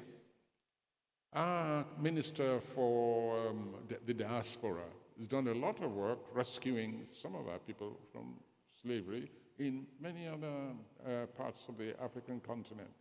So there was a problem, a kind of what I call the dubious solidarity issue, in which people like Abiola, for instance, let's get down to brass tacks, said, oh, we don't have to worry about Arab reparations from the Arab world. And another school of thought said, wait a minute. Anybody who has violated the humanity of the black people as a race has got to make reparations, otherwise forget it. So they had that problem also. The other issues were minor, like, for instance, the European world having the arrogance to say, oh, if we send those things back, how do we know you will be able to preserve them? I mean, that's very condescending and ridiculous one. So that could be ignored. The Axum obelisk has been returned. We haven't heard that termites ate the obelisk. And here and there, when works of art have been returned, if you go there, you see them being preserved. So that argument just never stood. They just don't want to let go, that's all. Museums, you pay to enter museums, they're making money, and they don't want to lose the revenue from people coming to see those artworks. But within also, however, we have a problem of internal reparations. Those who, we're talking about the leaders who didn't want to follow up on the whole issue of reparations. I brought something for you, which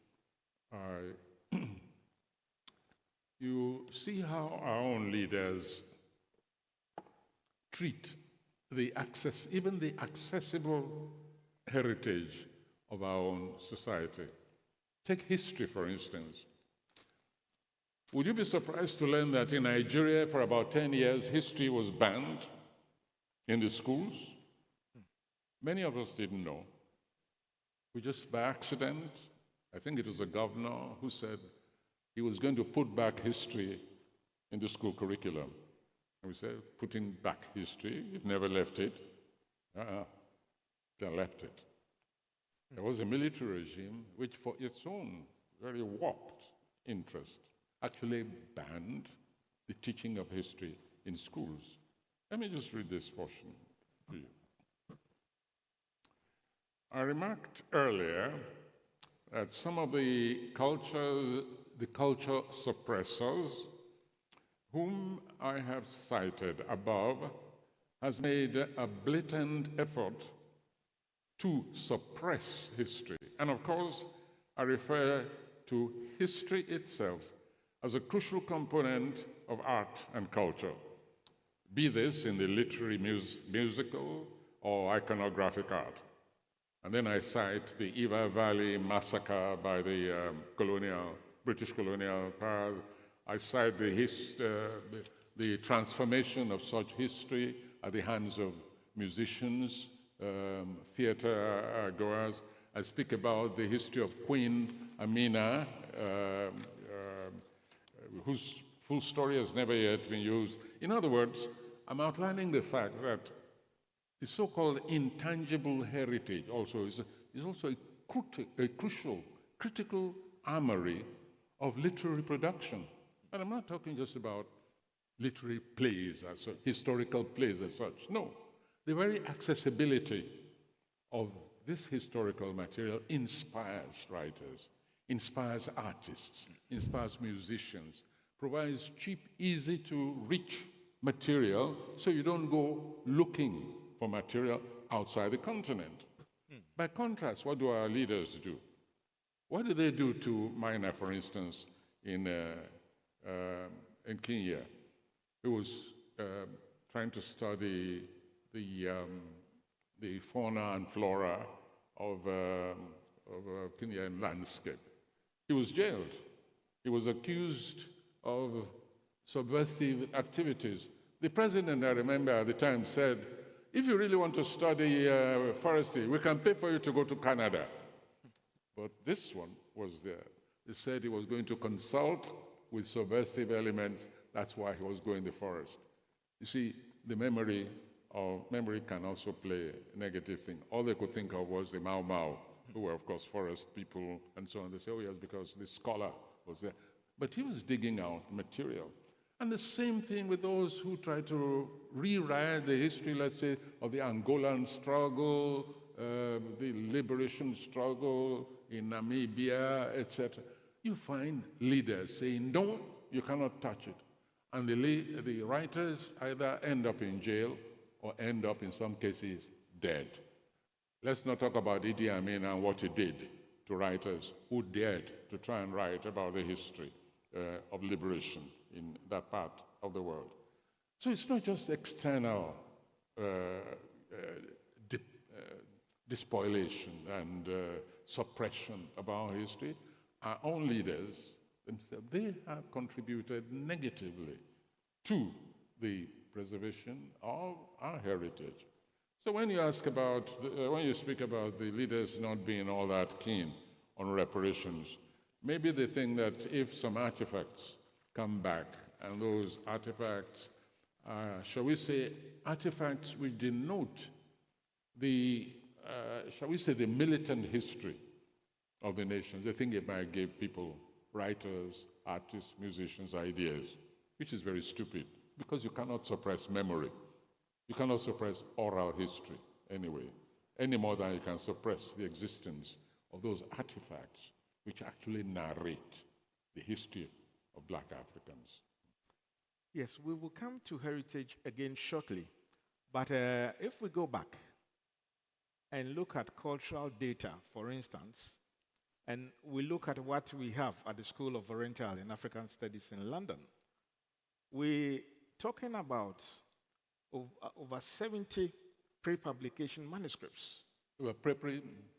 Pre-publication manuscripts of your generation, of typesets, of octorial corrections of some of the early manuscripts that were done in the 50s and 60s.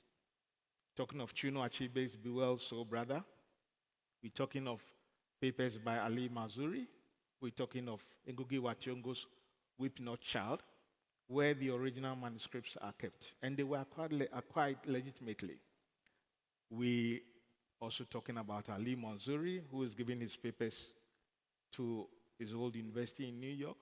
We're talking of Kofi Annan's UN documents are in New York. And I'm sure some of your papers are also at Harvard. But in your case, at least, we have some of these which are part of the Bookcraft series on interventions, which Bankole has been working on for years. So there is a situation or contemporary sense in which these are legitimately being acquired. And do you think they are safer there, or they should be where they should be?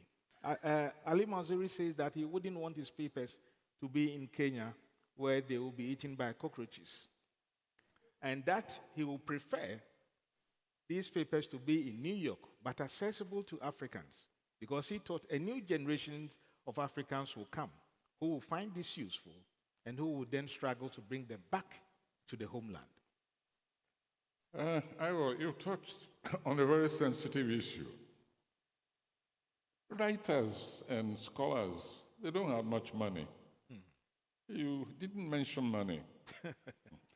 And very often, these institutions outside make writers and scholars offers they cannot refuse. There needs to be a concerted policy. We had a military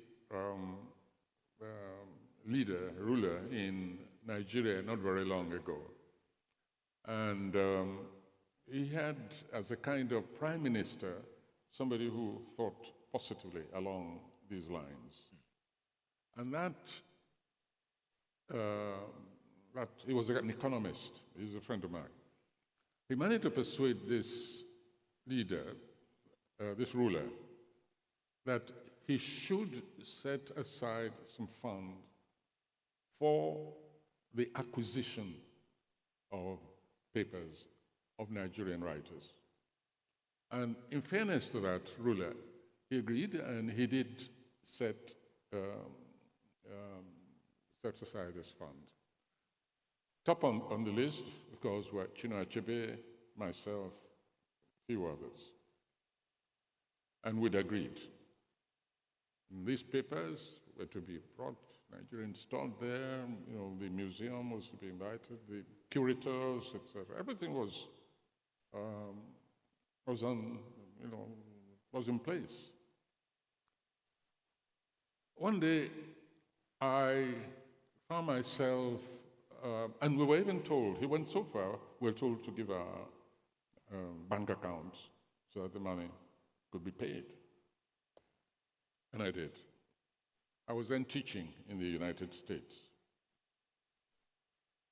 And one day, I found myself sending a letter to the bank. I said, in case some money is comes in at any time from Nigeria, please send it back immediately. Now, what happened?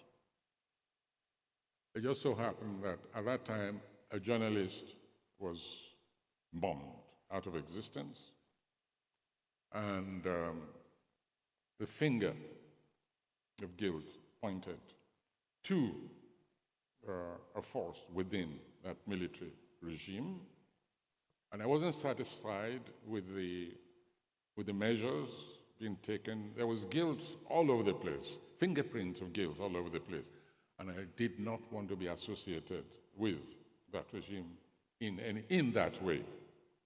I didn't want to take any money from them, so I immediately stopped it. And told that his right-hand person that I no longer wanted to sell my papers to the Nigerian government, not as long as there's a military government anyway. I can tell you that that is what killed that particular scheme, because the moment I pulled out, then everything, they said, well, if I wasn't going to agree. So it isn't that there have been efforts, it's just that our dealings with leadership are so rocky that one, from time to time, we just feel even dishonored to be associated with some of them. But if a holistic process were to be launched, where there is a policy of acquisition, including even papers which have been sold already outside, I think most of us would be most readily accept. And I mean, why should I want my papers, for instance, outside, if they could be kept here and I should be compensated for them? I mean, I sweated to produce those papers. I'm not about to dash them to anyone. These are practical issues, at least not while politicians are going abroad for their health trips, you know, health tourism and so on, and hospitals are not being built. Why should I give my papers away to a government like that? So it's more complicated than anything else.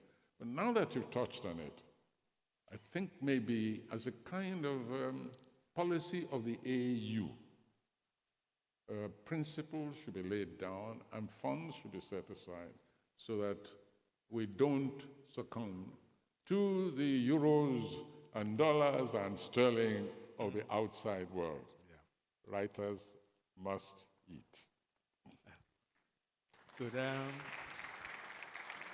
Let's come back to the issue of heritage again. Of what? Of heritage. Yes. You've been traveling. In the last a month or so, you've been in Morocco, you've been in Egypt, you've been in Brazil, talking about issues to do with Africans who found themselves there centuries ago, the diaspora. And you've been engaged in projects of big dimensions, of trying to unite Africans on the mainland and those with ancestry across the Americas. Can you tell us what this really is about, and at this time?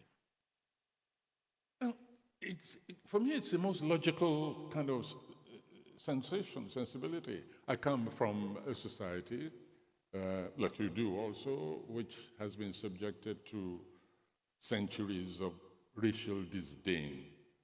I think we're the only, well, apart from the Slavs, from which the word slave is supposed to have emanated, but in actual, you know, in what you might call the mundane, day-to-day conception, sensation, the word slave, that is the diminution of humanism, of one's humanity, is one which sticks, whether we like it or not, to the black world, to the black population, the black race. That is a fact.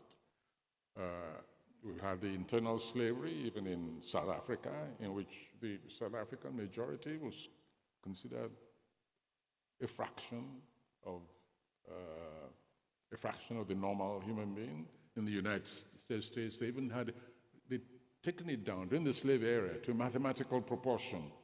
A black man is so and so percentage of an ordinary person. So you grew up, if you have any sense of history, and you are within the culture, and you see the product of your own society, of your own history, you know that civilizations have existed on this continent. Never mind if some parts have been inundated as a result of hydroelectric installations like the Aswan Dam, for instance. And so you become very aggressive, very obsessed about a recovery of the totality of what has been stolen away from your heritage. I have never looked at the outside world, the blacks in the outside world, as lost. Each time I go to the Caribbean or the United States of America and I meet black people, I feel that these belong to me. These are part and parcel of me. And any kind of mechanism which makes it possible for them to feel also a part of this society, I believe should be pursued. I always refer, for instance, look at when the Haitian, that horrendous earthquake of Haiti.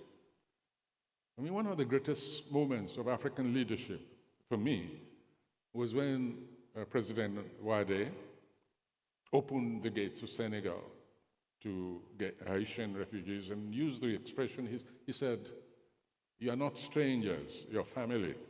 Those of you who want to return to the African continent, we're going to give you portions of land. It's not that we're doing you a favor. No, no, no. You're merely reclaiming your heritage." That's the kind of sensibility which I like to see in leadership. And we have so much also to claim as our own.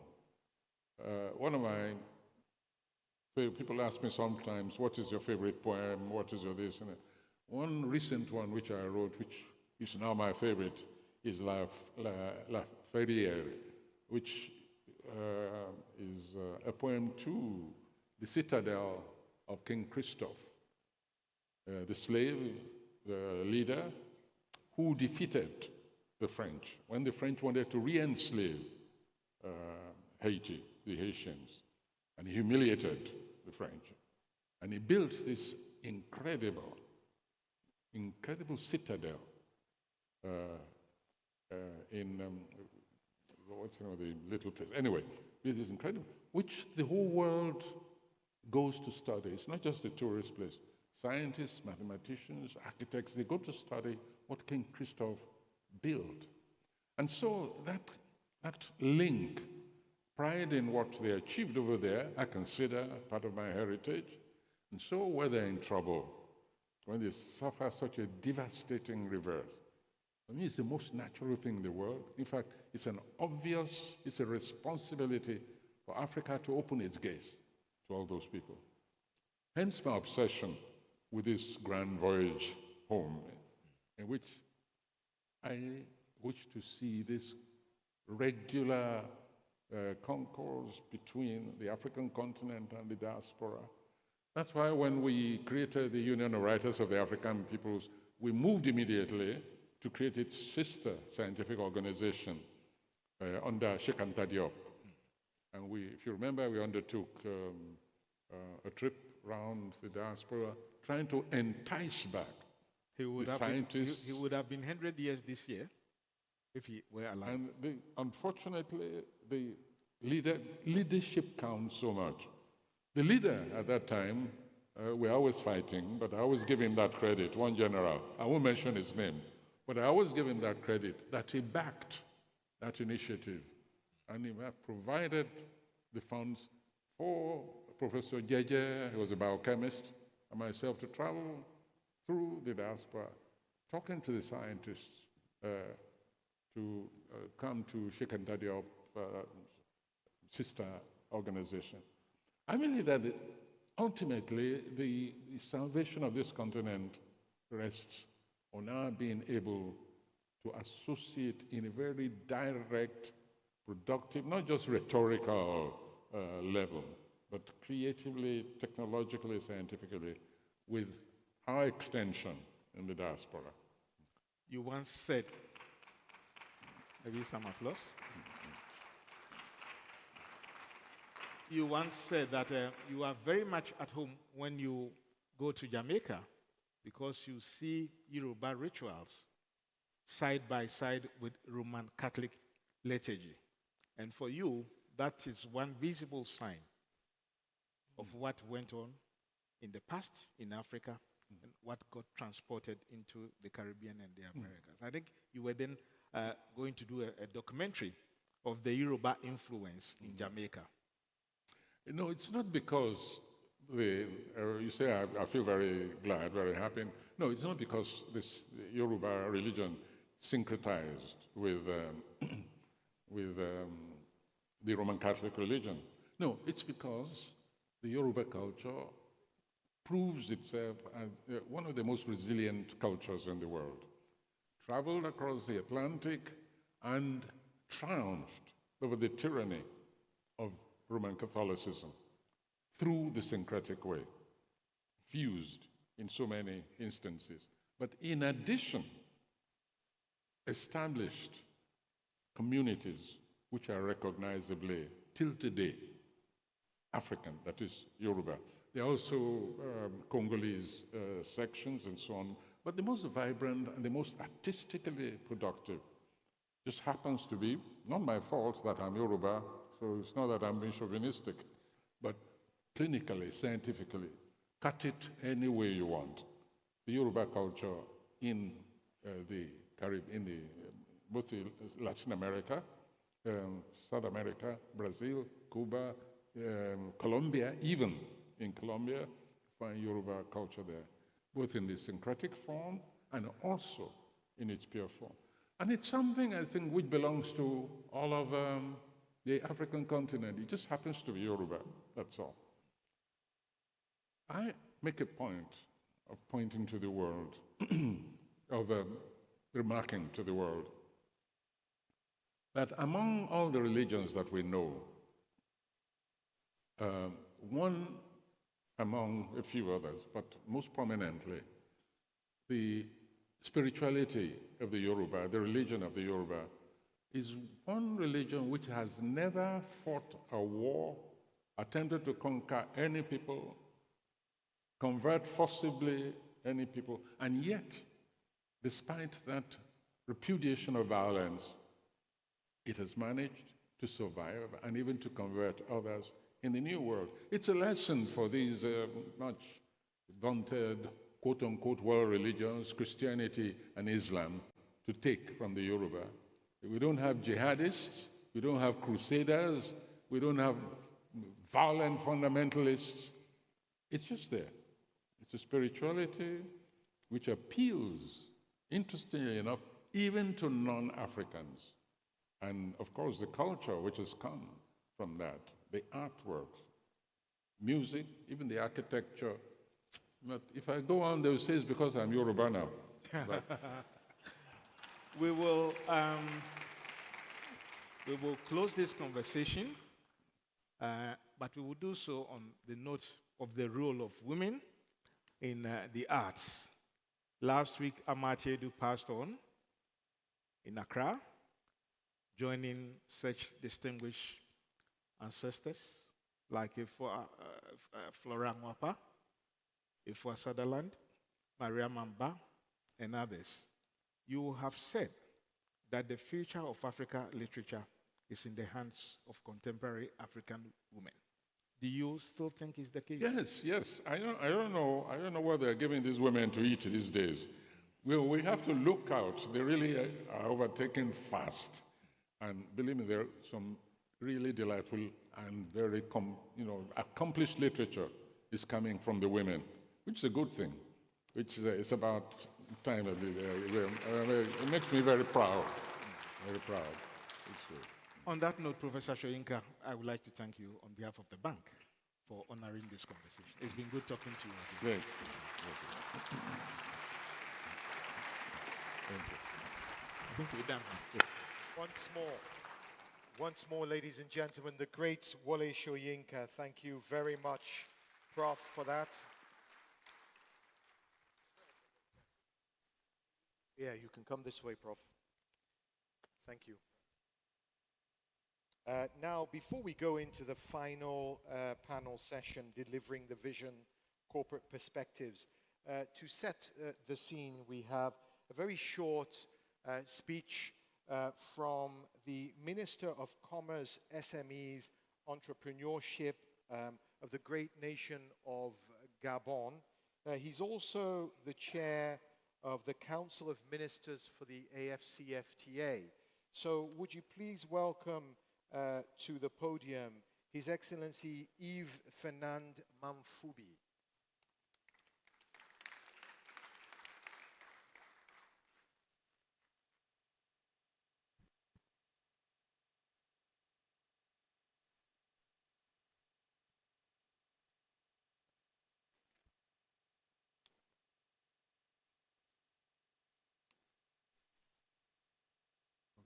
perspective, what is required? Yeah. No.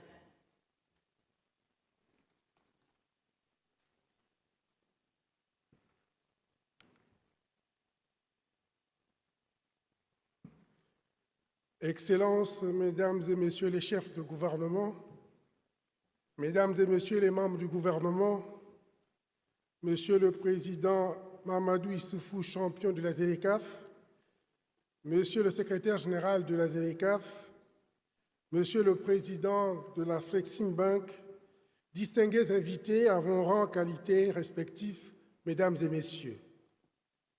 Il m'est particulièrement agréable de me retrouver parmi vous ce jour, à l'occasion de la 30e anniversaire de l'Afreximbank, et de partager avec vous ces instants privilégiés.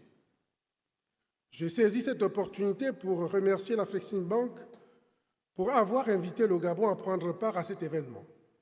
Aussi, me ferai-je le devoir d'adresser toutes mes félicitations à Afreximbank au nom des États membres de la ZLECAf pour son rôle essentiel dans le processus d'accompagnement de l'accélération de la mise en œuvre de la ZLECAf.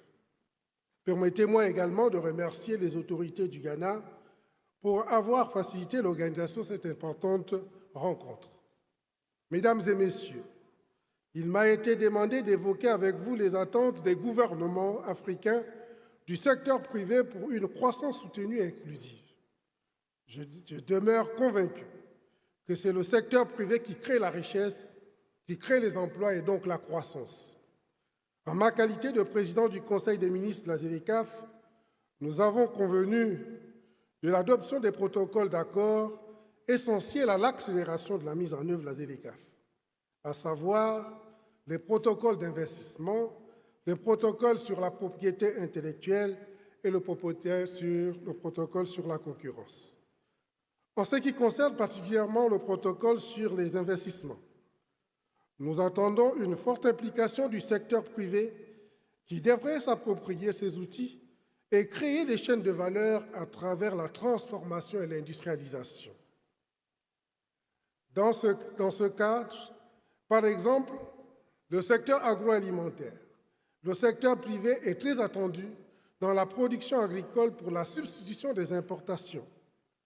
La récente situation en Ukraine en est la parfaite illustration. Il en est de même du secteur pharmaceutique. Le secteur privé devrait s'engager dans la production des médicaments et autres dispositifs médicaux nécessaires au bien-être des populations africaines. Pour le secteur des services, la crise actuelle a révélé l'importance de développer le numérique et de ce fait, le secteur privé est invité à s'impliquer davantage dans ce secteur par la création et le développement des start-up, véritables catalyseurs de l'ensemble des initiatives privées. Il en est de même du transport. Le secteur des transports est essentiel pour garantir l'approvisionnement et la libre circulation des biens et des personnes aussi au sein du continent, avec son corollaire, le développement des corridors. Pour assurer un développement global et inclusif, les structures de financement telles qu'Afreximbank devraient pouvoir s'engager à accompagner un écosystème entrepreneurial des petites et moyennes entreprises africaines dans le développement de l'ensemble de ces secteurs. Mesdames et Messieurs, il nous appartient à tous de conjuguer efficacement nos efforts afin de déplacer les lignes qui vont nous permettre un atterrissage réussi. Et le chemin est déjà balisé à travers l'initiative du commerce guidé où 7 pays ont commencé à commercer entre eux.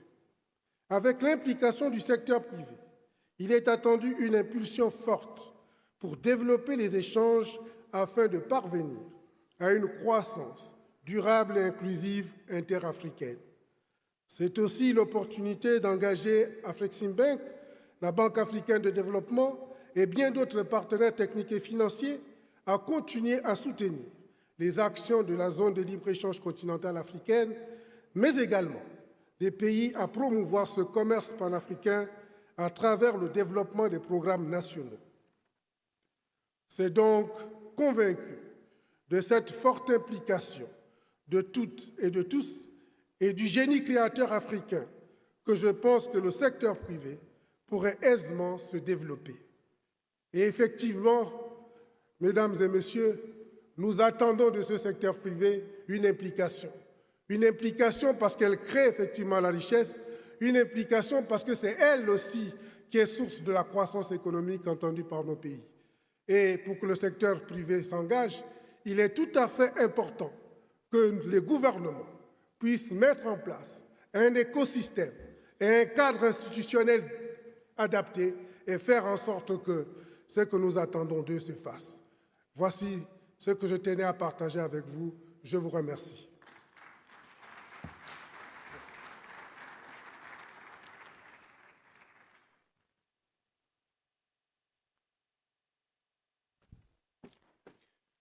Once more for Yves Fernand Mamfoubi, the Minister of Commerce, SMEs and Entrepreneurship of Gabon. Thank you very much for setting the scene for the final plenary session. It is called Delivering the Vision, Corporate Perspectives. And this session starts with a simple truth. Africa's companies have the power to transform Africa's economies. They can boost prosperity, create millions of jobs, enable our citizens to thrive. Just look at China. Over the past decade, as the economy grew, so too did the corporations. Millions moved from small and medium-sized enterprises, SMEs, to being multinationals.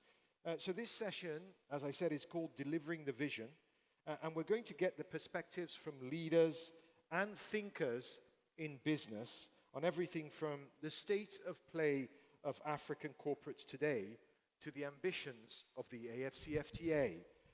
We have a great anchor too. I'm going to welcome to the stage your moderator for this session. She'll be a face you'll know if you watch BBC News. She's BBC News anchor Lukwesa Borak. Give her a round of applause, please. The clip, I just put it inside. No, what I mean is, this just goes inside. No. Is that fine? Thank you very much. I don't know if can you hear me? Am I clear? There we are. Okay. Hello, and thank you for staying. It's been a busy day. We've heard some fascinating insights and reflections today. Sure. I would like to crack on with this final session because we have wonderful access here to some of the greatest and inspiring people within the private sector, but they've also worked in the public sector as well. So joining me up here on the stage, I have Mr. Nyi John Olajide, who is the founder and CEO of Access Group. We also have Mr. Adam Malloy, who is the chairman of TRT Investment, Mrs. Rosa Whitaker, the president and CEO of the Whitaker Group, Gabiasare Otochere Darko, the chairman of the Africa Prosperity Network, and also Ms. Arunma Ote, who is the chairperson of Veritas and also a scholar of the University of Oxford. And you will have come across Ms. Ote in various international financial institutions, national as well. So let us crack on. Welcome, panelists, welcome. Some of you are familiar faces, we are old friends, and a warm hello to new acquaintances. First thing I'm going to do, and I'm going to start with yourself and we'll work across. When I first started working, I was 10 years old. And my first job, my first moment of entrepreneurship was to get our gardener to collect baobab when he went out. And I cracked them and I repackaged them and I took them to school, 20 cents a bag. I then went on to become a newspaper delivery girl and I peeled and chopped potatoes for that great British institution, Fish and Chips. What was your first job? What did you learn from it? And what did you spend your first salary and paycheck on?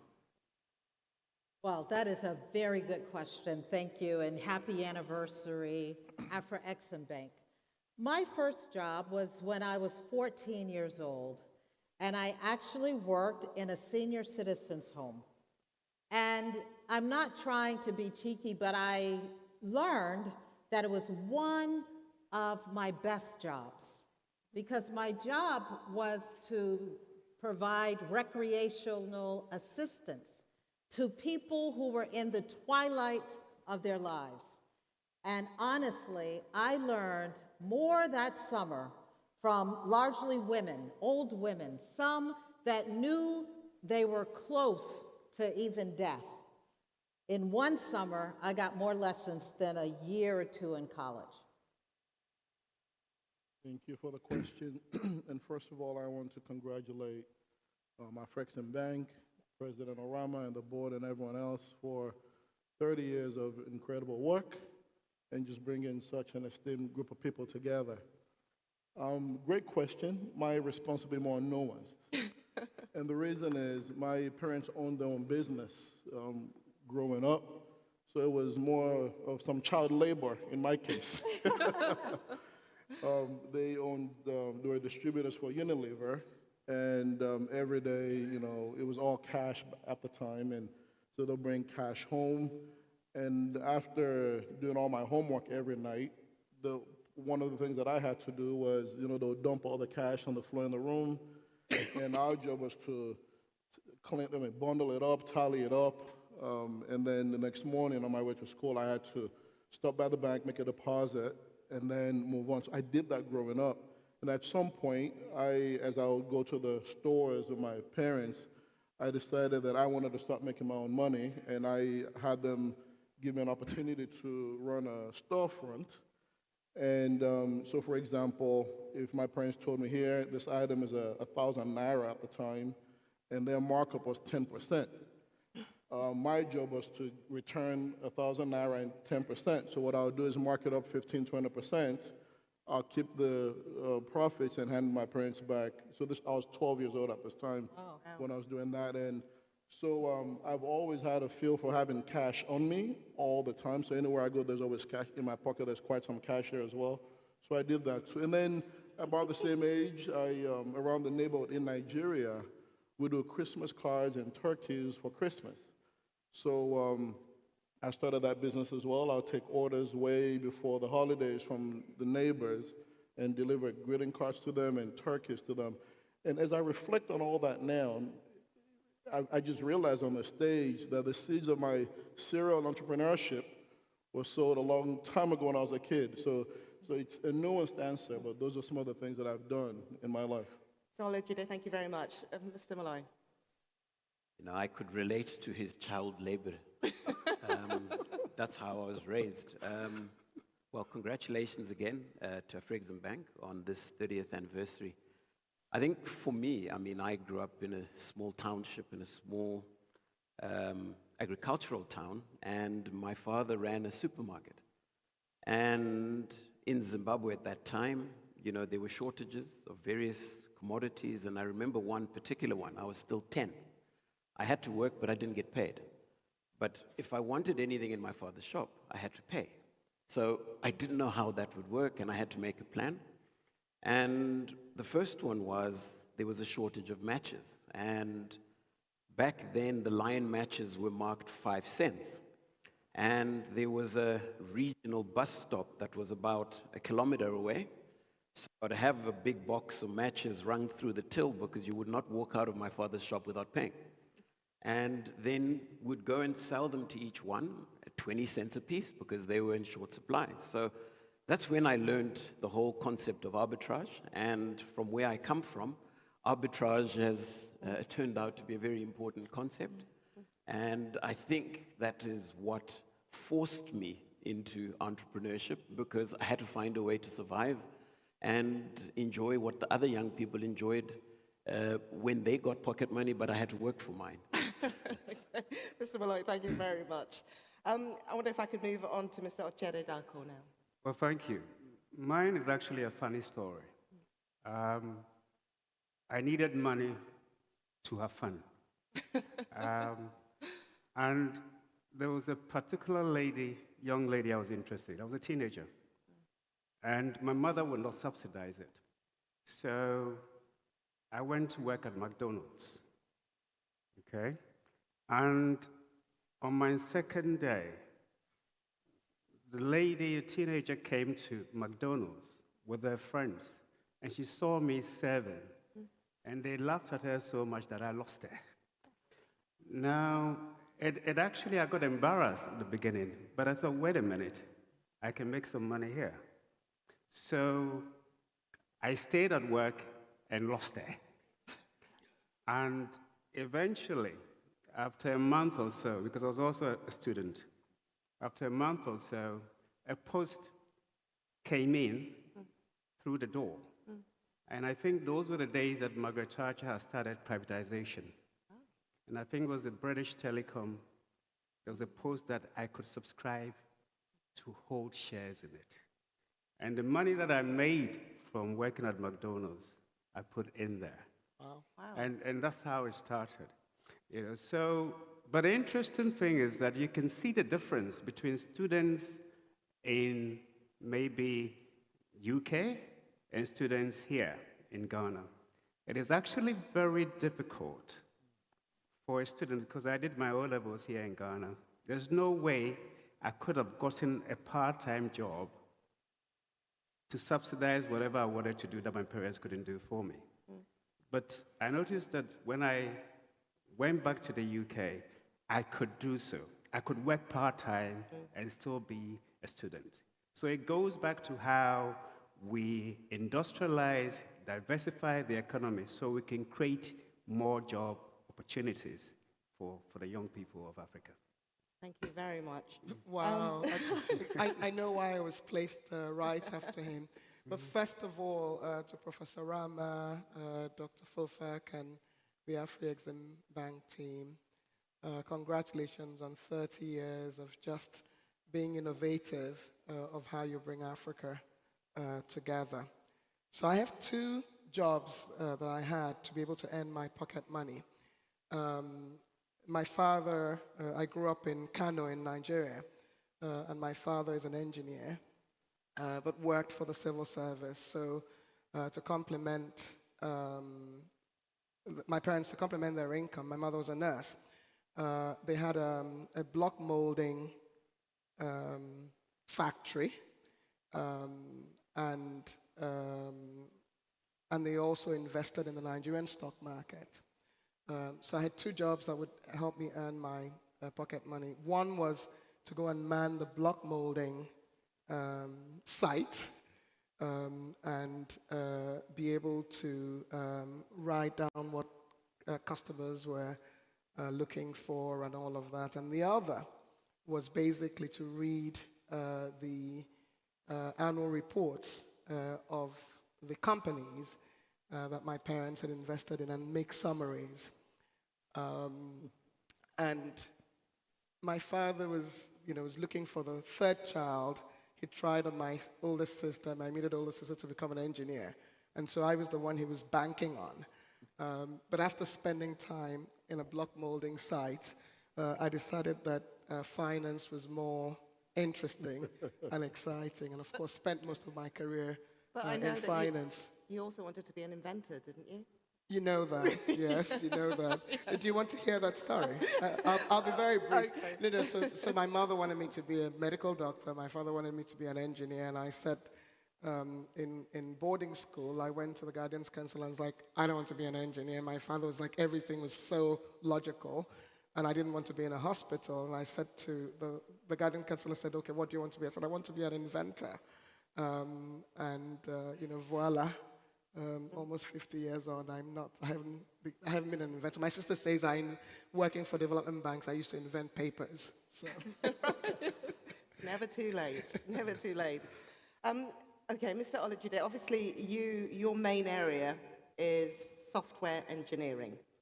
Now, it's interesting because this is a notoriously young sector. You draw from a young pool. And yet there is this misconception, isn't there, that when you look at GDP and growth on the African continent, many countries will say, well, we can't do it because we've got a population that is skewed to an overly young, growing population. I mean, how true is that? And is that really the cause of hindering growth in a country? I mean, how key are the young, and what role will they play in delivering the AFCFTA? Excellent, great question. You know, having such a youthful population on the African continent is a tremendous, tremendous advantage globally. There are lots of countries in the West and other places where it's an aging population and you have a lot more young people working to support larger, older people. So in that case, there's a distortion. And they're not seeing the growth that they need, and they're very concerned about their futures. In Africa, we're gifted with this blessing of an incredibly young, vibrant, expressive youthful population, and what we need to do is take advantage of that opportunity that we have. So I don't want to talk in abstract terms or policies. I want to talk about what I'm doing, what others are doing, in real tangible terms that we can all understand. You're right. One of the companies that I'm mostly known for is Access, the global healthcare technology company, the leader in the world in technology for healthcare at home. And as part of that global healthcare delivery infrastructure, we have operations all over the world, including Nigeria, large business in India, in the Philippines, Canada, and we're the leader in the world at what we do. Now, as we've done more work on the African continent, I've learned so much. And as we engage the youth in Africa, I was telling someone else over lunch that the young engineers that we work with in Nigeria are so talented, and because building technology on mobile devices is native to them, it's what they know how to do. Believe it or not, in our global software delivery infrastructure, the best engineers that work on mobile devices are on the African continent, in Nigeria. And when our clients are using our technology and they're amazed at what we're doing, it's because it's coming from here, from this place, because they're really good at doing that. And as we scale that team, I didn't realize that eventually, and it's a surprise to a lot of people, we employ the largest number of software engineers in Nigeria. I didn't even know that. It had happened before someone mentioned that to me. So what I am saying is there's a lot of value, there's a lot of quality, there's a lot of excellence that Africa is contributing to the world. And in our case, our clients are benefiting tremendously from that. And what we're focused on now is how we can scale that. I've shared with folks that I am looking to employ thousands and thousands and thousands of software engineers on the African continent. We don't need them just for what we need to do. I want to make sure they're trained, they're upskilled, and want to make sure they can work and go do work for lots of other organizations and strengthen that ecosystem. Because the future, this digital future for the African continent and the rest of the world that we're envisioning needs to be built by software engineers. And these are young people that have a natural affinity for that, so they need to be supported, we need to invest in them. And I think what you see matters. They need to see visions of success of people that have done similar work, that have gone on to great success, and realize that if he can do it, I can do it too. And I'll close on one very important point about how Africa contributes to the world. I left to go to college in the US at 16. I am proudly, very proudly African. I'm a product of the African continent, and the work that we've done in the technology space leads the world.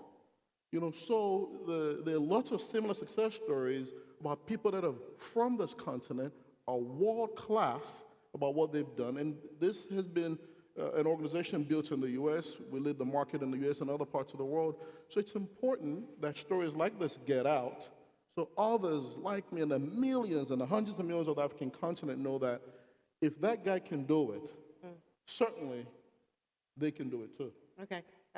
Just think ahead. I'm hopefully going to have time to ask you, if you talk about this entrepreneurial ecosystem and how to do it, I'd like you to think about whether the AFCFTA in its current form provides that, and how do we actually turbo boost it? Because that's what we heard this morning. Not yet.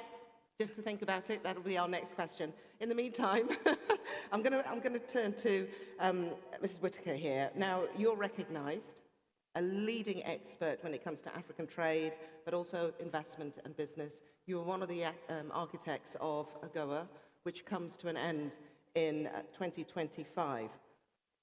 What are the lessons learned so far from that time dealing with duty-free treatment of goods? Because that is part of you know, the AFCFTA, you want less friction, you want rules of origin, you know, this is movement of goods. What have you learned where you think, you know what, low-hanging fruit, you do this now and you'll see quick returns?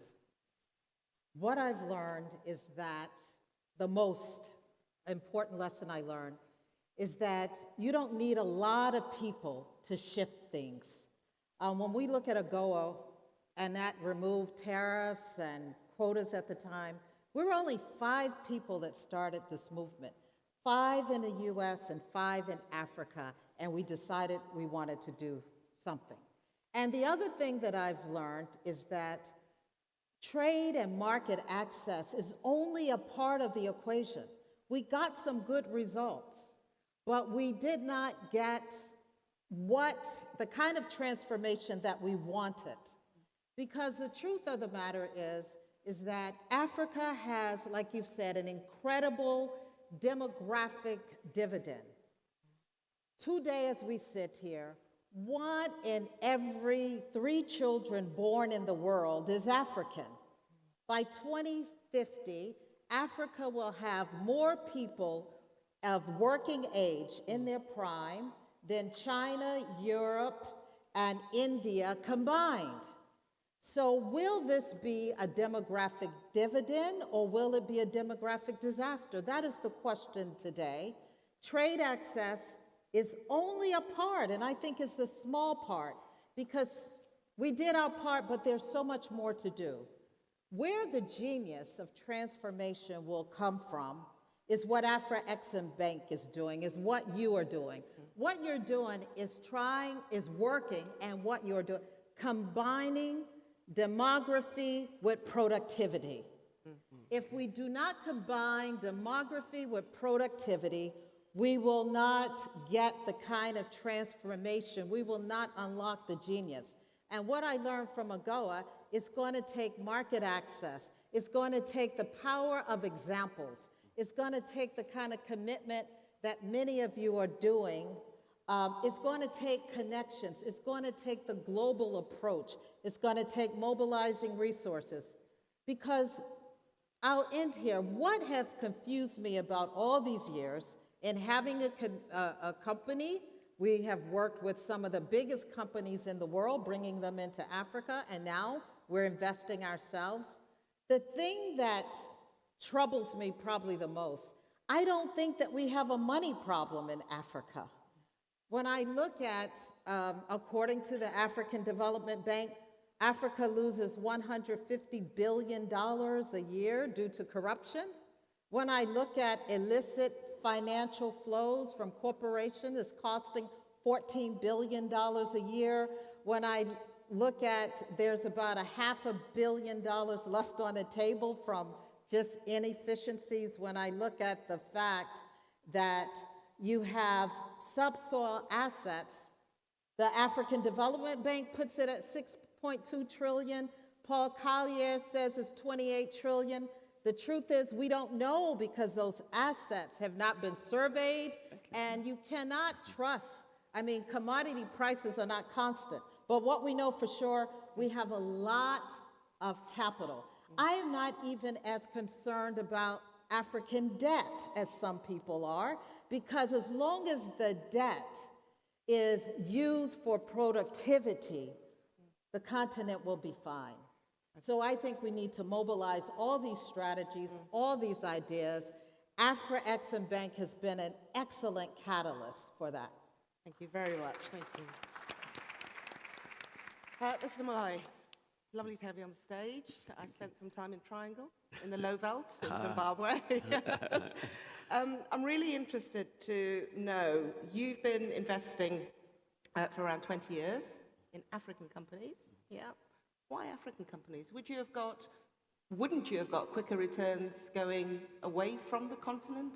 What is it about Africa that excites you? Look, I mean, when you look at the numbers, between now and 2030, 140 million new African consumers. By 2050, 800 million Africans are entering the workspace. Within the next 27 years, 500 million people moving from the countryside into urban areas.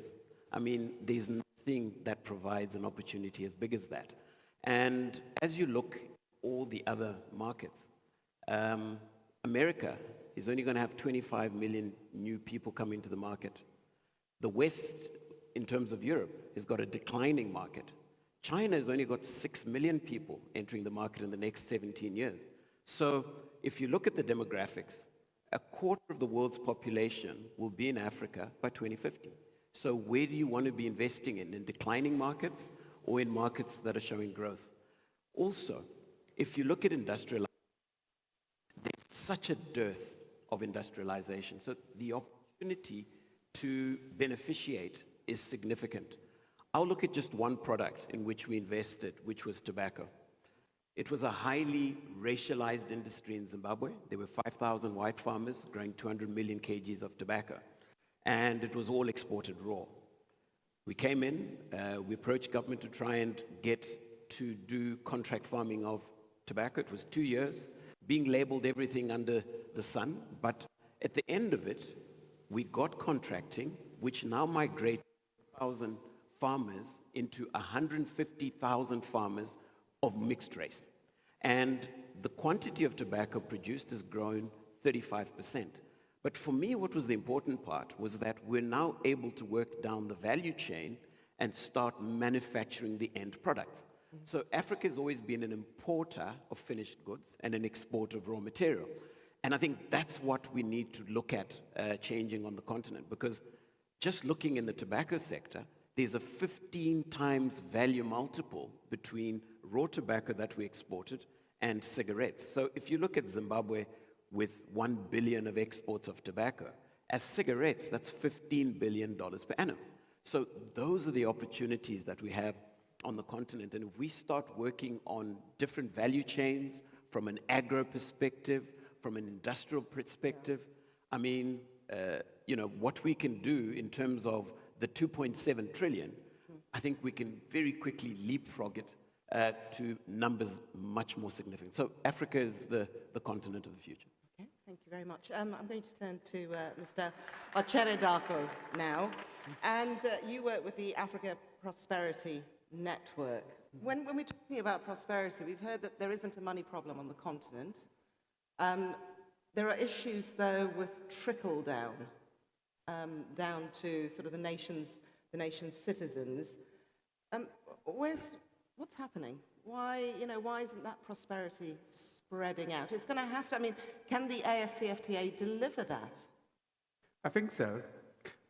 My understanding of capitalism is that, first of all, you have to have the capacity to capitalize on opportunities. And I think that's why education is important.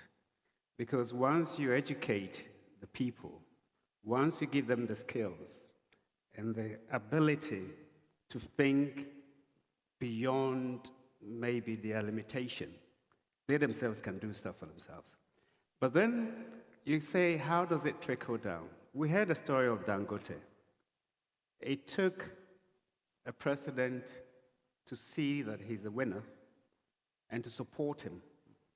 Imagine if you share Dangote's wealth, which I don't know, but if you share it among 50 million Nigerians, I doubt it that after a month, you can feed them after a month. You can't. So I think it's important that we should not be afraid to aggregate wealth in the hands of people who can create wealth. And I think really it's important we do so, because that money could have trickled down and it would have just vanished. But because it was allowed to concentrate on a few hands, okay, hands that are productive, they managed to then industrialize. Because at the end of the day, if things are going to trickle down, there are about 2-3 things that we need to do. And I said the first one is education. So I think we should encourage governments to educate their people. It's expensive, but it's absolutely critical. The second thing is that if AFCFTA is to work, we must have things to sell to ourselves. Okay? And I would take the example in Ghana. And I think if that example is supported here in Ghana and even emulated across the continent, it will work. They have what they call one district, one factory concept. What happens is that you have a president who came with a vision that he wants to industrialize. But in order to industrialize, let's look at the raw materials in the various districts of the country and find a way to add value to them. But to do so, he was also lucky because the president before also brought in a law called the Ghana Exim Bank, or which created the Ghana Exim Bank, and which takes about 0.75% of what they call the Export Development Levy. So that goes straight into an Exim Bank, which then gives low credit, sort of interest rate credit to entities that wants to go into industries across the country. And within 4 or 5 years, they supported about 278 factories. 104 of them are working and have created over 150,000 direct and indirect jobs. So there must be a deliberate effort to industrialize. And that should come from policy and also the preparedness of the private sector to take advantage of those policies. So for me, yes, education is important. Yes, industrialization is important. But even when it comes to industrialization, what can Africa's corporate sector do? The rules of origin has been put in place by AFCFTA. But it means that we must be able to find the raw materials within the continent. And if we find a way for industries in various countries across the continent to find out what they are good at, what you have, and start talking to each other, okay? So for instance, I can get oil from Ghana. There's a refinery in Nigeria that I can send it to refine. Then we find a way to keep the value within the continent. So we must, and for me, I don't buy the argument that free trade within the continent can also hurt smaller economies. The smaller economies must find where their strengths are and then take advantage of the broader market. That's really where I think the focus should be. But don't think that, because I remember I was in one country, I won't mention it, in Central Africa, and they were skeptical about a single continental market concept. Because even though they have a large market or population, they haven't industrialized fast enough.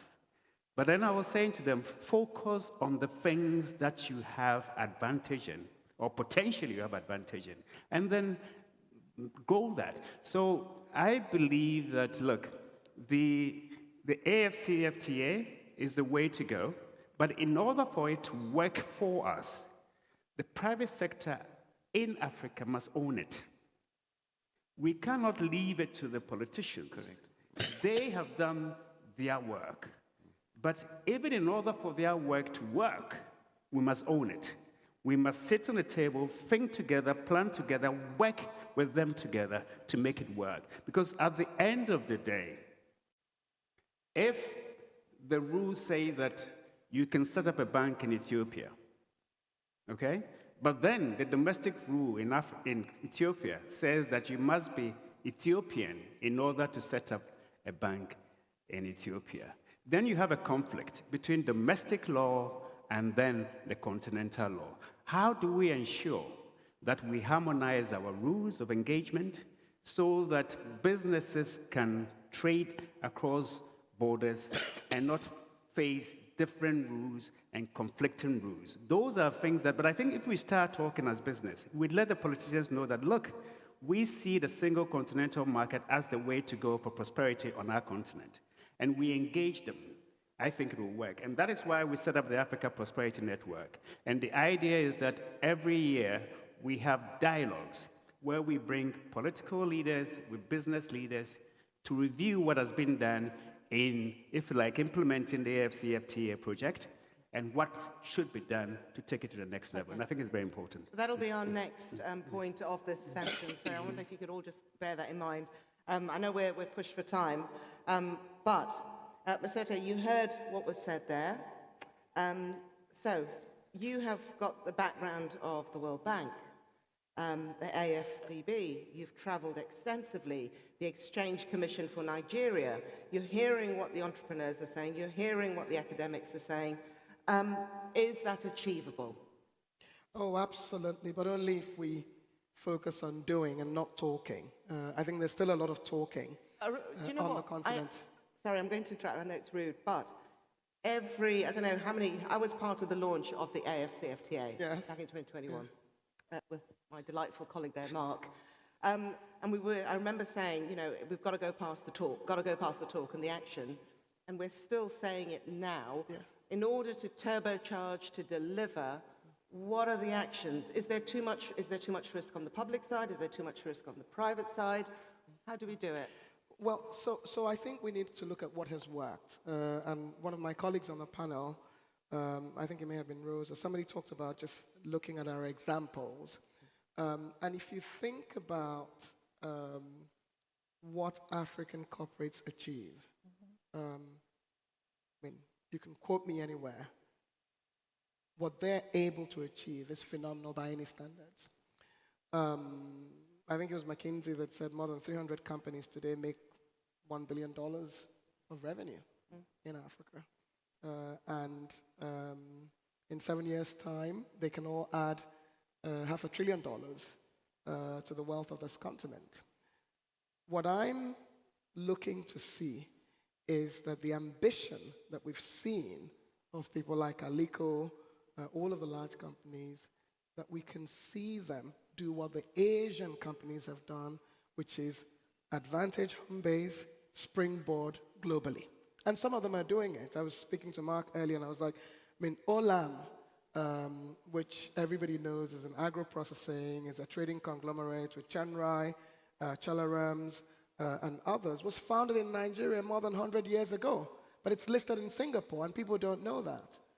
Fast forward, Flutterwave, which started in Nigeria in 2016, has bought into 2 UK fintech companies. So we need to leverage the ambition that we've seen of many of these private sector leaders and see how we can do better with them. That's one. Second, they understand risk-taking on the continent. And when you understand risk-taking, you understand where people see risk, you see opportunity. And so what I want to see, and hopefully, and a lot has been done. I'm not trying to diminish what has been done. The AFCFTA can focus on truly breaking those boundaries. We need people to move more easily across the continent. We need people to work across the continent. I don't know how many people have an African Union passport. Can you raise your hands? The reason I ask is because that's the only way you can get around the continent without requiring either being part of a smaller free trade area or something. If we can just solve the problem of people being able to move and work everywhere, goods being able to move and work everywhere, services being able to move, we will accelerate what is going on the continent. I need to bring it home, you know. I speak finance all the time. Africa's wealth needs to be deployed in Africa.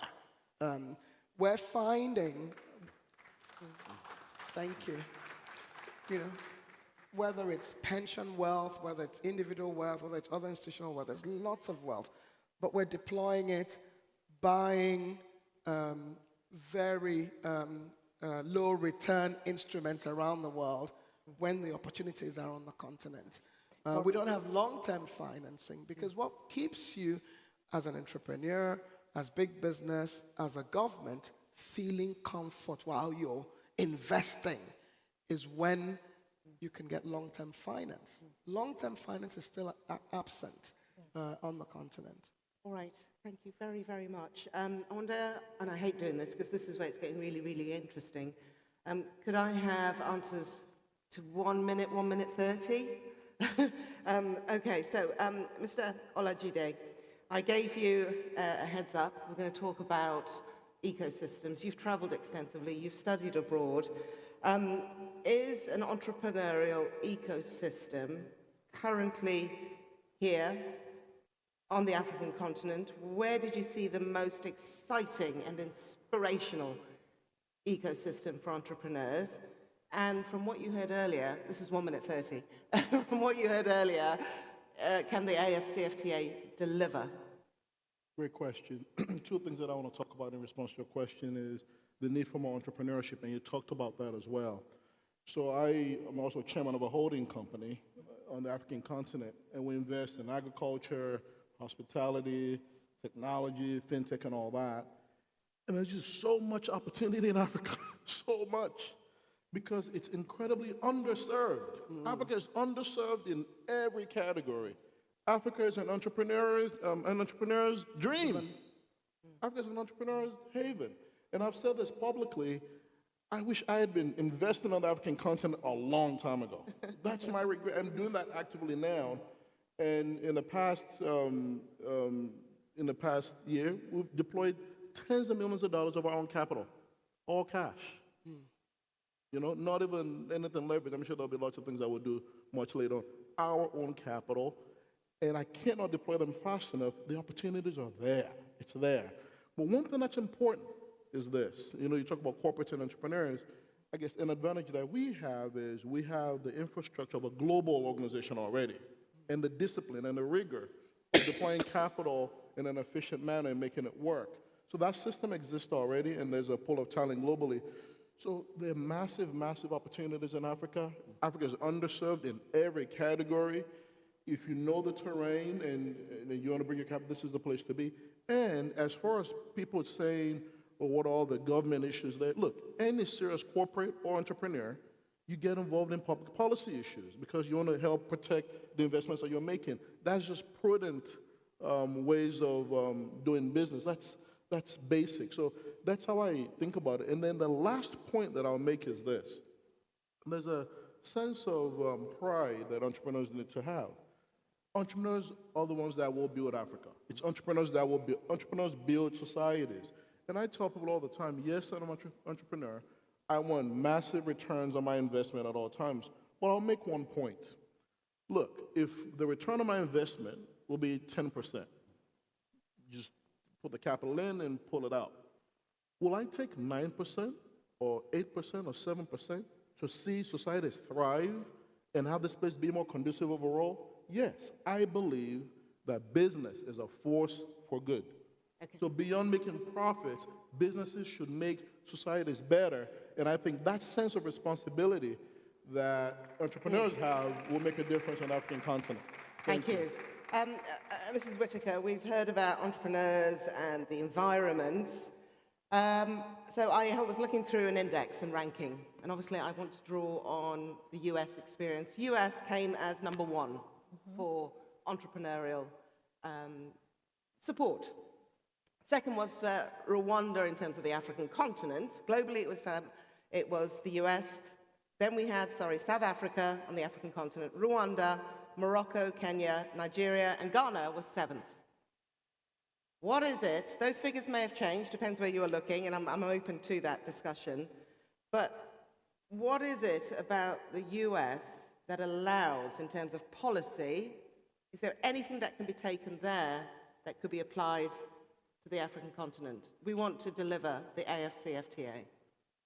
Well, let me just be brief with that. I think one of the most important things that we did in the U.S., we delivered on the security front. We are a large integrated market, so when you talk about integrated market, our states were integrated, we're connected, but also we invested in research and development based on our comparative and competitive advantage.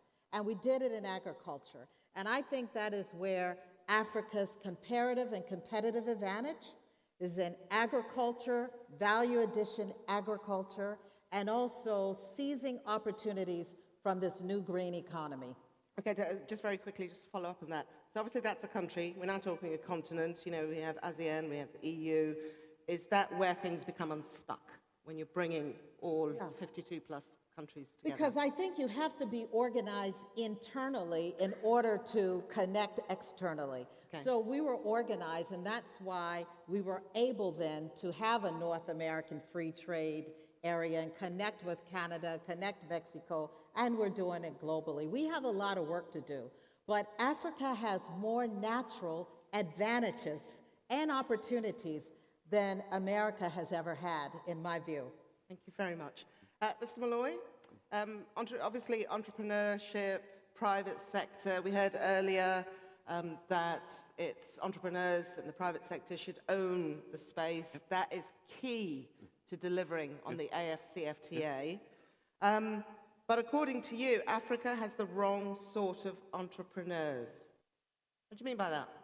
Well, you know, we've developed a necessity entrepreneur, which is an entrepreneur who has to sell tomatoes on the sides of the street, cola on the side of the street.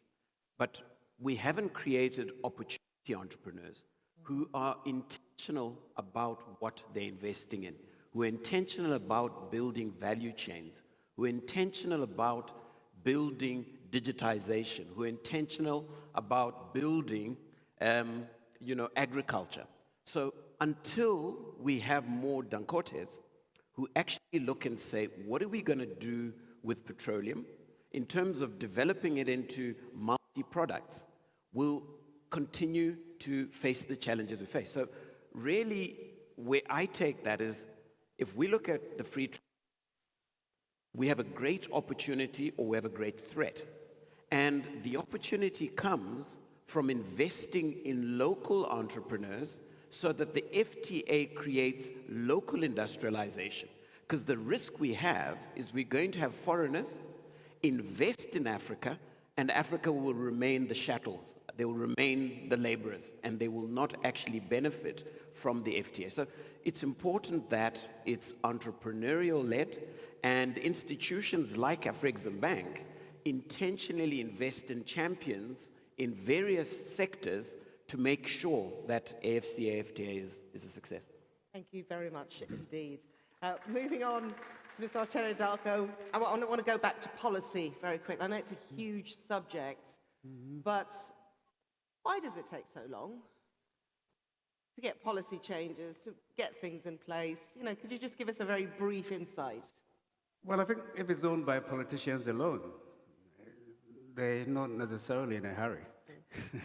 So, right. Of course, I mean, elections sometimes force them to be in a hurry. But I think, but I think a typical example is the Malabo Declaration of 2014. They committed to 10% of their expenditure going into agriculture. So by 2025, we can triple intra-Africa trade in agriculture and services. I have a little think tank called Danko Institute. We did some analysis. First of all, only about by 3 years ago, I don't know about now, only 7 countries had actually, if you like, domesticated the declaration. 2, majority of the countries were using less than 5%. In most cases, around 1% of the expenditure on agric. You know, so it's really about the lack of commitment. And if the lack of commitment is not there, who will ensure that that commitment is there? And I think really a big chunk of it, yes, policies will speak. Because at the end of the day, if we say we are going to have free movement of people, goods, and services, and yet Ghanaian traders will cry foul if Nigerians come and establish shops here, then we have a problem. Of course, we see that in South Africa as well. You know, so really, yes, there's policy, but also there's also a mindset. How do we see ourselves? Because when you are in Europe, they don't necessarily ask you which part of the continent you come from. You know, and when you're black, wherever you are, so long as the continent remains where it is, you will not be respected. I'm sorry, but that's how it is. So we should begin to see the whole as a big chunk of ours. that we are part of the whole, that Africa's destiny and prosperity is linked to our individual well-being, and our individual well-being is linked to the what? Prosperity of Africa as a whole. So I believe that yes, policy matters, but at the end of the day, first is our mindset. Do we see ourselves as Africans first? And do we see it as an advantage? Because there is an advantage if we see beyond the borders. Those borders were not done by ancestors. In most cases, they were not. Okay? So if we see ourselves beyond those borders and think that, look, you have something of value that I want.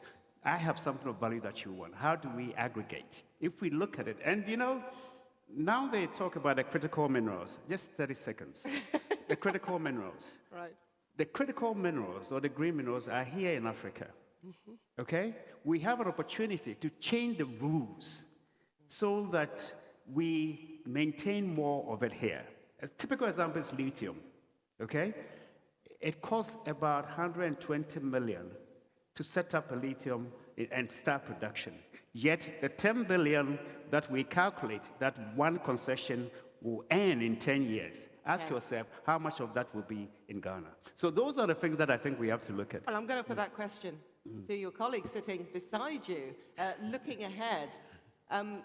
You know, how do the figures stack up for the AFCFTA? How long do you think realistically it will take? We've heard that people are being impatient. You know, this is not something... Impatience is good. Yeah. Oh, okay. Carry on.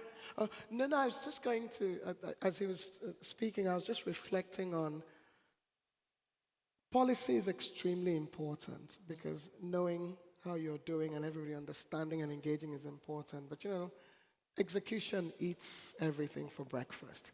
So my own sense of where we should be is to say, we'll take a few things, promise to deliver them in a year, in 5 years, in 10 years, and deliver them. Rosa talked about the connectivity of the United States.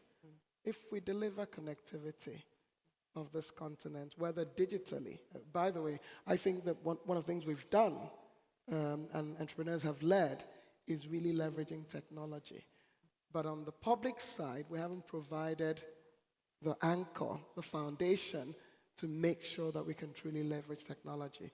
So some logistics and just moving things. If we can take some major projects as AFCFTA projects, that would be amazing.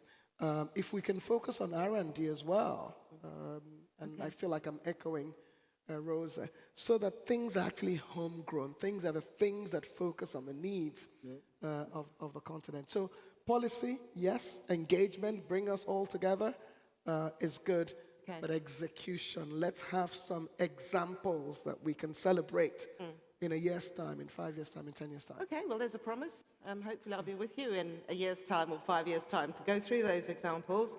I want to thank my panel hugely for this event. Hang on. Now, I know some of you reinvested your first paycheck. Could I just have a show of hands? Who reinvested their first salary, age 10, 11 to 14? Hands up. Was that candy tasty? Yeah. It's more entrepreneurship in Africa. But I didn't reinvest it because I wanted to. My parents insisted. Oh, fantastic. There you go. So, Mr. Niyi-John Olajide, Mr. Adam Molai, Mrs. Rosa Whitaker, and Gabby Asare Oteche Darko, and Mr. Ruma Ote. It's been a huge pleasure. Can I have a round of applause, please? Thank you very much. Thank you. Thank you.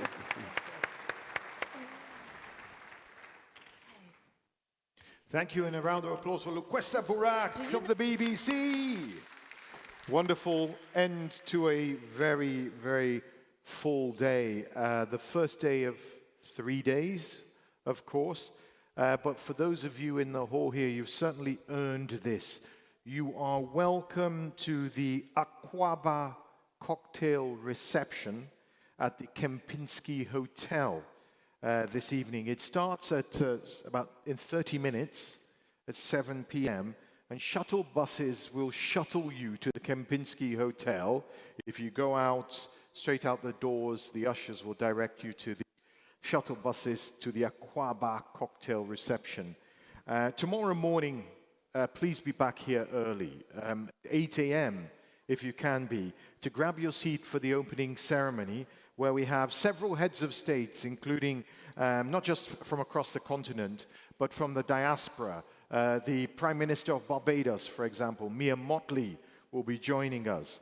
I'll be back here bright and early, but for now, that concludes day one of the Afreximbank Annual Meetings 2023.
Energy is responsible for making everything happen. It lights up our cities, creates jobs, powers schools, and transports our people.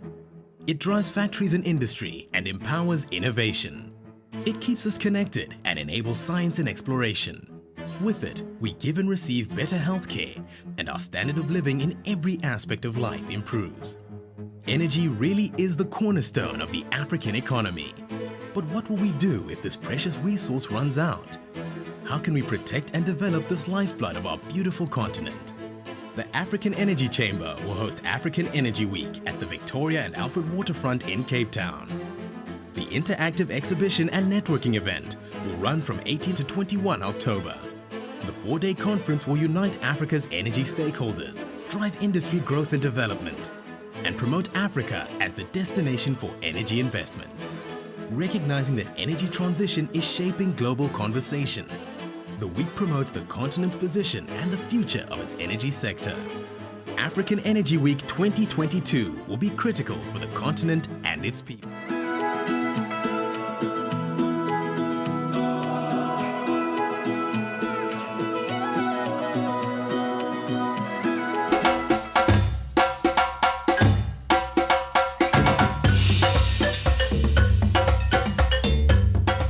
The vision of the government of Ghana is to develop a modern integrated railway system to boost economic development through the Ministry of Railways Development. As a result, the innovative Ghana Western Railway Corridor project will deliver a 299-kilometer railway.